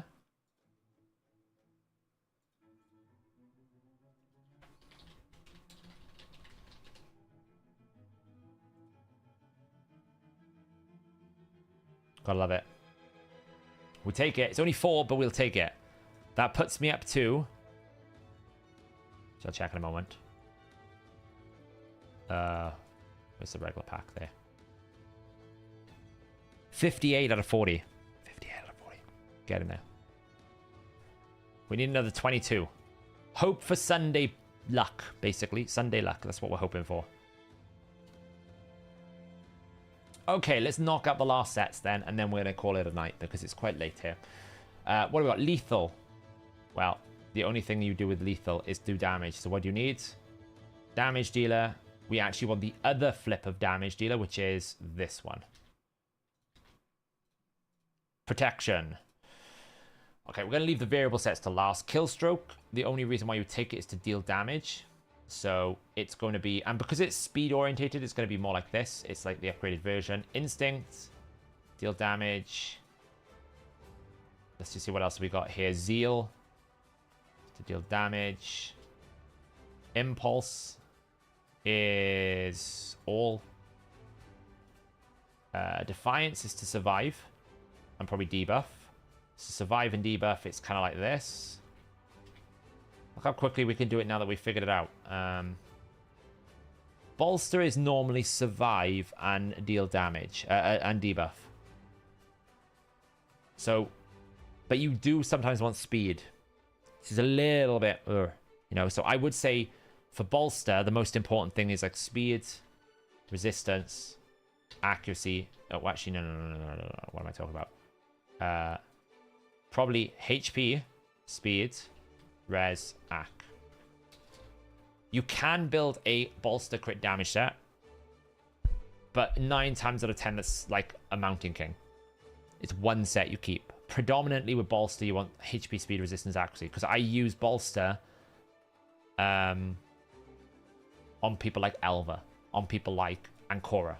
So I'm looking for that like arena resistance build, very fast, very tanky.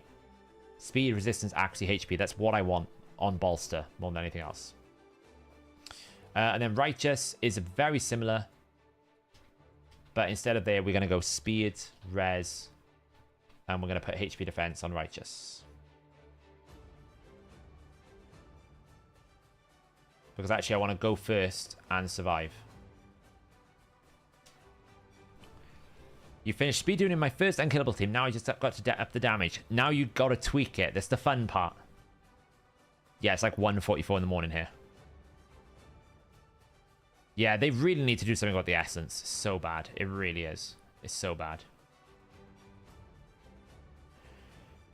Yeah, at one point, me and Green Virus are like, oh, I'm going to be able to be the first content creator to do a video on it. And then someone got it and Scratch was like, did the video. And a few people have messaged me now to say that they've got it. And if we look at the actual thing at the moment, there's 17 reviews. So it's not that many people still, but not everyone reviews, right? So it is what it is. But It shouldn't take me much longer. Once I hit the Immortal Soul, I'll bash out the live arena. We're winning like on a 7-3 ratio at the moment, right? So if we do on a 7-3 ratio, that's 10 fights. I'm winning 7 of the 10. 7, 14, 21, 28. What is it, like 40 divided by 7? That's only going to need to be like 50 fights or 60 fights, probably. If I can win. Wait, that's not right. Yeah, about 60 fights. Hopefully. Hopefully, 60 fights. And then at that point, it's like finish it off. It'd be nice if I can finish it before it'd be nice if I can finish it before the Synchronous rotation resets, because all the missions are done at the moment. Not that it takes long to do, but I just would like it so it's all done. Yeah, I know a lot of people don't, but... Yeah, but what I've been doing, Amir, I'm a smart little bunny, and I'll do this as well when I do some Synchronous. What I've been doing is saving up my Cursed City rewards. So I'm going to try and do stage 18 so I get more Cursed City rewards and just save up all the Cursed City rewards that I can get, right? So, like this sum up here, that'll give me some more. I don't know if there's any in normal mode. Like, is there any Cursed City? Is there any live arena refills?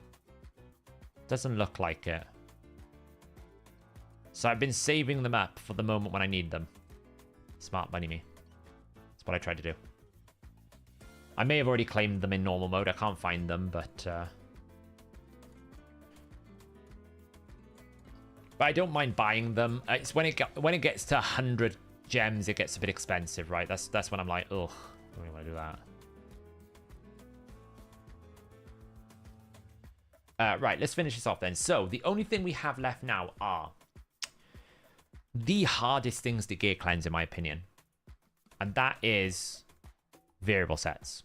Now, the only good news is Slayer is very easy. Slayer is, I'm either dealing damage or I'm kind of debuffing. That's the only like, I'm not going to use Slayer set to survive. I'm not going to use Slayer set to like go first because it doesn't give me particularly any fast speed manipulation or any particularly fast sets. Like, I'm pretty much using Slayer to deal damage or to abuse the 4-turn bonus, right? The like, you can get like 10% speed. It gives you a bit of speed, but it's not like a speed set. I'm using it for the 4-piece bonus to basically fill turn meter. So like in content where I want to go fast rather than go first, or I'm doing it to do damage, pretty much, which means debuffing and dealing damage. So what I would say here, we go speed, crit rate, crit damage,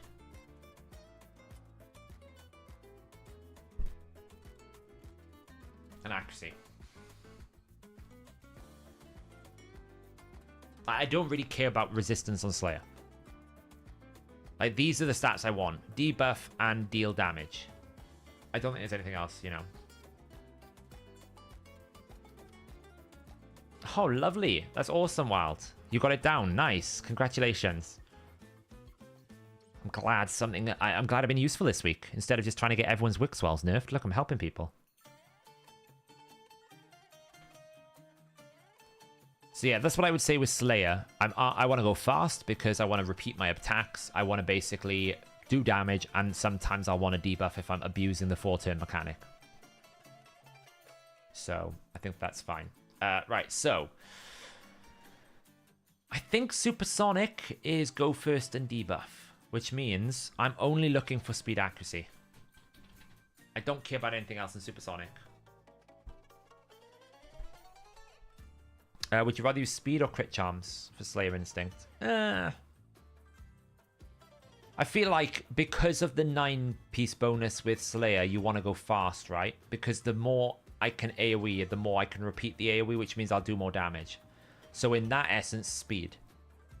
Because I could hit 100 million. Oh, I could hit 1 million damage, but if I'm going at 100 speed, but if I can hit 500,000, go 200 speed, I'm more likely to do the million anyway, right?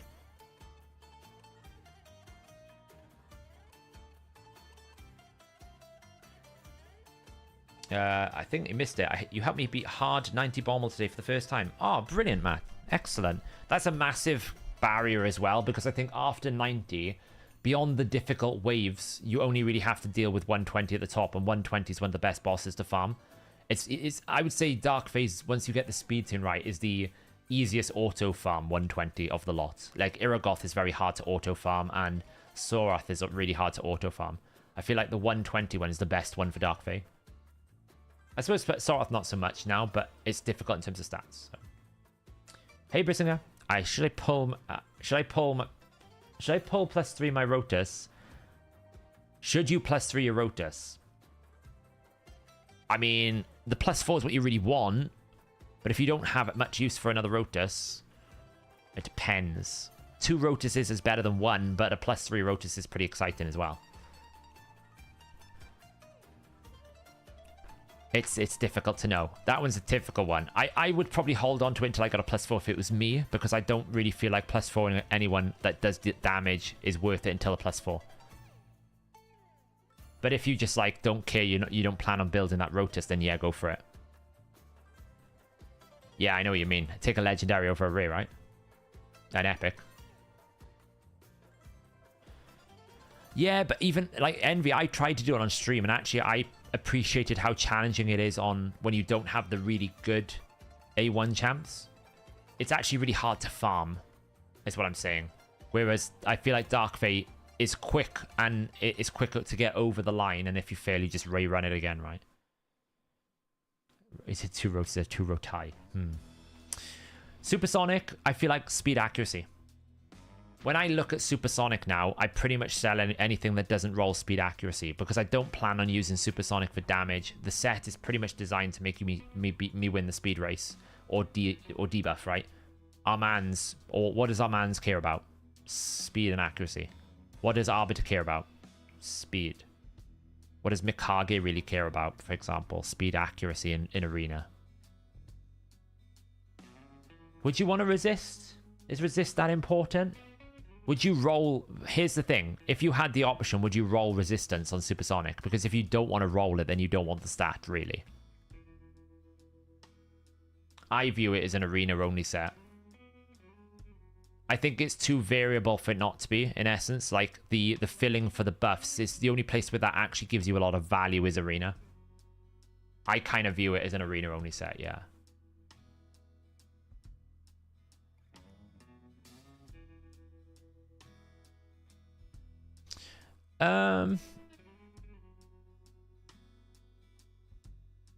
It can be Envy, but I think there's some very good MVP cleansers, MVP clone killers that just basically make it easier for you. I think people navigate towards things like Newt and forget that he's defense-based. Yeah, but I feel like to avoid that, Amir, you actually have to roll the resistance, which is sacrificing the speed.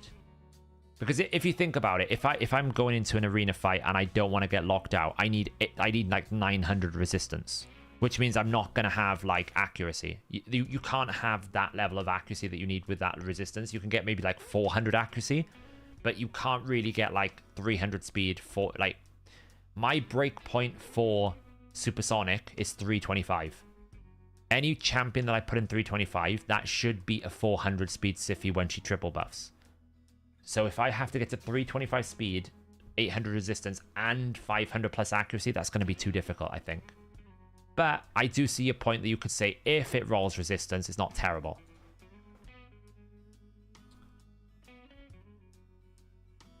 Nice, Skatari. Hopefully I can get this video out for tomorrow, yeah. Yeah, it could be okay. It could be okay. You know, maybe it's good for, like, avoiding the damage debuffing.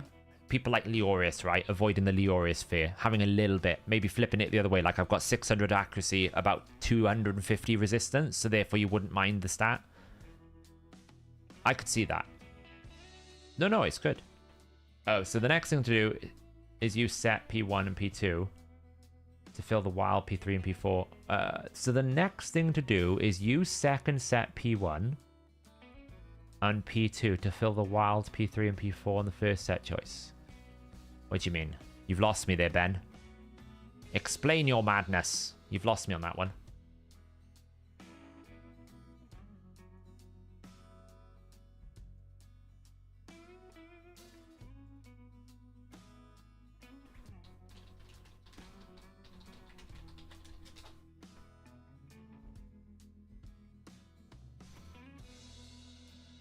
Untouchable is blank P3, so if it was if running it would with a 2-piece.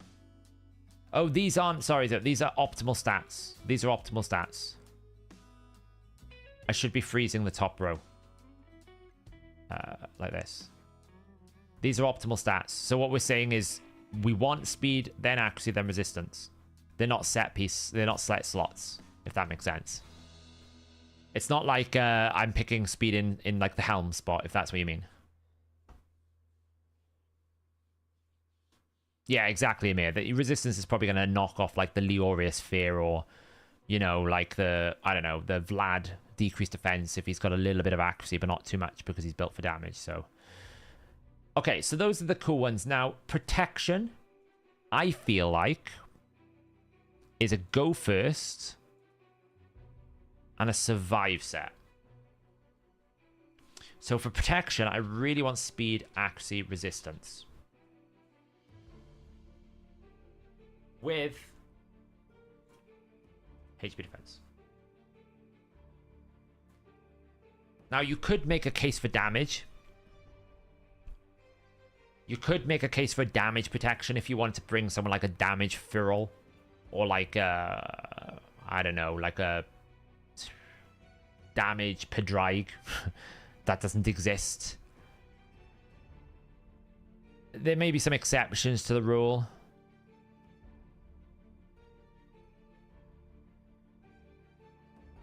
Am I going to do some live arena? Not tonight, no. We did live arena early in the stream.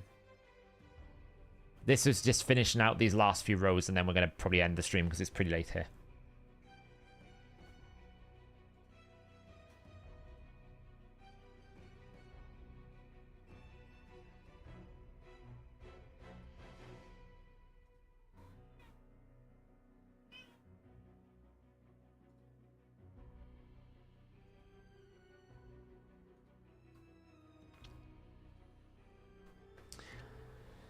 I don't know, Lusa. You're a pretty good Hydra player with protection, right? Like, what kind of stats do you look for, Lusa, on a protection piece for your Hydra champions? Because you're like much more experienced at really min-maxing Hydra than I am. You know. Oh, for the optimizer, Ben, I'm with you now. So what you're basically saying is if I've picked like a bolster set that's primarily designed to survive, then it has like a higher variance towards picking variable sets that are also designed to survive. It's an interesting concept, actually. Yeah, we only really lost to Stone Skin, Lean. We basically lost 2 fights to Stone Skin and 1 fight because I absolutely messed it up. But otherwise, it was a 7-3.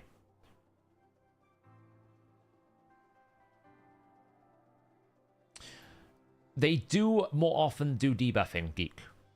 If you think of someone like a Feral, right? If we think, right, of let's just go into the roster a little bit and think about who would buff a lot. So we would have someone like Pedrig. He falls into the doesn't do anything, right? He just buffs. Cool. Buff and a healer. But someone like Glycad is only a buffer, but maybe does some damage. I don't really know. I never really thought about that. Feral actually does debuffs. So we actually want a debuffer here, right? He's much more of a debuffer. He's still going to protect. We want him in protection set. Someone like a another one that I'm thinking about that could go into protection is Gurptuk. Places poisons on allies, but he places a block buff. So actually we do have a debuffer with him. Someone like Uge places a lot of buffs, but also places debuffs and buff strips. Who else do we use a lot, Lusa? Tuhanarak. Was she a barbarian, right? 2 buffs, lots of debuffs. So I think there's actually quite a high like variety of champions that will place some buffs on the team, but also do a bit of debuffing. Lydia, Mithrala, Islin. Yeah, there's actually more than you would imagine, Geek. You know, there's actually a lot more than you would probably think off the top of your head that would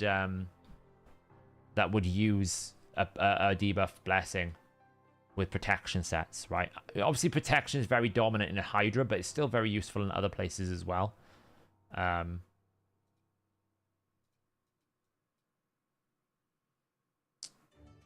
Earstrid.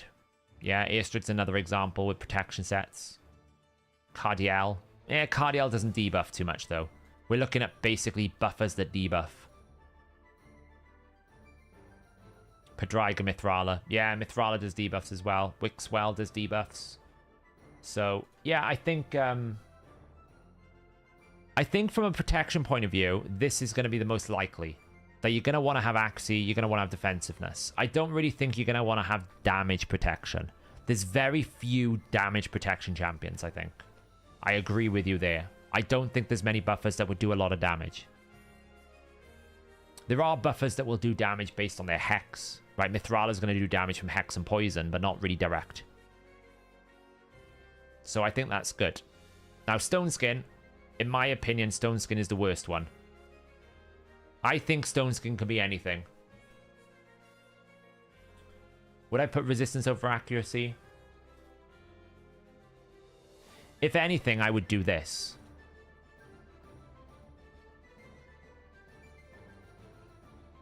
I'd actually say resistance is the least important one.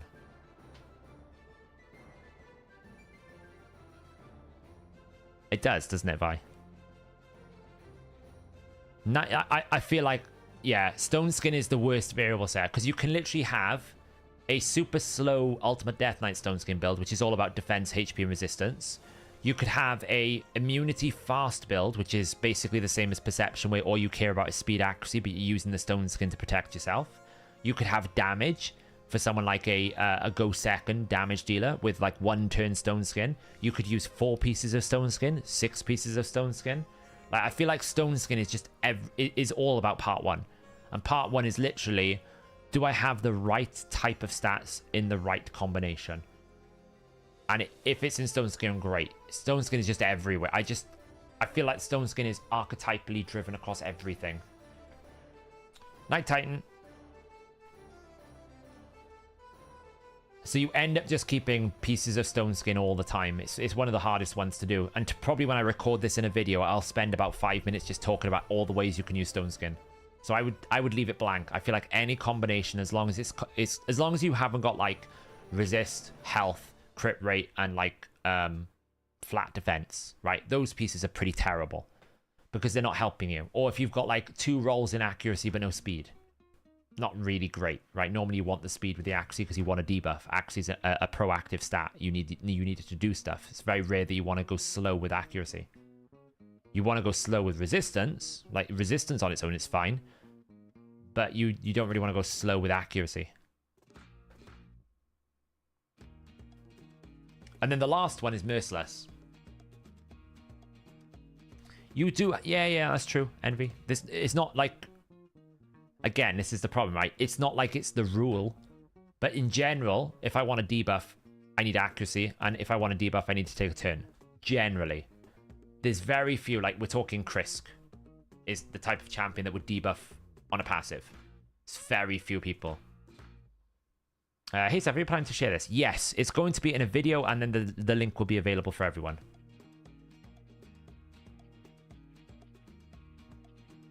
So, Merciless. Yeah, Tormund's another good example. Yeah, Tormund's the except. Yeah.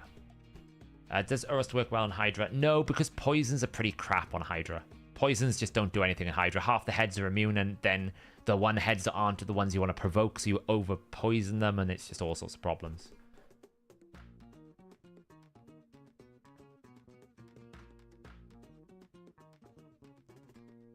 But yeah, Stone Skin I feel like is just everywhere. You can use it in any way. It's one of those ones where it doesn't really matter what kind of stats, so long as the stats make sense together. Right, let's talk about the last set then, Merciless. Merciless, of course, is our Giga, the most OP set in the game. Reflex, Relentless, and damage. So, realistically, because we have said impulse, and because we have said relentless, and because we've said reflex is all use primary, I think this is all use primary as well. And I think you would have merciless pieces that are speed accuracy to abuse the 4-piece mechanic. I think you would have merciless pieces that are full damage to abuse the 6-piece mechanic. I don't actually think you would want to go... I think when you go to the 9-piece mechanic, it becomes much more of a damage set.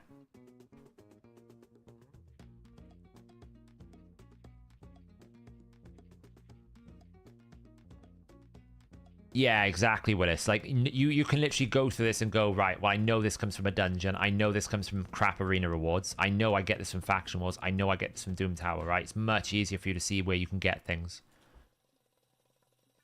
But yeah, I think with Merciless, when you get to 9-piece, Merciless then becomes pretty much a damage piece. Because you want the ignore defense. I don't think you would go so much of an investment. Like, I think you would always stick to the reflex. If you wanted the bonus of the 4-piece, you would go and get another reflex set. 9 times out of 10, right? You would build the reflex merciless bonus combo. I don't think you would want to go to the 9-piece unless you wanted the damage. Like, I don't think I've got anyone right now in Merciless 9. I think the closest I've got is Merciless 6 with one of my Whispers. Like this. But I haven't gone Merciless 9. And I don't know if I would. I probably would with Whisper because of her passive. And like someone like Mist Rider Daihi, I would go... Like, I would swap this out for Merciless if I could get to 9 pieces. But... You notice the trend, it's damage dealers. I feel like, you know, if you don't care about damage, you don't go for the 9. Right, you would go for, let me find Emic here. Where's Emic?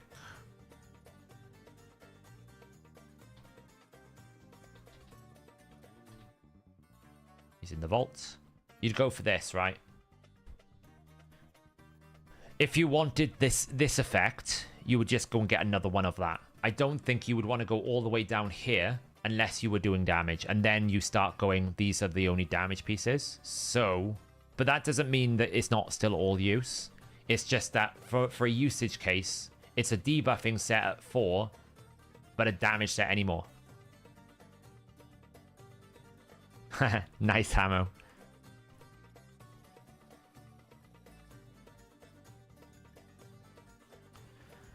You get a lot more of them as you push hard, Vi. You start getting a lot more of them. Like, you can see here, I've got... oh, let me come out of this one and go to, like, Whisper, maybe. Like, you can see I've got more of them coming through now that I've got to hard. Once you start getting a lot of hard knocked out, you start getting more of these variable sets. But it's still rare. Like, you know, you can see I can make a variable set, but it'd be a really poor version of one. So it's not like I've got loads of them yet. But yeah, I feel like this then sets them as all-use primary. So basically, Merciless, we would be looking for speed accuracy for 4-piece bonus, but then we would be looking for more damage-orientated for the others. But we still might want, like, resistance stats for the 4-piece bonus, because we for, like, impulse and reflex, we don't really care what we get. We want the effect. Frostbringer is really, really good for Finite Hard. There's some... Soul Cross 17 and Amia stages where Frostbringer is really good because you need the increased attack and the increased speed and the heal reduction. I used her a lot in earlier rotations of Cintranas, so. Okay, so I think we're good.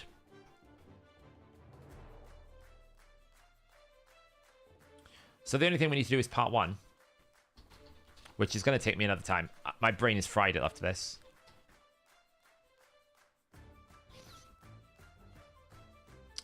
Well, I think for the Merciless, the thing is, I think for as the set, we wouldn't cleanse it based on Merciless damage, Merciless debuff. But what I'm saying is, with Merciless, you have to do the part 1. You're going, is this more of a damage piece, or is it more of a support piece? Or is it more of a tank piece? Because you might want tanks to have the 4-piece bonus. You might want fast champions potentially to have the 4-piece bonus, right? Your requirements are going to be based off part 1. Is cruelty better for Thalesia compared to Crushing Rend? Up until... Yeah, well, Crushing Rend is not good until rank 6. If you wanted to deal damage, once she hits rank 6, Crushing Rend dominates. Yeah. Which is better, Lethal Gear or Merciless? Mathematically speaking, Merciless. Because you gain 30% ignore defense, 35% ignore defense. Lethal only gives you 25%. So it's got 10% more ignore defense plus more stats. So mathematically speaking, Merciless is generally out of the question. The difference is what can you acquire and how you can craft it. Lethal is more accessible from a crafting point of view because you can force the stats you want in the Forge. Whereas Merciless, you can only get it from Cintranos, and it's a finite amount, and you often not get 5 stars. So it's very difficult to build a set. So you feel like what you see now? How long we spend sometimes making these videos? It's a lot. So anyway, guys, I appreciate everyone hanging out and actually following me and providing feedback and input. I found it very helpful when we did this with blessings the other day. Understanding how people were perceiving and understanding blessings, it was very insightful. So I do like doing these streams where we kind of do a little bit of, you know, back and forth. I say my opinion, you guys give me your opinion, we refine it.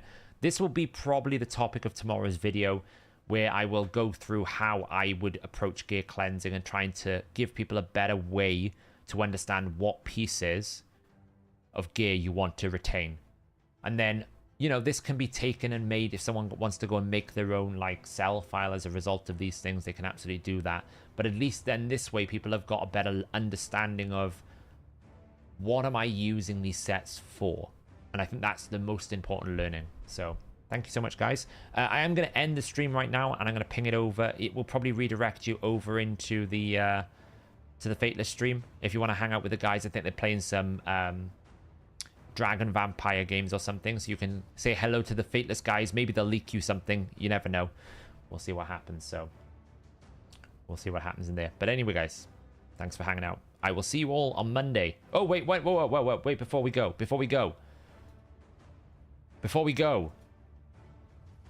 We didn't pull the primal shots. Before we go. We didn't pull the primal, the summon pool. Okay. We forgot this. To end the stream on a high. We didn't pull the summon pool. Who do I really want here? This guy. It's the only guy I want. I have pulled in the look what I have pulled in the last few months, okay? The last few weeks, look what I have pulled. Where is it? Where are these people? I've pulled Yannicka, Totora, Royal Huntsman, Islin, and there's one more. There's one more high elf I've pulled. I don't know what, I think it was another Islin. It has baited me with high elves for the past 3 weeks. I've pulled so many high elves. Every single time I went for Warmaster Arthurian. It's the only one that I want. I don't have a Hefrak. I would take a Hefrak, but it's the one that I want. That one. If not, I would love a Naldor or like a Phenax for +4ing. Warmaster. Okay. Warmaster. Oh. Oh, no. No. Okay. This one will be the Warmaster. This one is the Warmaster. Oh. No.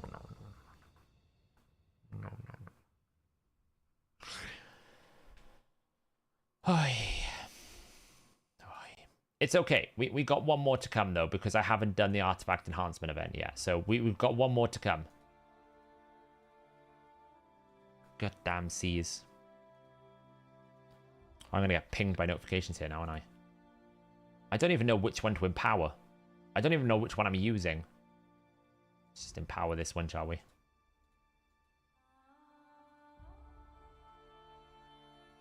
Any epic I get now, I just kind of empower the moment I get them. Not that one.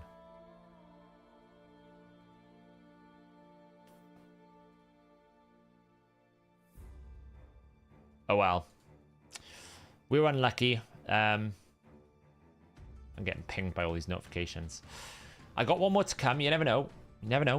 I do pretty good from these prison pulls. I do pretty good most of the time. So, and I think, what is it? I might pick up a cheeky, it's 25. It's not really worth it. Sometimes if I can get one more summon for like $5, I pick it up, but it's not going to give me another one because it's 30 summons, so we'll keep it. But hey, it's staring at me. The Warmaster Authorian.